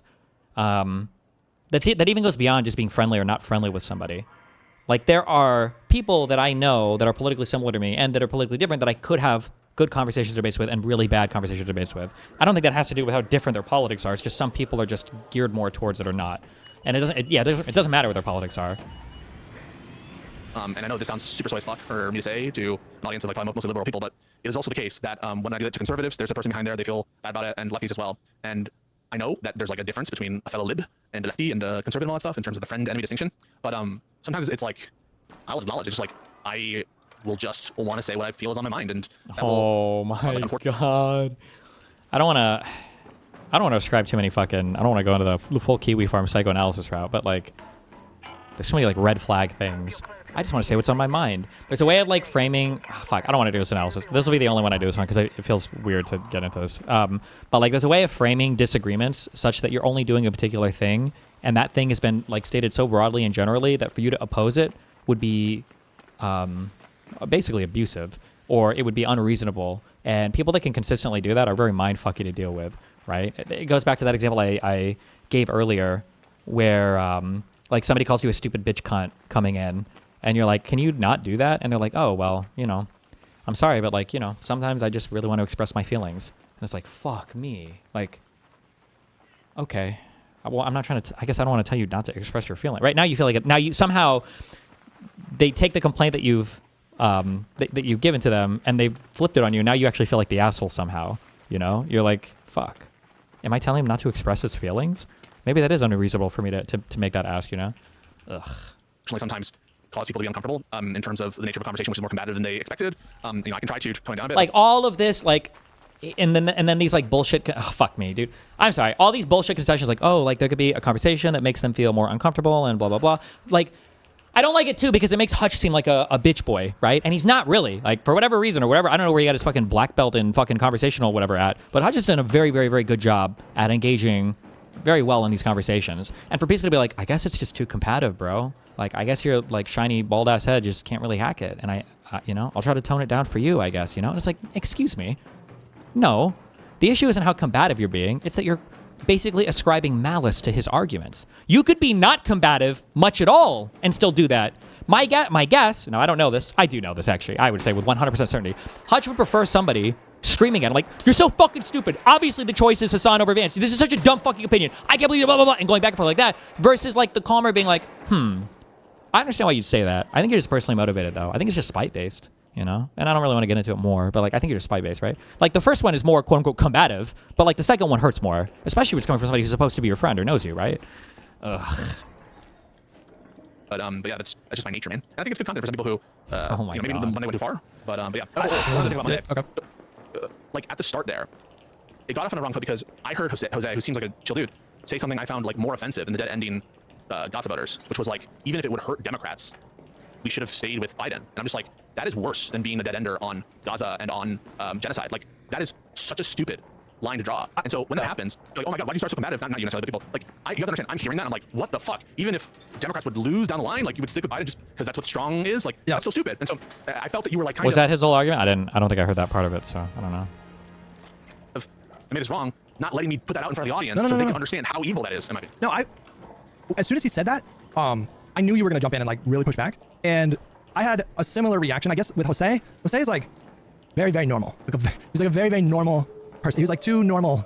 Like, anyways, I've been following him for a long time. So if I'm having a conversation with a normal person, I'm going to change my tone a bit. Like, I'm not going to necessarily, I'll phrase it like, well, don't you think maybe that, right. So like, that was worse than anything that like, no, I was going to jump in and say that. I was going to be a bit more calm about it. But like, I was starting to say it and then you were like, why don't you say something? Like, I was like going to do it. I was going to phrase it in a more kind of like normie coded kind of way because he's just like this normal person who's, you know, like, if anything, the juxtaposition of him being there for that episode was fucking hilarious because I just like, that's just not his like normal thing. But, you know, touching back on what you were talking about a moment ago, to give you maybe like more insight into how my brain works and why I react the way that I do, I am fully aware. Listen, I am 42 years old. I've done a lot of years of therapy.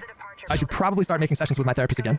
You know, like I'm doing like a lot better these days, but like I am fully aware that the people that I get mad at the most, like these lefty types, that was fucking literally me when I was 21 years old. I don't know if therapists do this in general, but I feel like it is really important. Maybe some therapists are really good at teasing it out, I guess. Dr. K could, because that guy's a genius, okay?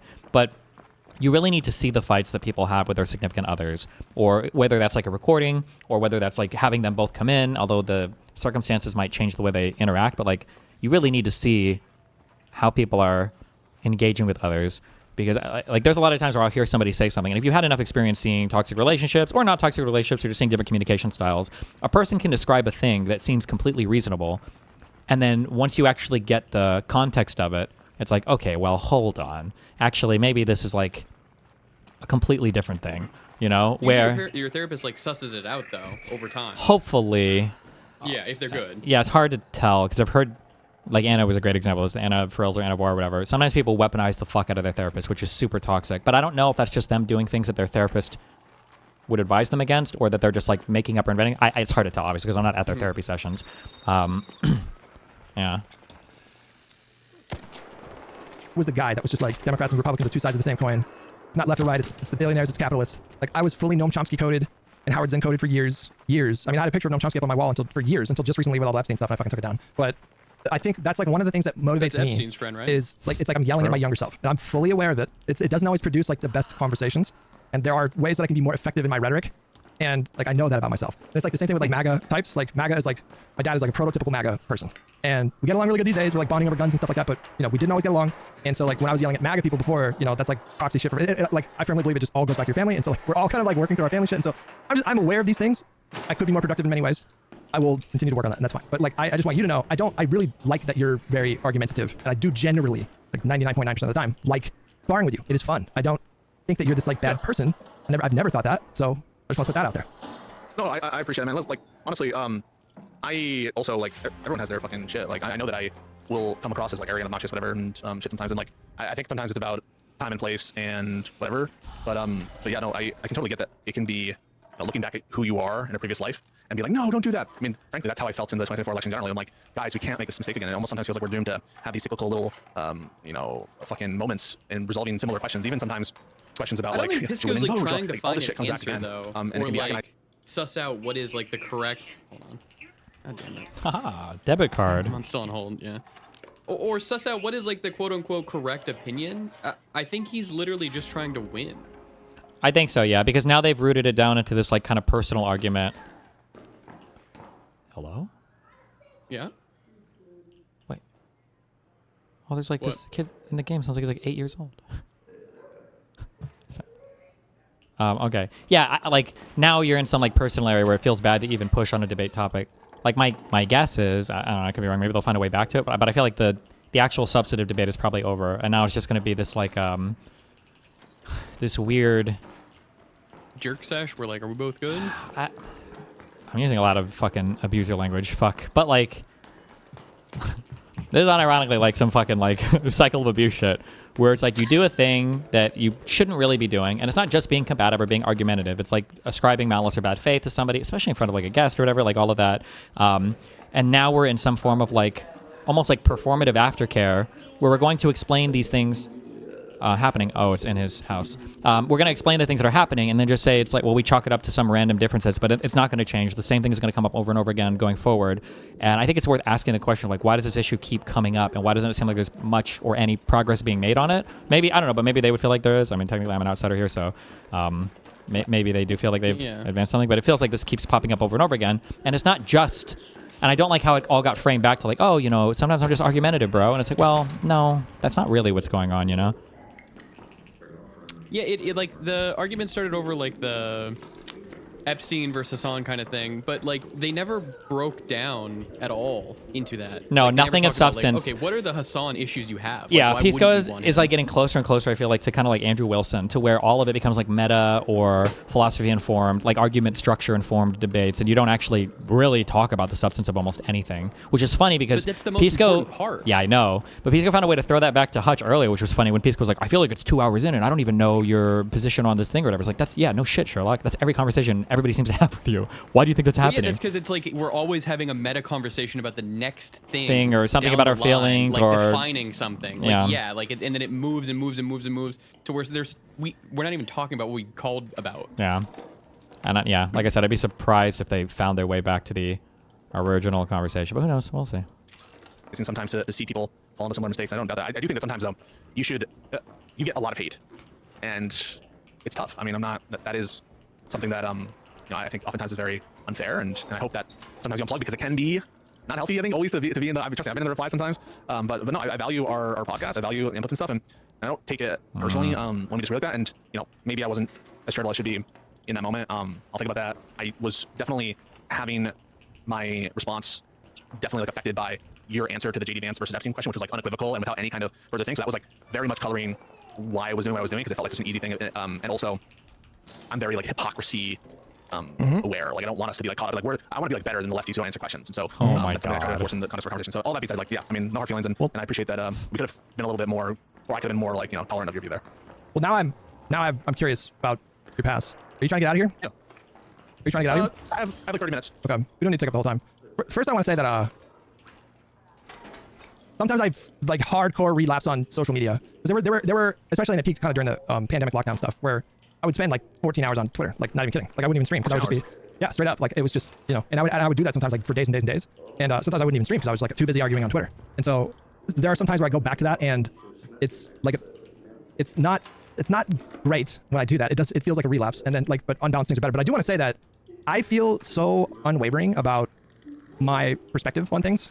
So if there are, dog piles that these communities do, that shit does not really faze me all that much. Like, I'm not gonna say it never affects me, but for the most part, I don't question my ideas or thoughts or beliefs or whatever. If anything, I get more resolved when they do that. And you should also know that they do it's like systematic brigading. It's like systematic brigading. They will pull up your tweets like on stream. Sorry, keep talking. And almost all of the people involved in this are active in Pisco's community as well, but that's neither here nor there. And in his chat right now too. About you're 18 to 22, like what was going on for Pisco in those years. I'm just curious now.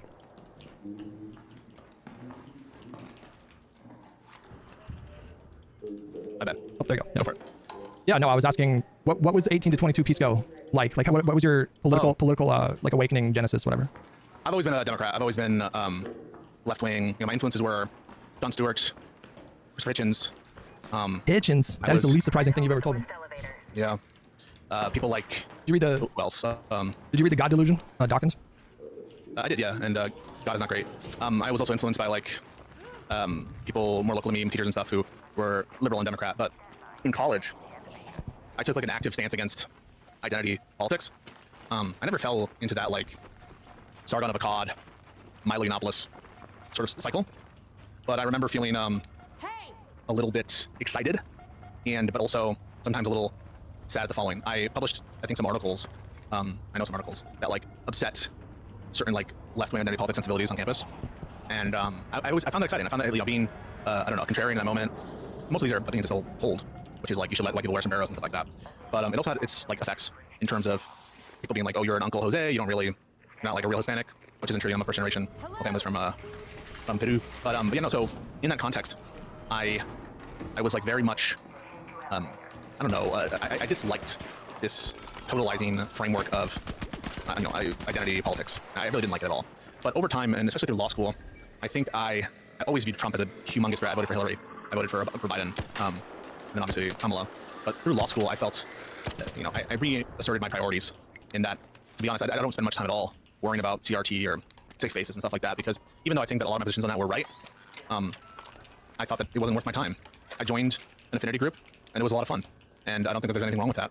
And I think affinity group, like a Latin organization. I'm not extracting, but you can extract. Go for it.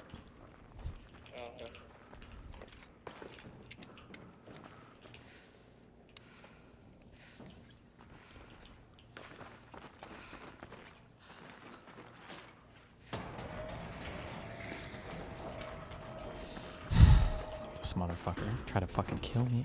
Does this count as inside? No clue.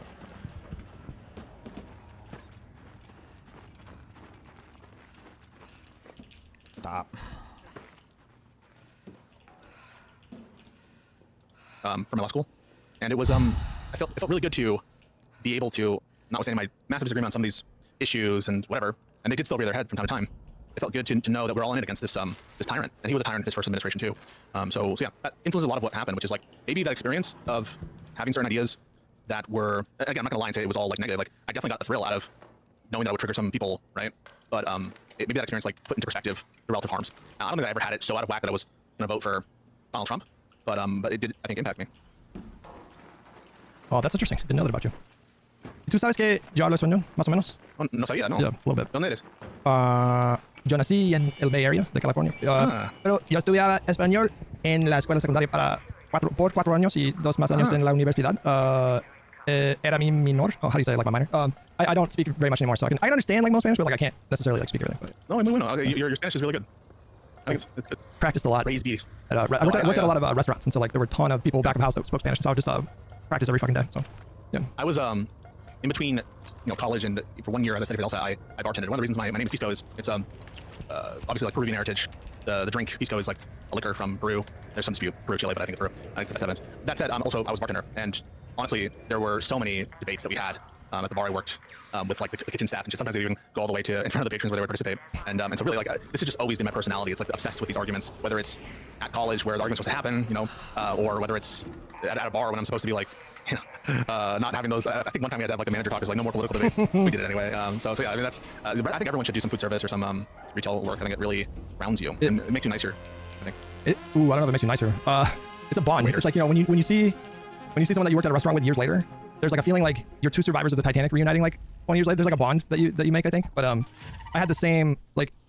I was the same way, like my whole life. Like I would argue with my sisters a lot, and then with my friends in grade school, especially in high school. Did you ever see that one TikTok where it's like the two This is the rest guys of the that look like combo, they're I'm like 25 years guessing. old? It looks like it's like a like a bachelor pad, and they're arguing about the Wicked Witch of the West. Did you ever see that one? No. Maybe. Chat, help me find that one. You guys They're like Pisco for screaming cheese at each on his other. burger, and he's like, yeah, It's a but debate what about the is Wizard of Oz, cheese really? and they're diving into. It sounds familiar. It is a classic, but that was like me and my friends every day. It was like it wasn't enough to win the argument. You had to humiliate the person that you were fighting with, and so that was like just. There's like a kind of flow state that I got from bartending, where if you had a good crew on a given day and you're just like banging out cocktails and draft beers and like you have a good shift, there is a kind of like you just turn your brain off and you're just like operating with like great efficiency and When's just like moving the it kind of takes Hassan over. Mockler That was debate?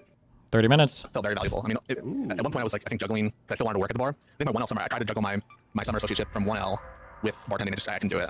But Did you say what there you is think something can I happen? think rewarding about doing it for some amount of time. I feel like it'll Can be I too say the video? I friendly, just wanna but watch it, we'll I wanna watch your see. reaction, and then I'll let you go. Okay. Just watch that. Just watch that video. All right, let me do it. I hope Mogler works in a shrimp as.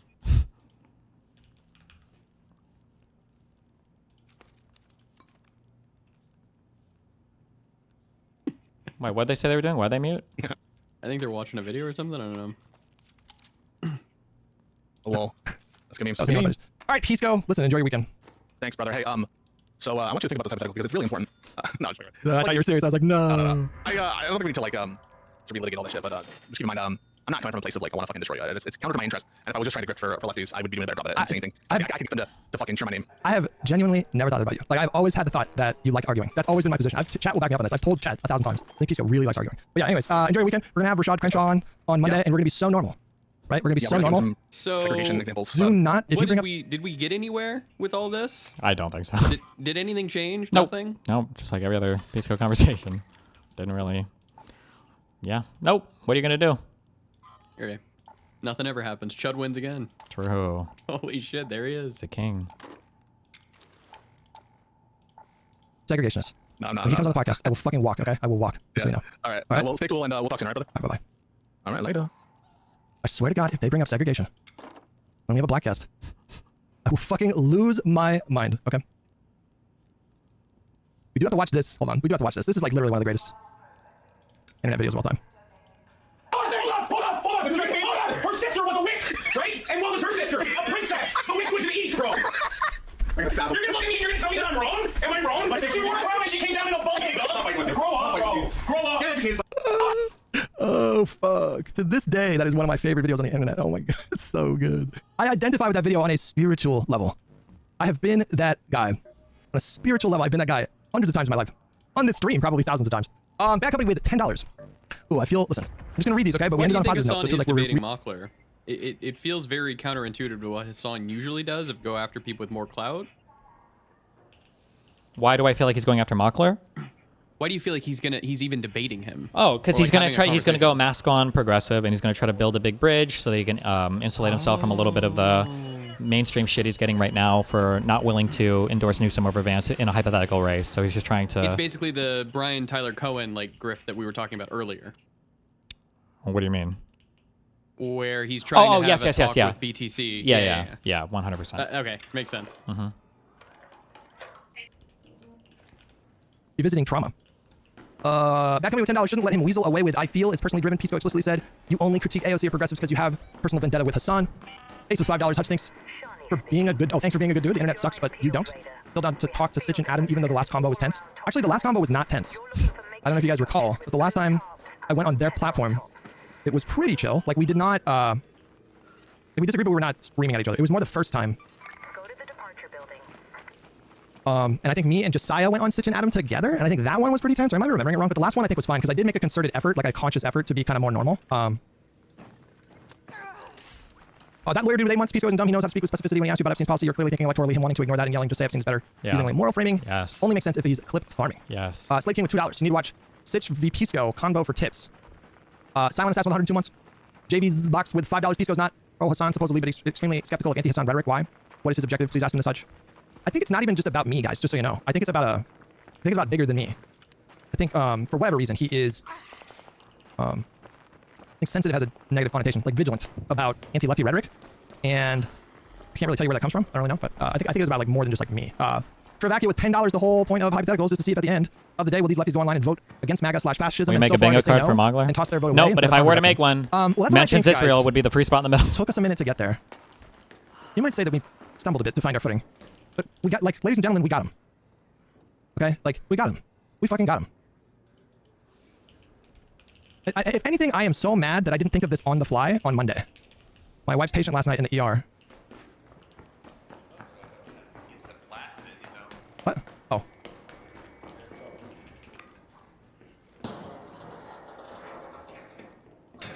You want me to read this out loud? You want me to read this out loud? Hassan will bring up Destiny, wait, is this giving real? Mogler free ammo. I would be surprised if he brought me up in that debate. I feel like it's too risky of a proposition for him. Is this real? Is this allowed? Wait, hang on. I feel like this is not allowed. There's no way. I don't want to read this. There's like a HIPAA violation or something? No, I don't want to do it. It's weird. I don't want to do it. I feel weird about it. I feel like I could go to jail. There's no names, but no, you still can't. There's no way you can read this. There's no way, right? This feels like so private. Like, I don't want to read this. I literally don't want to read this. For some reason, I'm so like paranoid. Guys, I think the only way you can engage in a HIPAA violation is if you are a medical professional, right? Like if a medical professional leaks something, or in order for it to be leaked, somebody who like has to adhere to HIPAA or whatever would have leaked it, and they'd be the person violating. No? That's my assumption. Like if I found somebody's medical information, then I leaked it, I don't think I could ever be held responsible for a HIPAA violation, would be my understanding of that. No way. This is not ethical. This is not ethical. This is not ethical. There's no way this is ethical, okay? For some reason, I feel like a principled stance on this. I will not violate HIPAA. I won't do it. That's crazy. Hold on. Let me read this. Oh my god. Let me use that restroom real quick. 1 sec. Oh no. Oh, that's a bad night. That's a bad night. That's a bad night. I genuinely feel bad for that guy. That sounds like a bad night. I'm not reading it. Listen, I'm not reading it. Those are my principles. I feel strange reading that. The whole... I obviously shouldn't have to explain this, but the whole issue that I think a lot of us had with what Hassan said in terms of I would vote third party instead of Newsom versus Vance is we find that so absurd. We look at Donald Trump and we look at J.D. Vance and we're like, what the... Like, how bad would it have to get? How bad would it have to get before you would just commit to voting for whoever the Democratic Party nominee is? Like, how much worse could it get, right? That's kind of the vibes that I'm going with. And so, if they want to do like a switcheroo to test harm reduction principle, literally, we should just use their exact same rhetoric. If it's hypothetical Hitler versus Hassan, literally just say exactly what they say, applied to hypothetical like Hitler versus Hassan. Just use the same exact language. Well, I'm in California, so... Because it's absurd, right? The whole point is like, it's absurd. Thank you, Batman. I tend to think this is like literally one of my greatest tweets ever, but like, the whole point is that it's fucking absurd. And so if we can teach them that point, like you guys, there are multiple people. I shit you not. There are multiple people in my replies using the exact same arguments that I was making in favor of, well, no, you got to do harm reduction. Like, do you understand that there are dozens of people in my replies that I got to make the same exact arguments that I was making? And they don't understand, like, some of them got it eventually. But they don't understand that that's the point. That is the point, right? It's insane to be like, okay, well, who would you vote for between Hassan and Vance? Or no, I'm sorry. Who would you vote for between Newsom and Vance and be like, well, third party? Like, that's insane. It's completely inconsistent with rhetoric about Vance being a Nazi or a fascist. Like, it does not make sense. That is insane. But they don't see that, right? So this is the perfect opportunity. So like, if you ever find yourself in a conversation with these people, just be like, well, now I'm just curious. You know, this is what you said to them. Like, now I'm just curious. Like, you know, who would you vote for? Like AOC or, you know, like Mussolini? That's how you tee it up. Like, ask that question, right? Ask that question. And then they're gonna be like, well, like AOC, obviously, right? And then at that point, you come back and you say, I don't know. You see, like, if I commit to voting for AOC, then I feel like that just maintains. I just think Destiny's emotionally motivated to hate Pisco and vice versa. Both these people have valid reasons, but it's clouding their judgment, and Pisco is surrounded by fucking losers who are trying to manipulate. Can you give me one unfair criticism that you think I made of Pisco in that conversation? I think that he's very clearly always been like this, and you go hypercritical on him and say he's using abuser tactics, which I know is going to hurt Pisco, and then he will be more reactive. I don't know what you just said that was that I made an unfair criticism or whatever. I think Pisco has always been very kind of like hardcore debate brain. Yeah, sure. But like, I enjoy those conversations, and I feel like I don't mind handling those conversations. If I feel like somebody's being unfair or whatever, I can scream at somebody or shout at somebody. I don't mind that. But I'm like very much attuned to that. If I see somebody else like going super hard on somebody, and I don't want to make it sound like Hutch can't handle it, I just think it's like really mean, or I don't think Hutch like necessarily gears himself up for those types of conversations much. That's usually where my big criticism comes from. And then when you say he's using abuser tactics, I mean, like, I'm trying to hedge. I know that like I'm still saying it anyway, but like, I mean, am I incorrect on anything that I mentioned? Like, if you think I am, feel free to say so. But the data is pretty stark. If any group was killing themselves at 4 times the rate of the control group, people would say, there's a problem here. I feel like sometimes you give too much credit to the anti-fans and influencing his opinions if he always had this debate bro brain. I don't understand. Like, me and Pisco were known for having, like, massive, hugely obnoxious arguments. Like, I think even when I think we liked him more because he was more essentially on our team or wasn't supporting our stream enemies or whatever as much, that might influence people a little bit. But I think even back then, like, there was kind of mixed opinion on Pisco. Generally, people would favor it, but people always view those conversations being insanely pedantic or running around in circles a lot. Like, even when we all liked Pisco, I think we all kind of felt that. I don't think it's like our opinion severely changed on it. But I think that there were a couple things. Well, like, here, this would be a good way to test. Can you think of a worse opinion that that Pisco has ever had than the defending Hassan on the fucking on the TSA thing that Hassan very clearly and obviously lied about? Because I think that was one of the first big, like, ooh, damn moments. Because me and Pisco were not communicating for a long time after the lawsuit or Substack thing and everything. But it's not like I started shitting on Pisco immediately or something. I think it was after that take I was like, "Rrr." Can I say you go a little bit too hard on Soy Pill? I'm looking at people more holistically. I'm including their audiences when I evaluate them now. I think I should have always been doing that because I know people do it for me. And I think it's fair to do it. I think if you go into Soy Pill's community and you poll them, I'm pretty sure half of them would say that I'm like a child rapist pedophile. So at that point, I'm going to treat you like you're basically saying it, or at least you're condoning it. That's just how I think is a better, more honest way to function in the world than just averting my eyes from all of it and pretending that's not happening.